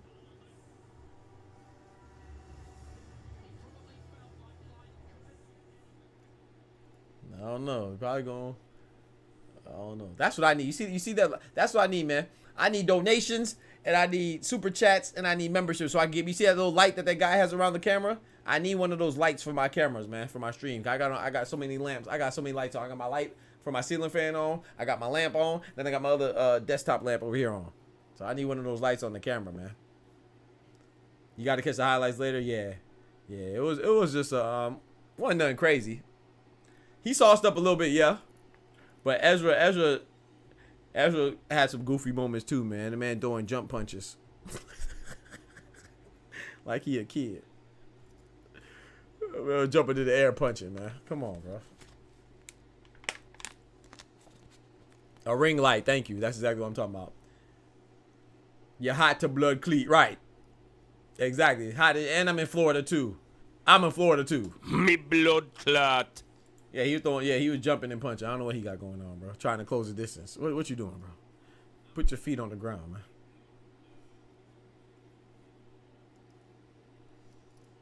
We need more members. Let's get right, man. We need more members. We should have 8 members, no problem. Trying to get 8 members by the end of the week, so we can have those little. The reason why I want 8 members because once you get that 8 threshold of members on your channel, it actually will post the members on your channel. I think that's dope, man. That'd be dope to show off the members, man. Show some love to Merle, Kendrick, Arnaldo, and Tech. That'd be dope.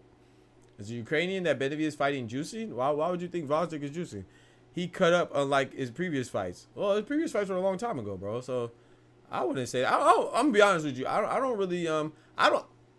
We should be weary and we should be cautious of juicing, of course, because you know it's dangerous. But I don't really like the allegations without any type of definitive evidence or reason for the skepticism. You know, I think that's so I would say no, unless you can show me some legitimate reason to make you think that besides the fact that he's cut up. I mean, he hasn't fought in a long time, right? So, you know, there's different types of training. There's different, maybe he looks more cut up in preparation. Maybe his trainer and him caught something. They see something in Benavidez that will require him to be more cut up. It'll be more beneficial for him to be cut up as opposed to previous fights. So I saw that picture that you saw circling around was before and after, or like how he looked now and how he looked back then. But those are different fights. He's fighting Beterbiev, and it was a different time. You know what I'm saying? Different time of his life, probably different, you know, different trainers. At one point, he was trained by Teddy Atlas too, so maybe he had a different philosophy of trainers. Teddy Atlas also trained Alexander Vosdick at one point.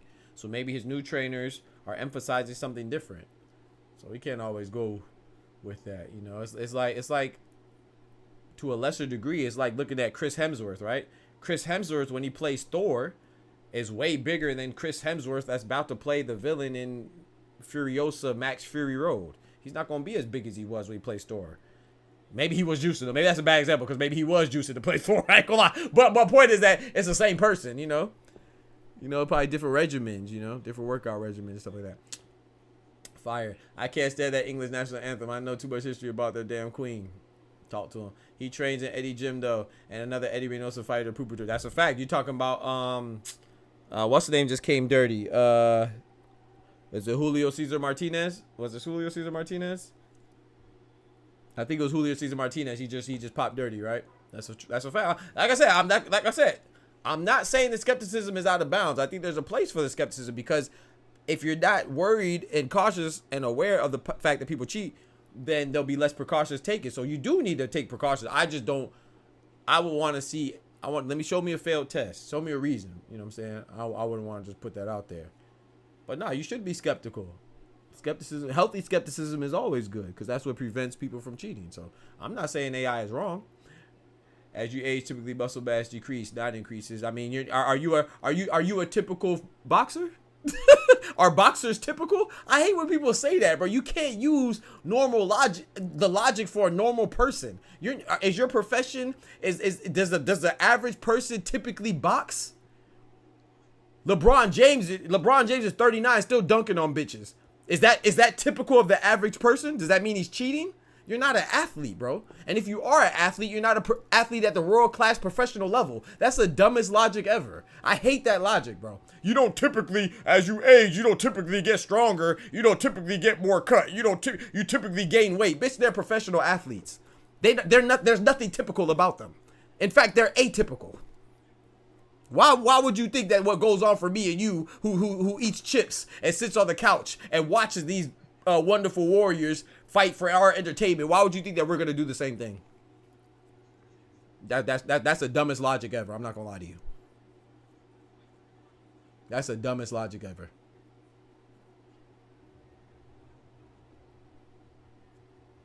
Diana Taurasi is 42 years old. She just dropped 30 points in the WNBA, the professional league. Is the average 42-year-old woman dropping buckets like Diana Taurasi? Is she cheating too?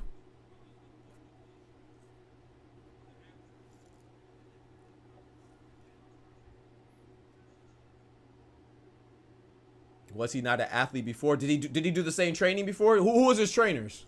AI, since you know everything, who was his trainers? Did he have the same trainers? Do all trainers have the same philosophy? When you're in training camp, do you prepare for the same person every way? When you take a test and you study, if I'm studying for a math test, do I prepare the same way as studying for a chemical test, a chemistry test, or do I study and do different things?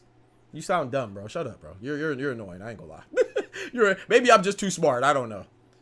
So I'm supposed to prepare the same for everything I do? So if I'm taking a test in mathematics, I'm supposed to study the same shit and prepare the same way as I am if I prepare for a biology test? Maybe he's doing something different. Maybe he's preparing in a different way. You're not supposed to be able to relate to them. You don't do the same thing. Have you ever boxed before? Have you ever done anything athletic before? I'm not a pro and I'm absolutely bigger than when I was young. Thank you. Some people get bigger and stronger. I have a cousin who just turned 40. He's way bigger and more cut up and stronger than he was when he was 18. Because at different times of your life, you do different things. You focus on different things. Maybe he's focusing on lean muscle more now than he was before. Maybe he was focusing on body mass and now he's focusing more on lean muscle. Maybe he was focusing more on power before and now he's focusing on agility. I'm not a pro. He said true, and it's nighttime there.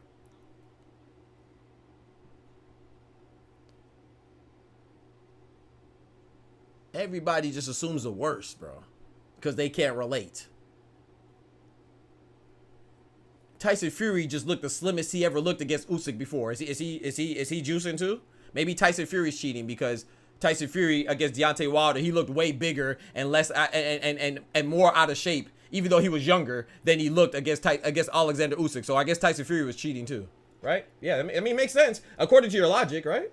Tyson Fury was definitely cheating because he looked slimmer against Usyk than he ever looked in his career. But he's also older, so like he had to be cheating. It had to be cheating. Yeah, absolutely, he was cheating. Yeah, it's the main event right here. RIAKPORHE round 1. Even if whether he's cheating or not, man, have some concrete evidence, man. Don't just say something as freaking shallow and surface level as, oh, he looks different. Okay.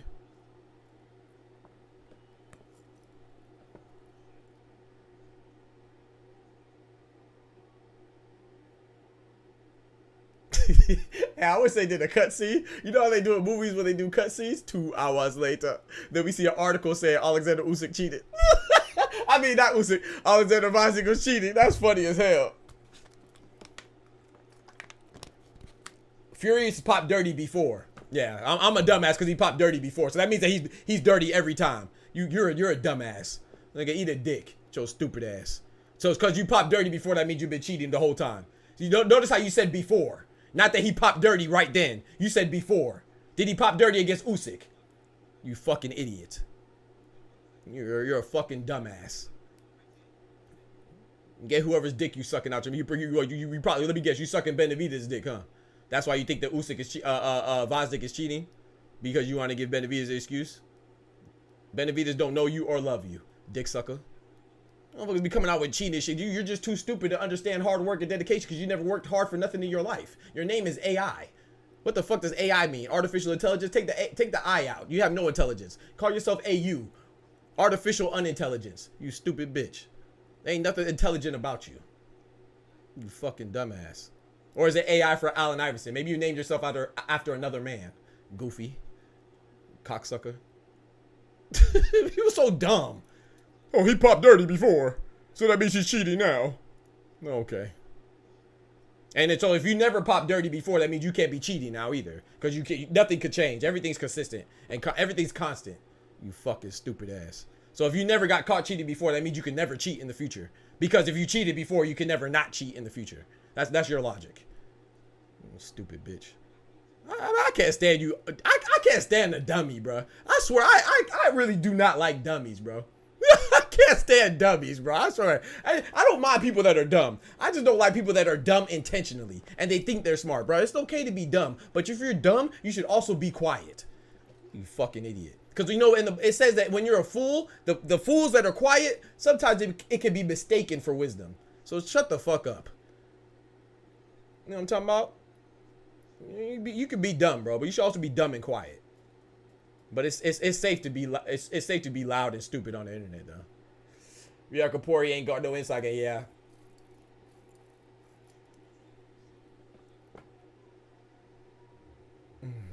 He said, I don't even get that insult. Wait, what did he say? I'm not the one with men shirtless men on. I'm not with men shirtless men on my. See, he's so nervous. I got him so nervous he can't even type right. I'm not the one with men shirtless men. Bro, learn English, bro, before you try to talk shit to me. You're a fucking idiot. I got you nervous off my verbs. Off the verbiage that I'm using, bro. I got you nervous. You can't even type right. My vernacular got you so bothered that you can't even type right. You're emotional. Learn to type, first of all. And number two, this is boxing.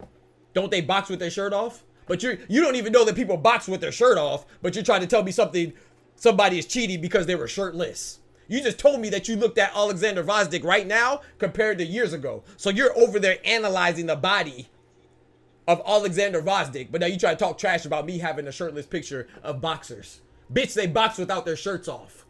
Where the fuck is your mind at? Do this, bro. You're just dumb, bro. Just shut up, bro. Stop it, bro. You're an idiot, bro. You just make yourself look even more dumb.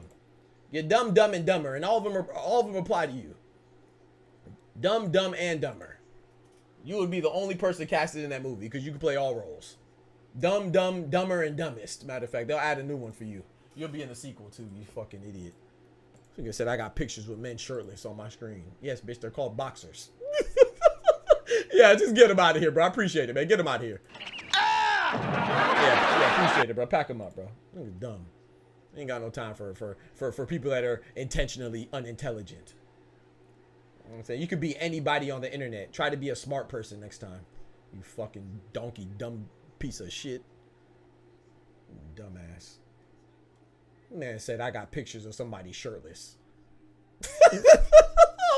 Oh, my thumbnail. Yeah, they're called boxers, and we're talking about boxing while watching boxing. Yeah, they box with their shirt off, bro.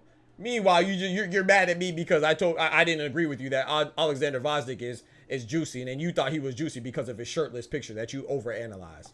Yeah, okay, but that doesn't make that suspicious though. You looking at naked men. Hey, I appreciate that, Moonlit. Goofy ass. The logic of the unintelligent. The illogical logic of the unintelligent. I want more entertainment from the court jester. Yes. You done with Diablo, huh? Nah, I be playing Diablo. Moonlit, I can't help when you turned into the stream. I just streamed Diablo like yesterday. I can't help. You get the same notifications whether I'm doing boxing or I'm playing Diablo. I can't help when you click on it. I'm waiting for a rebuttal.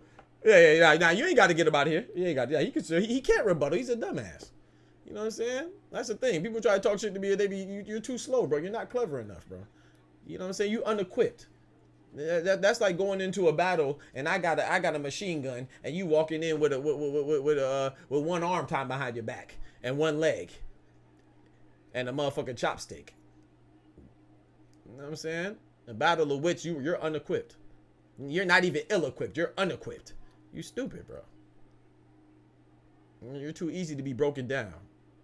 Had this man. How you stutter? How do you stutter in a typed message? The man said. The man said you got men with men. You got men with the got men on your screen. What? How you stuttering in your typed message, bro? Relax. What's your heart beating for?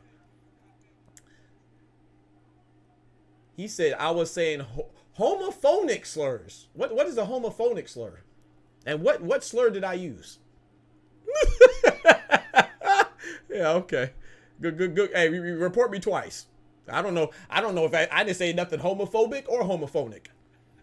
I just said you're a dumbass. Yeah, bro's entirely slow. I do have a phobia of idiots. I'm very much scared of you. But I can handle you, though. So. You're dumb as hell, bro. And it's just a sad. It's sad when people and this type of person that thinks he's smart. He's smart enough to tell me that somebody who he had no evidence of was cheating, but he's not smart enough to know the difference between homophobic and homophobic. The man don't know the difference between homophobic and homophonic, but he's trying to tell somebody who's cheating, and he knows a human anatomy and biology of a body. Shut your stupid ass up, man. Just be dumb, bro. It's okay. It's okay to be dumb. The man said homophonic, bro. I didn't say anything homophobic, or nothing of the sort. Nothing that even spelt the same as that. Weird, bro. You're just a dumbass, and I called you dumb. You always gonna be dumb. You ain't got no choice. That's the card you were dealt. You're a fucking idiot. You're gonna be an idiot. You were born an idiot. You gonna die an idiot because you choose to continue to be an idiot. Idiot. You're mad at me.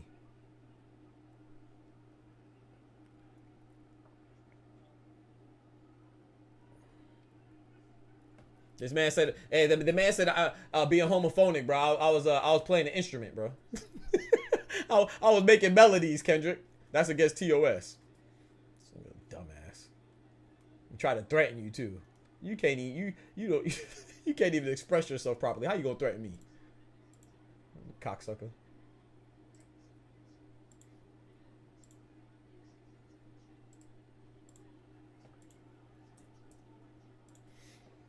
Weird, man. Oh, we in the third round, man. P is against using. Yeah. I'm against using the same sounds. Stupid ass.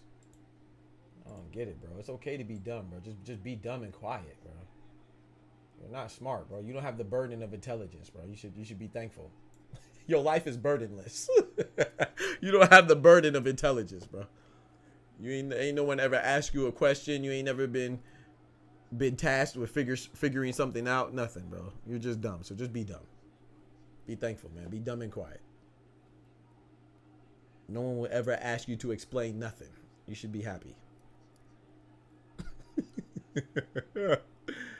Oh, man. I'm crying, bro. It's the internet. Internet is the only place where it's not only is it okay to be dumb, it's encouraged.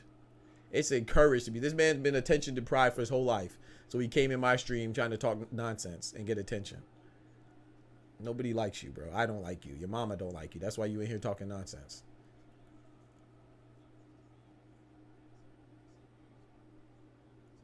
That's not going to change with me, bro. You're not burdened with intelligence. He's not, bro. Look at his responses, bro. The man tried to insult me and typed homophonic. I ain't heard that word since I was in the band in middle school. What the hell is you talking about? Not gonna lie, sometimes I wish I could be dumb. You have a list with facts. But I don't wish I was dumb though, bro. No, you don't wish that, Kendrick. You'll end up looking like AI. That jackass. And the sad part is, you could choose to be anything on the internet. He chose to be a jackass. That's how you know he's a jackass in real life. Because you could be anything on the internet and people will believe you. People are inclined to believe you. You can't even help being a dumbass on the internet. You just dumb. You gonna be that, bro. That's just your life, bro. It's tough, but hey. The way, if you think about it, it's kind of easy. Just don't try to be what you're not. You're clearly not smart. Bro, he don't even know that he's dumb, so it does affect him. That's the worst part. You know, it's like a gazelle that thinks he's a lion. By the time the gazelle realizes it's not a lion, it's already getting eaten by another lion. It's already getting his asshole eaten out. You know what I'm saying? There's nothing wrong with being a gazelle, but when a gazelle thinks it's a lion, it end up dead. So in this world, you should know your role, bro. It's very important. A lion's job is to remind a gazelle every day at the water hole that you're a gazelle. Because if I pick my head up and look in your direction, bitch, you better run. Or you're going to become my lunch. Because you easy money. Stupid ass. It's my job as a lion to remind a dumbass gazelle that he's a gazelle.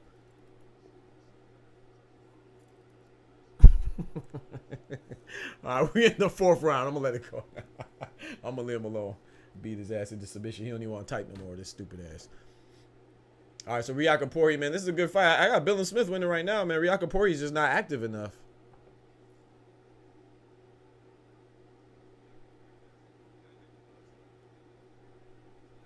Nice jab from RIAKPORHE. Nice jab for RIAKPORHE again, landing right in the face of BILLIAM-SMITH.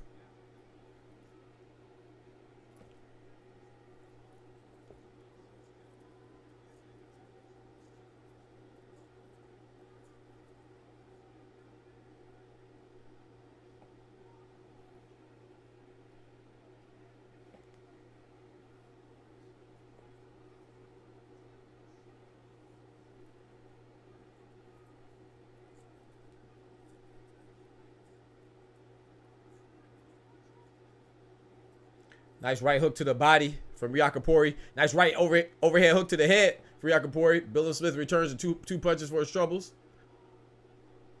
Nice right hook from from BILLIAM-SMITH. Mostly hit gloves on RIAKPORHE though. Chose to be anything and it was a dumbass. Facts, bro. That man could have been anything and he chose to be a dumbass, bro. Because he really, he chose, but he has no choice. Well, he does have a choice if you try.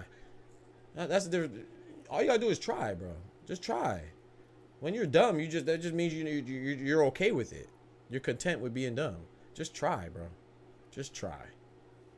That's all it is, bro. Just effort.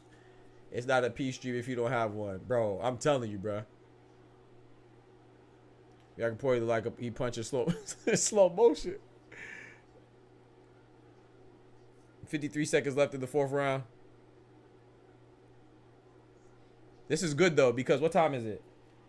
It's 5:53, so 6 o'clock. I got some time to take a little break before the next fight cards. Don't we know it? Don't we know it, bro?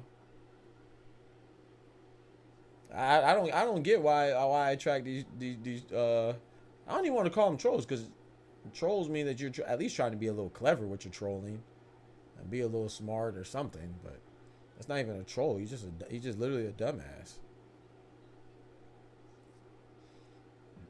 Yeah, he is punching in slow motion. Hopefully he got some stank on them punches because they definitely slow. So sometimes when they throw slow like that, it's slow and heavy and clubbing, you know. So you can see it coming a mile away. Yeah, facts.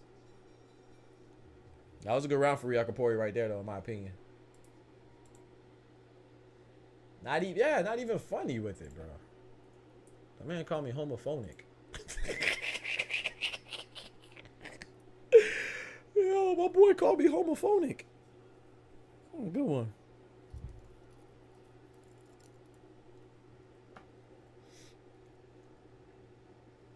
Yeah, it look heavy as shit, yeah.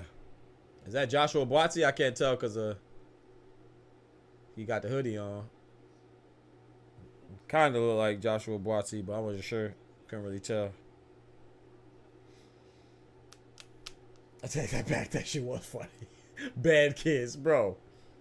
Well, that was a mean jab. You see that jab right there on the slow-mo? Ooh, wee. Bro, I wasn't even offensive, Kendrick. I just disagree with him. And you just mad because when I rebutted, my response actually had some thought with it. As opposed to just saying emotional feelings. And he just felt like the bitch he is. And proved that he's emotional and dumb.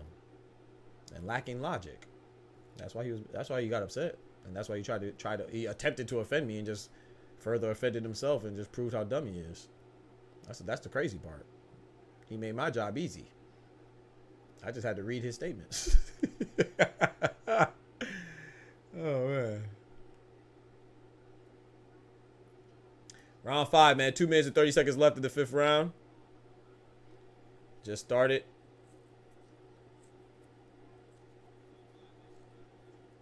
I'm thinking the way it's going, I'm thinking RIAKPORHE should be able to get a stoppage. I'm not saying he will, but he should.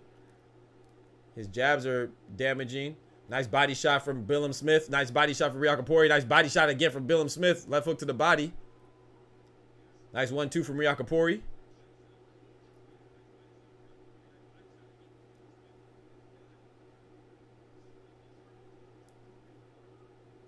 What the ref chatting about, man?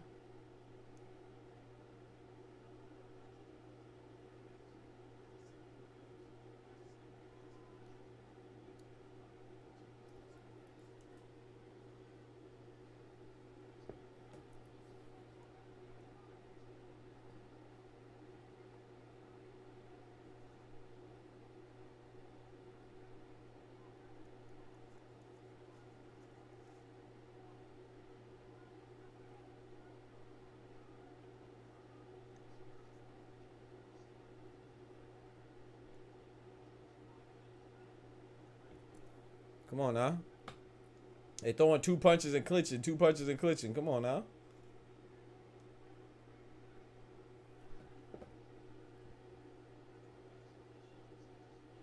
Exchanging jabs right there.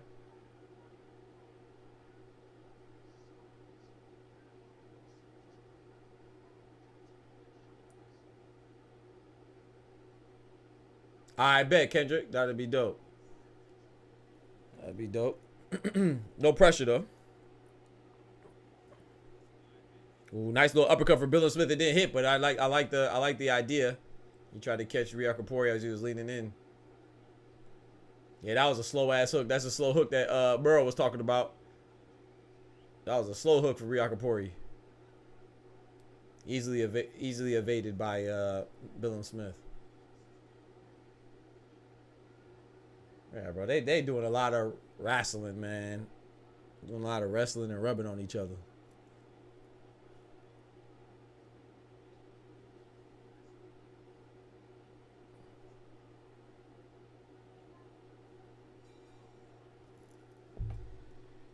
Ain't doing a lot of wrestling, man.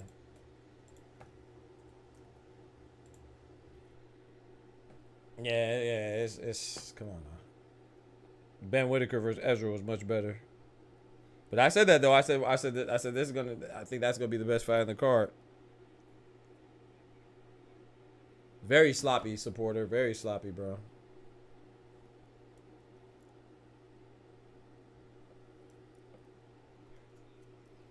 Very sloppy.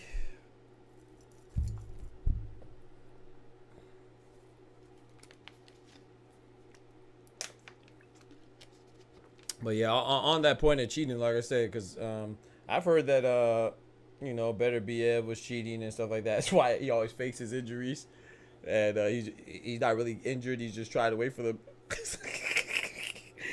PEDs to drain out his system.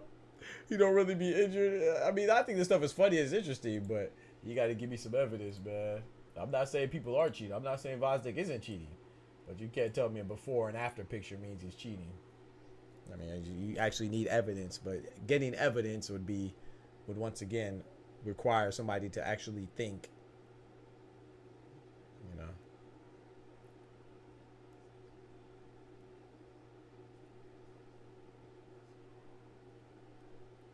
Which would be the, not necessarily difficult, but the part that requires effort. Nice left hook to the body from RIAKPORHE. Nice 1, 2, 3 from BILLIAM-SMITH. This is hey, somebody's gonna be, if this fight keeps going like this, somebody's gonna be upset. Because if RIAKPORHE loses, you're gonna be mad, and then BILLIAM-SMITH loses, you're gonna be mad. But neither one of them are doing enough to definitively make a sizable or a distinctive gap between them. Like, I don't know who's winning. I'm definitely not scoring this sloppy shit. That hasn't been around while I was like, oh yeah, that's definitely Richard's round. Oh no, that was definitely Chris's round. That hasn't been around like that. So this is the judges got a hell of a job for them, cut out for them. They're just leaning on each other, bro.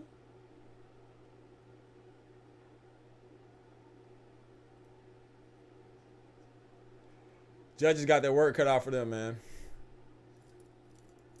I see Fraser Clark in the crowd. Heavyweight fighter from England.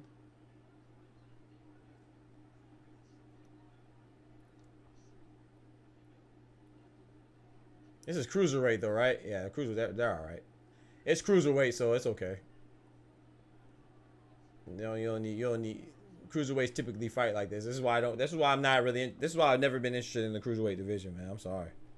Like, you know, outside back in the day with Evander Holyfield and even BJ Flores was all right, but that's when it was good. But cruiserweights to me, they just fight like even Jay Apatow. If you look at Jay Apatow, man, he looks athletic and stuff like that. Like he looks in shape and strong, but and he has power. But there's nothing about his game really impresses me either, besides his power. Like he's very, very stiff, just like these guys. I've never been a fan of the cruiserweight divisions.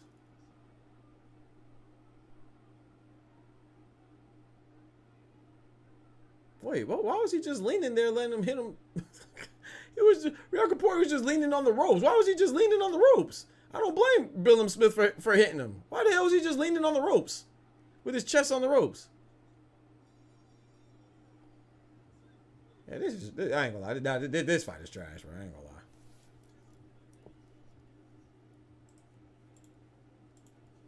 Yeah, this fight is garbage.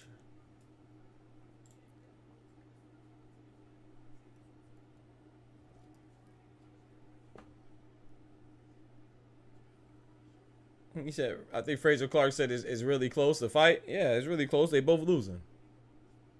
I don't know.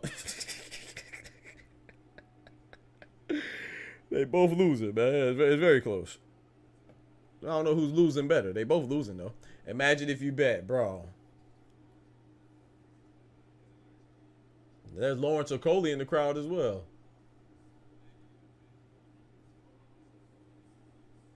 Yeah, that is Joshua Buatsi. I was right. Yeah, Joshua Buatsi's there, light heavyweight contender. Looked like Fraser Clark was trying to tell either BILLIAM-SMITH or RIAKPORHE to pick up the pace. Shouldn't he have to tell him that, bro?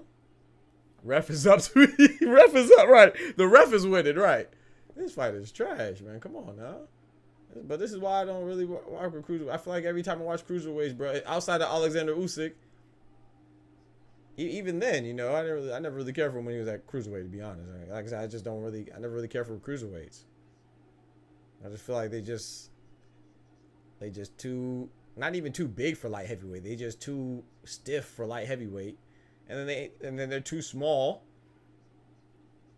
for heavyweights. Like they lack the agility to be in light heavyweight, and the fundamentals, and then they too small to go to heavyweight. So it's like in between, in my opinion. It's like, bro, just get in a little better shape and go to light heavyweight, or get a little bigger and go to heavyweight. Cruiserweights, they just be like in between, and that's how they fight. They fight like it's an in between. Like in between fighting. This fight is ass. I'm not through 7 rounds. Are you excited to see Richard RIAKPORHE fight again? Are you excited to see Chris BILLIAM-SMITH fight again? Who the hell wants to see this shit?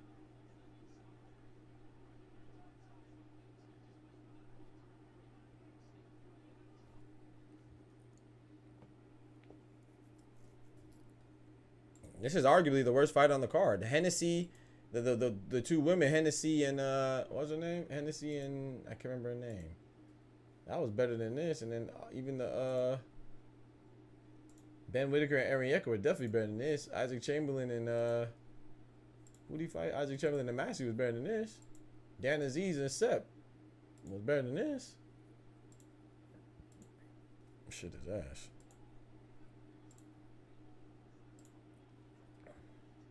More hugs than land. Yeah, they just hugging, bro. Take that shit to the ballroom, man. I like ballroom dancers, man. What's that Omarion song? Slow dancing, bumping and grinding and baby romancing. I hear slow dancing, man. This man just tried to throw a punch and hit the dude in his back, bro, because they're so close to each other. Jeez on peas. Yes, bro. Please hurry this shit up. Hurry this shit up. Yeah, this is terrible. Please, if you're on the YouTube side, don't forget to like the video, please. Make sure you like the video, man. Hit that subscribe button as well, man. We trying to grow.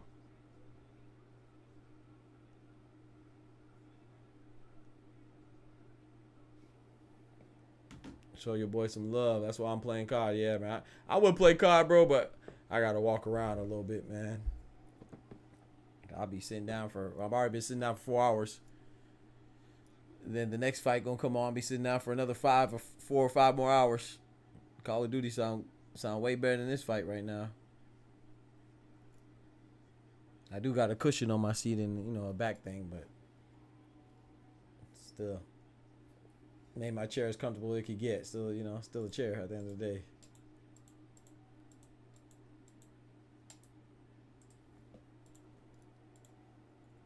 Round 8. No, it's a 12-round fight or a 10-round fight?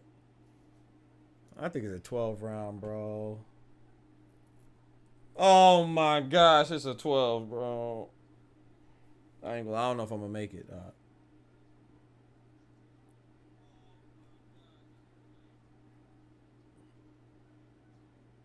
I just turned on MLB. I don't blame you, dog. Bro, they literally just got out the clinch. They clinched, and then the ref broke it up, and they threw one punch, and they clinched again. Bro, what the hell's wrong with RIAKPORHE, bro? Is his balance messed up? Like, why is he every time he goes to the ropes? Like right there, he just did it again. Remember I was talking about he like chest planted on the ropes or was just laying there? He just did it again on the corner. He just went to the turnbuckle, just laid on the ropes for like 4 seconds. What are you doing?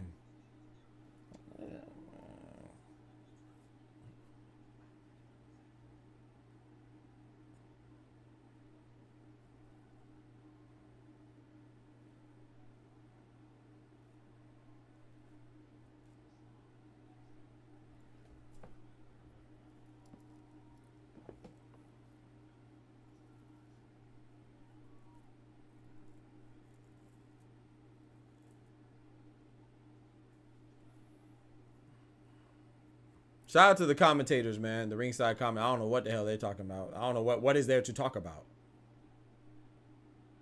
Now they're fighting. There you go. There's 8 rounds. Now they threw 4 punches without a clinch.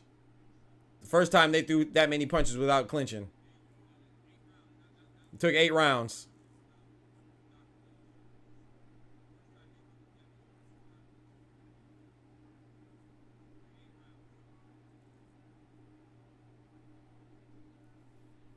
Took 8 rounds to get consecutive punches without clinching, bro.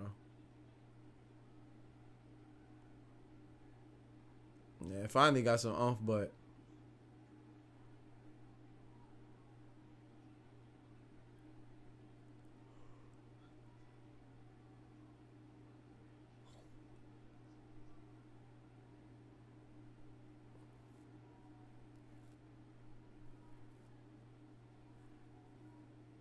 I was gonna say nice jab. I don't even want to get no damn compliments, bro. This fight is ass.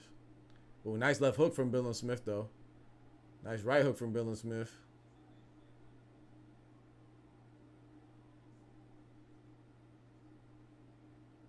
He should not do that with those gorilla mitts. I'm telling you, bro.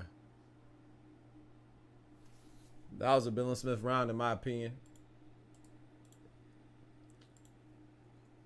That was a BILLIAM-SMITH round right there, but I mean, it's not saying much.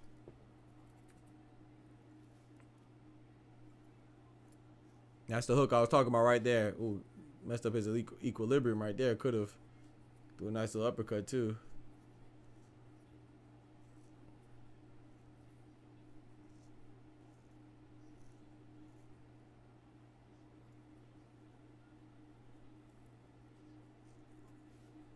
Ladies and gentlemen, this is why Shakur Stevenson is struggling too, because his last fight was just as boring. Can't be boring, man. You gotta remember, this is you got to fight, bro. BILLIAM-SMITH look like a good boxer, but this fight ass. You think so? I don't think neither one of them look good. Yeah. No, I agree. I agree with you. BILLIAM-SMITH looks better.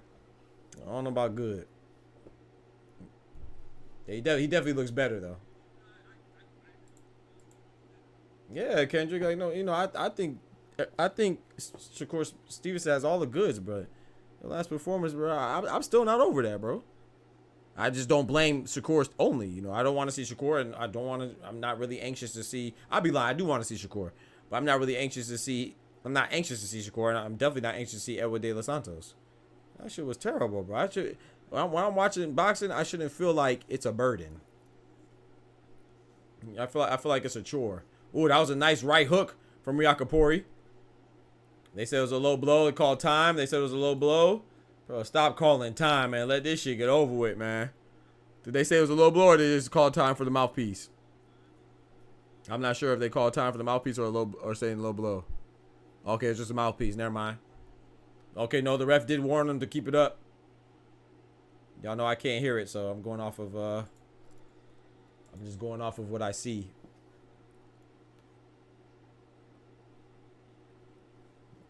Hopefully Shakur versus Artem. You know, Artem's a fighter, so hopefully that'll be pretty good.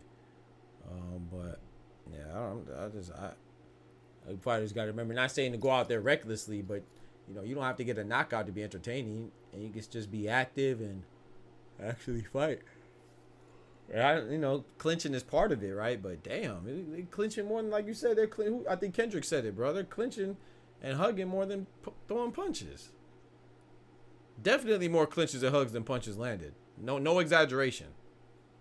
I would like to see that. If they keep a clinch or embrace stat, I would like to see it compared to the total punches landed.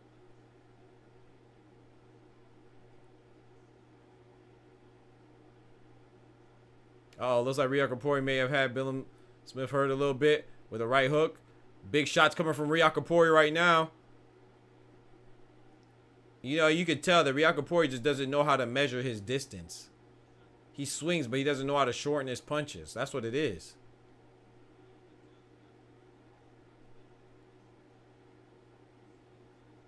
And BILLIAM-SMITH is getting on the inside, but he's not capitalizing either.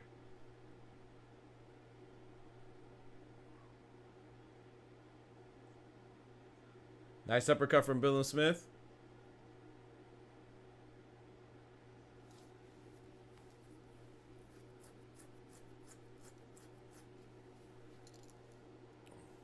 BILLIAM-SMITH back against the ropes. And RIAKPORHE just let him sit on the ropes. He's throwing big bombs on BILLIAM-SMITH. Now he's leaning on him.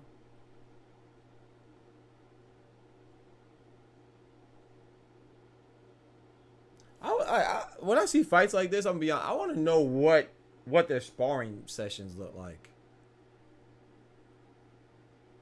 Like the people at, like, when I see fighters like this, it makes me feel like, just, you know, I guess from when I used to box and stuff like that, it makes me feel like, and I've seen this done before in sparring, like people, it makes me feel like they're just sparring with people that they're telling what to do and how to get hit in order to make like clips for Instagram or a photo reel. Like, I remember this dude that was supposed to be going pro, man, and every time he sparred, he would, like, him and his team, they would try to tell the person sparring like what to do. Like, okay, we gonna do this, no, you gonna do this, and I'm gonna spar. You don't really like the fight. So RIAKPORHE looks like he's just been sparring people that are like sat at the right distance so he could just test how strong he is. So that joke is crazy, bro. He said live streaming on Ainen. Wait, Ainen Fletcher says live streaming on Lazy Dream. Okay. Cool. Let's get it.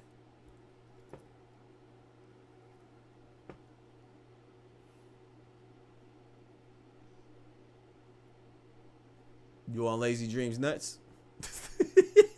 What they saying? Pay the fool? What? Calvin? Oh, you on Lazy Dreams dick? You on Lazy Dream? You on Calvin dick? Oh man, that's funny as hell. You probably remember me from other account that I lost access to. Bagel. Oh yeah, Booty Captain Cupcakes. Yeah, I remember you now. That makes sense why you said booty is booty before. I get it. I didn't put that. I didn't recognize that because my mind be on boxing. So yeah, if you wouldn't have said that, I wouldn't have jogged my memory.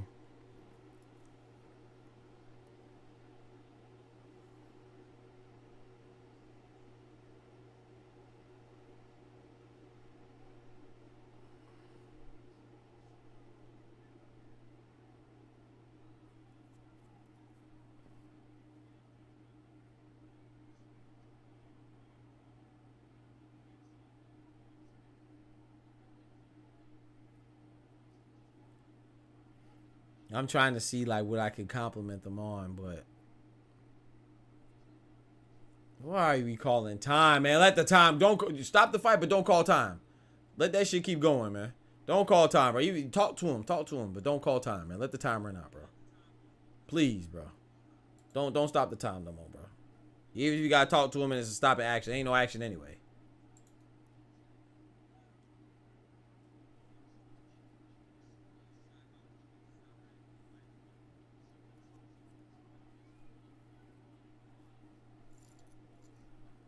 Let the time flow, baby. Yeah, the RIAKPORHE just looks like he just sparred people that they told, okay, you stand right here on this square and don't move. We gonna punch you for the whole sparring session. We want you to stay at this distance from me and let me just punch you as hard as I can. And that's what they call sparring. Why are you leaning on him, bro?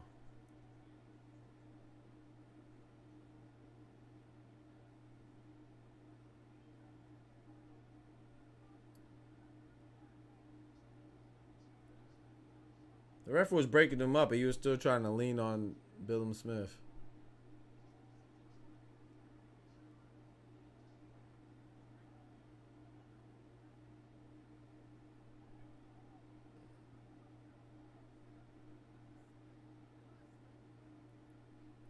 Tw 15 seconds left in the 10th round.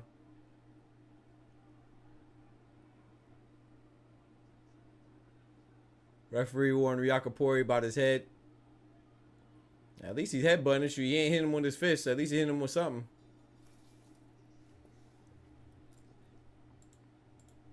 He definitely ain't swinging. He ain't swinging his hands at him. So at least he's swinging his head, I guess.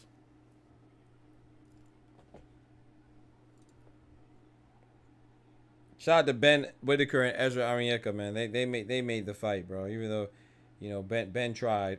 I mean, Ezra tried his best, but it just didn't work out well for him. Shout out to him, and then shout out to Ben Whittaker for him holding it down and you know, taking care of business. At least they made it entertaining, man. Shout out to all the fighters on this card except for freaking Chris BILLIAM-SMITH and Richard RIAKPORHE. Oh, hold on, what the hell they got going on?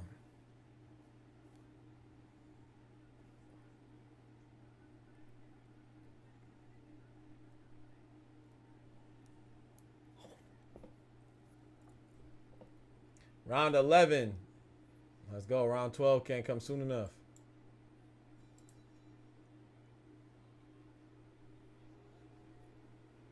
Ooh, nice jab from RIAKPORHE. Looked like, I think it was just a loss of balance from BILLIAM-SMITH. I don't think he was hurt. Kind of lean with that jab though.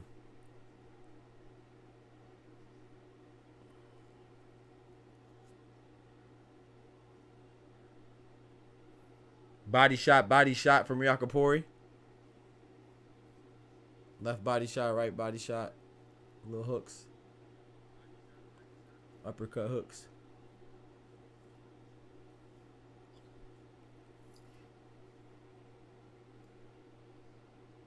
Every time this man swings at him, bro. Every time he swings at him, bro, he's like in his armpit.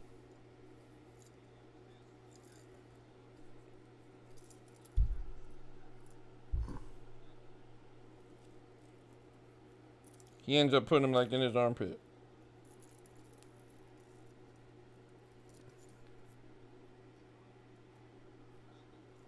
Junk is crazy, bro.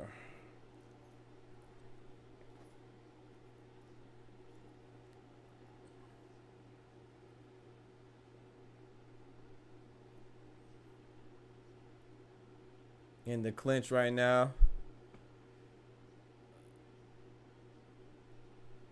Well, looks like RIAKPORHE's heavy-handed for sure, but bro, stop calling the time, ref. Let this fight end, bro. Gosh, Lee.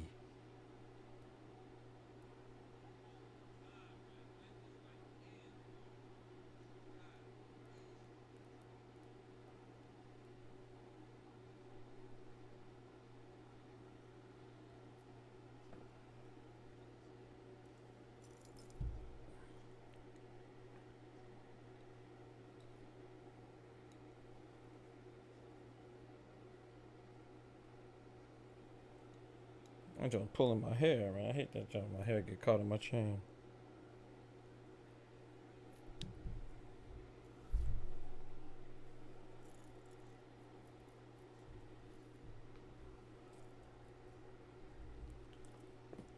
$30 seconds left in the 11th round. Ooh, nice 1-2 from RIAKPORHE that finally landed.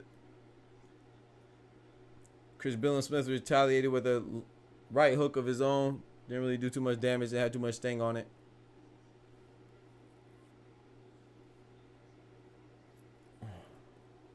Yeah, this main event was garbage. Garbaggio.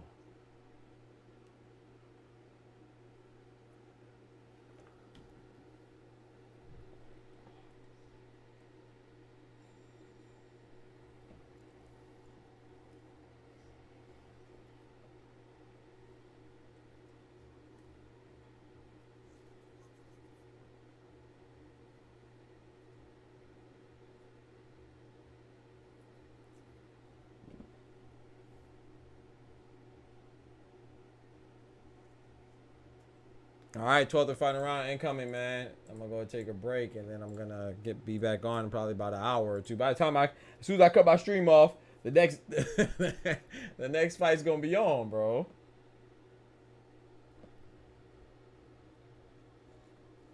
That's the crazy part. As soon as I cut my stream off, man, it's gonna be time for Tank versus Frank, and Subriel versus Liam Paro. That's the crazy part. We're gonna order some food and all that stuff. Plus, I gotta change the thumbnail and all that stuff too. So I don't know if I can. Can you change like your title for your YouTube video while you're live? I don't know. I know you can on Twitch. I never tried to do that on YouTube.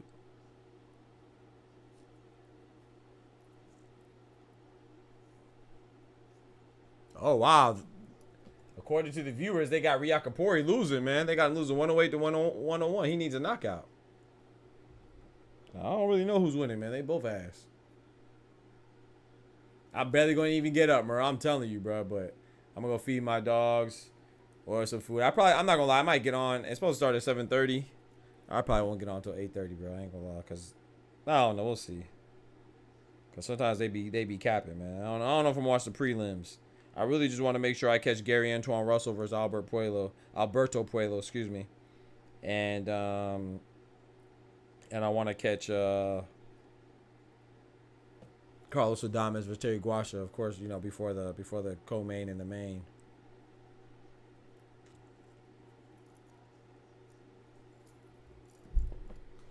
The hell was that?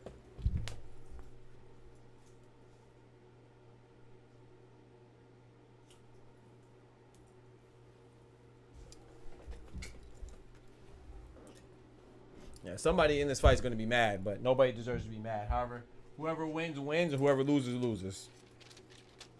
They really should both get an L, if that's even possible. They shouldn't even get a draw because they both lost, in my opinion. Whoever wins should be happy because neither one of them deserves to win. They both deserve to lose.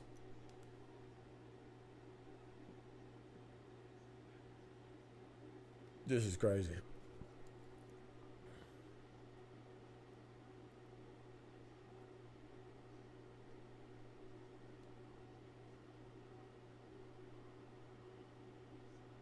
One minute left. They should both be mad. Yeah. If you could give two people an L, I would definitely give them both L's in this fight.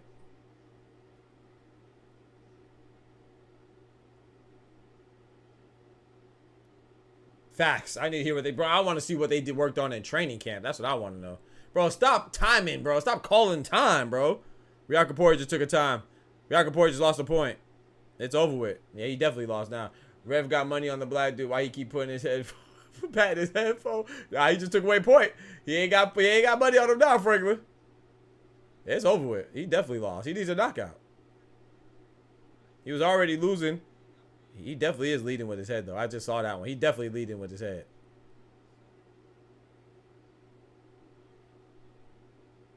He doesn't know how to measure distance.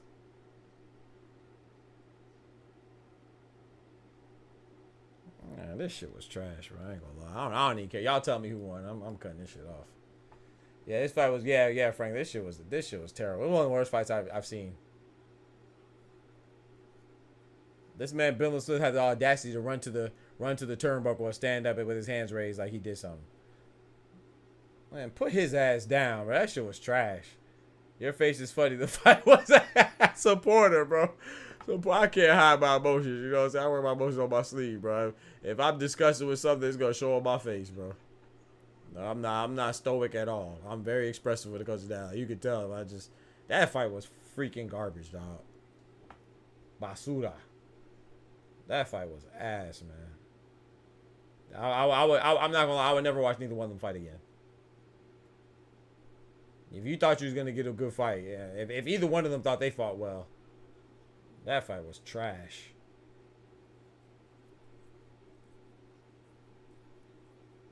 This man really looking at the crowd and going like this, like he did something, bro.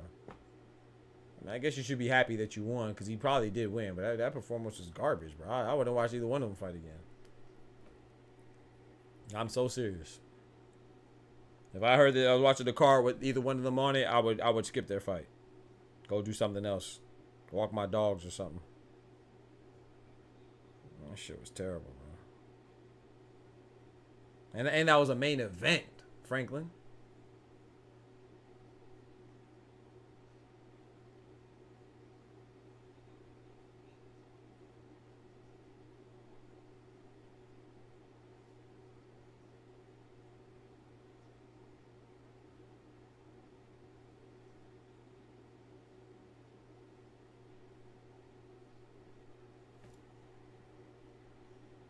Jack, oh, thank God it finished, bro. It's ass. That shit was terrible. I never want to see Chris BILLIAM-SMITH or Richard RIAKPORHE fight ever again. I'm telling you, bro. The only way I watch it is if they're on the headline of freaking Tank versus Shakur, or I don't know, Canelo versus David Benavidez, and it was unbeknownst to me that they were fighting. Like, I didn't know. But if I know ahead of time that they're fighting, I'm skipping it. I'm skipping their fights. Them both, they're terrible. Wait, what? That was the main event, Franklin. Main event, bro. That shit was ass. I thought this was the co-main. Nah, the co-main was Ben Whittaker versus Ezra Arenyeka. Let the people be. They gotta go do something else, bro. That shit was horrible. Bro, you know me, bro. I'm like the person that's like, nah, that was a good fight, bro. The fight wasn't bad. Fuck that. That shit was trash.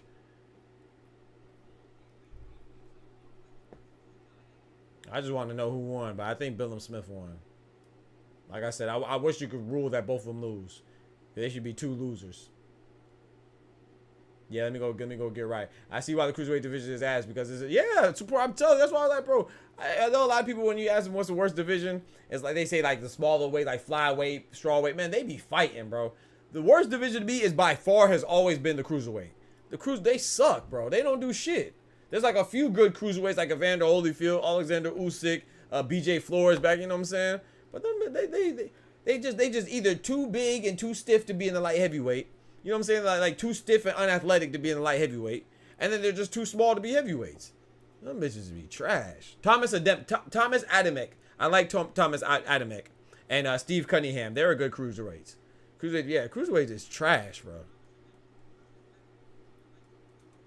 Moxeo fighting Ramirez better than that fight. Facts. Yeah, all right, y'all, man. I appreciate y'all rocking with me, man. Chris BILLIAM-SMITH won just as we thought. That fight was terrible. But as you know, don't worry. We also have, cruiserweight's always been garbage. Bro, J.R. Patai is considered the best cruiserweight. He fights just like that. He's just as unathletic. The only thing he has power. Bro, that fight against him and Mark Brayless, that shit was ass too. That bitch is always ass, bro. I ain't gonna lie.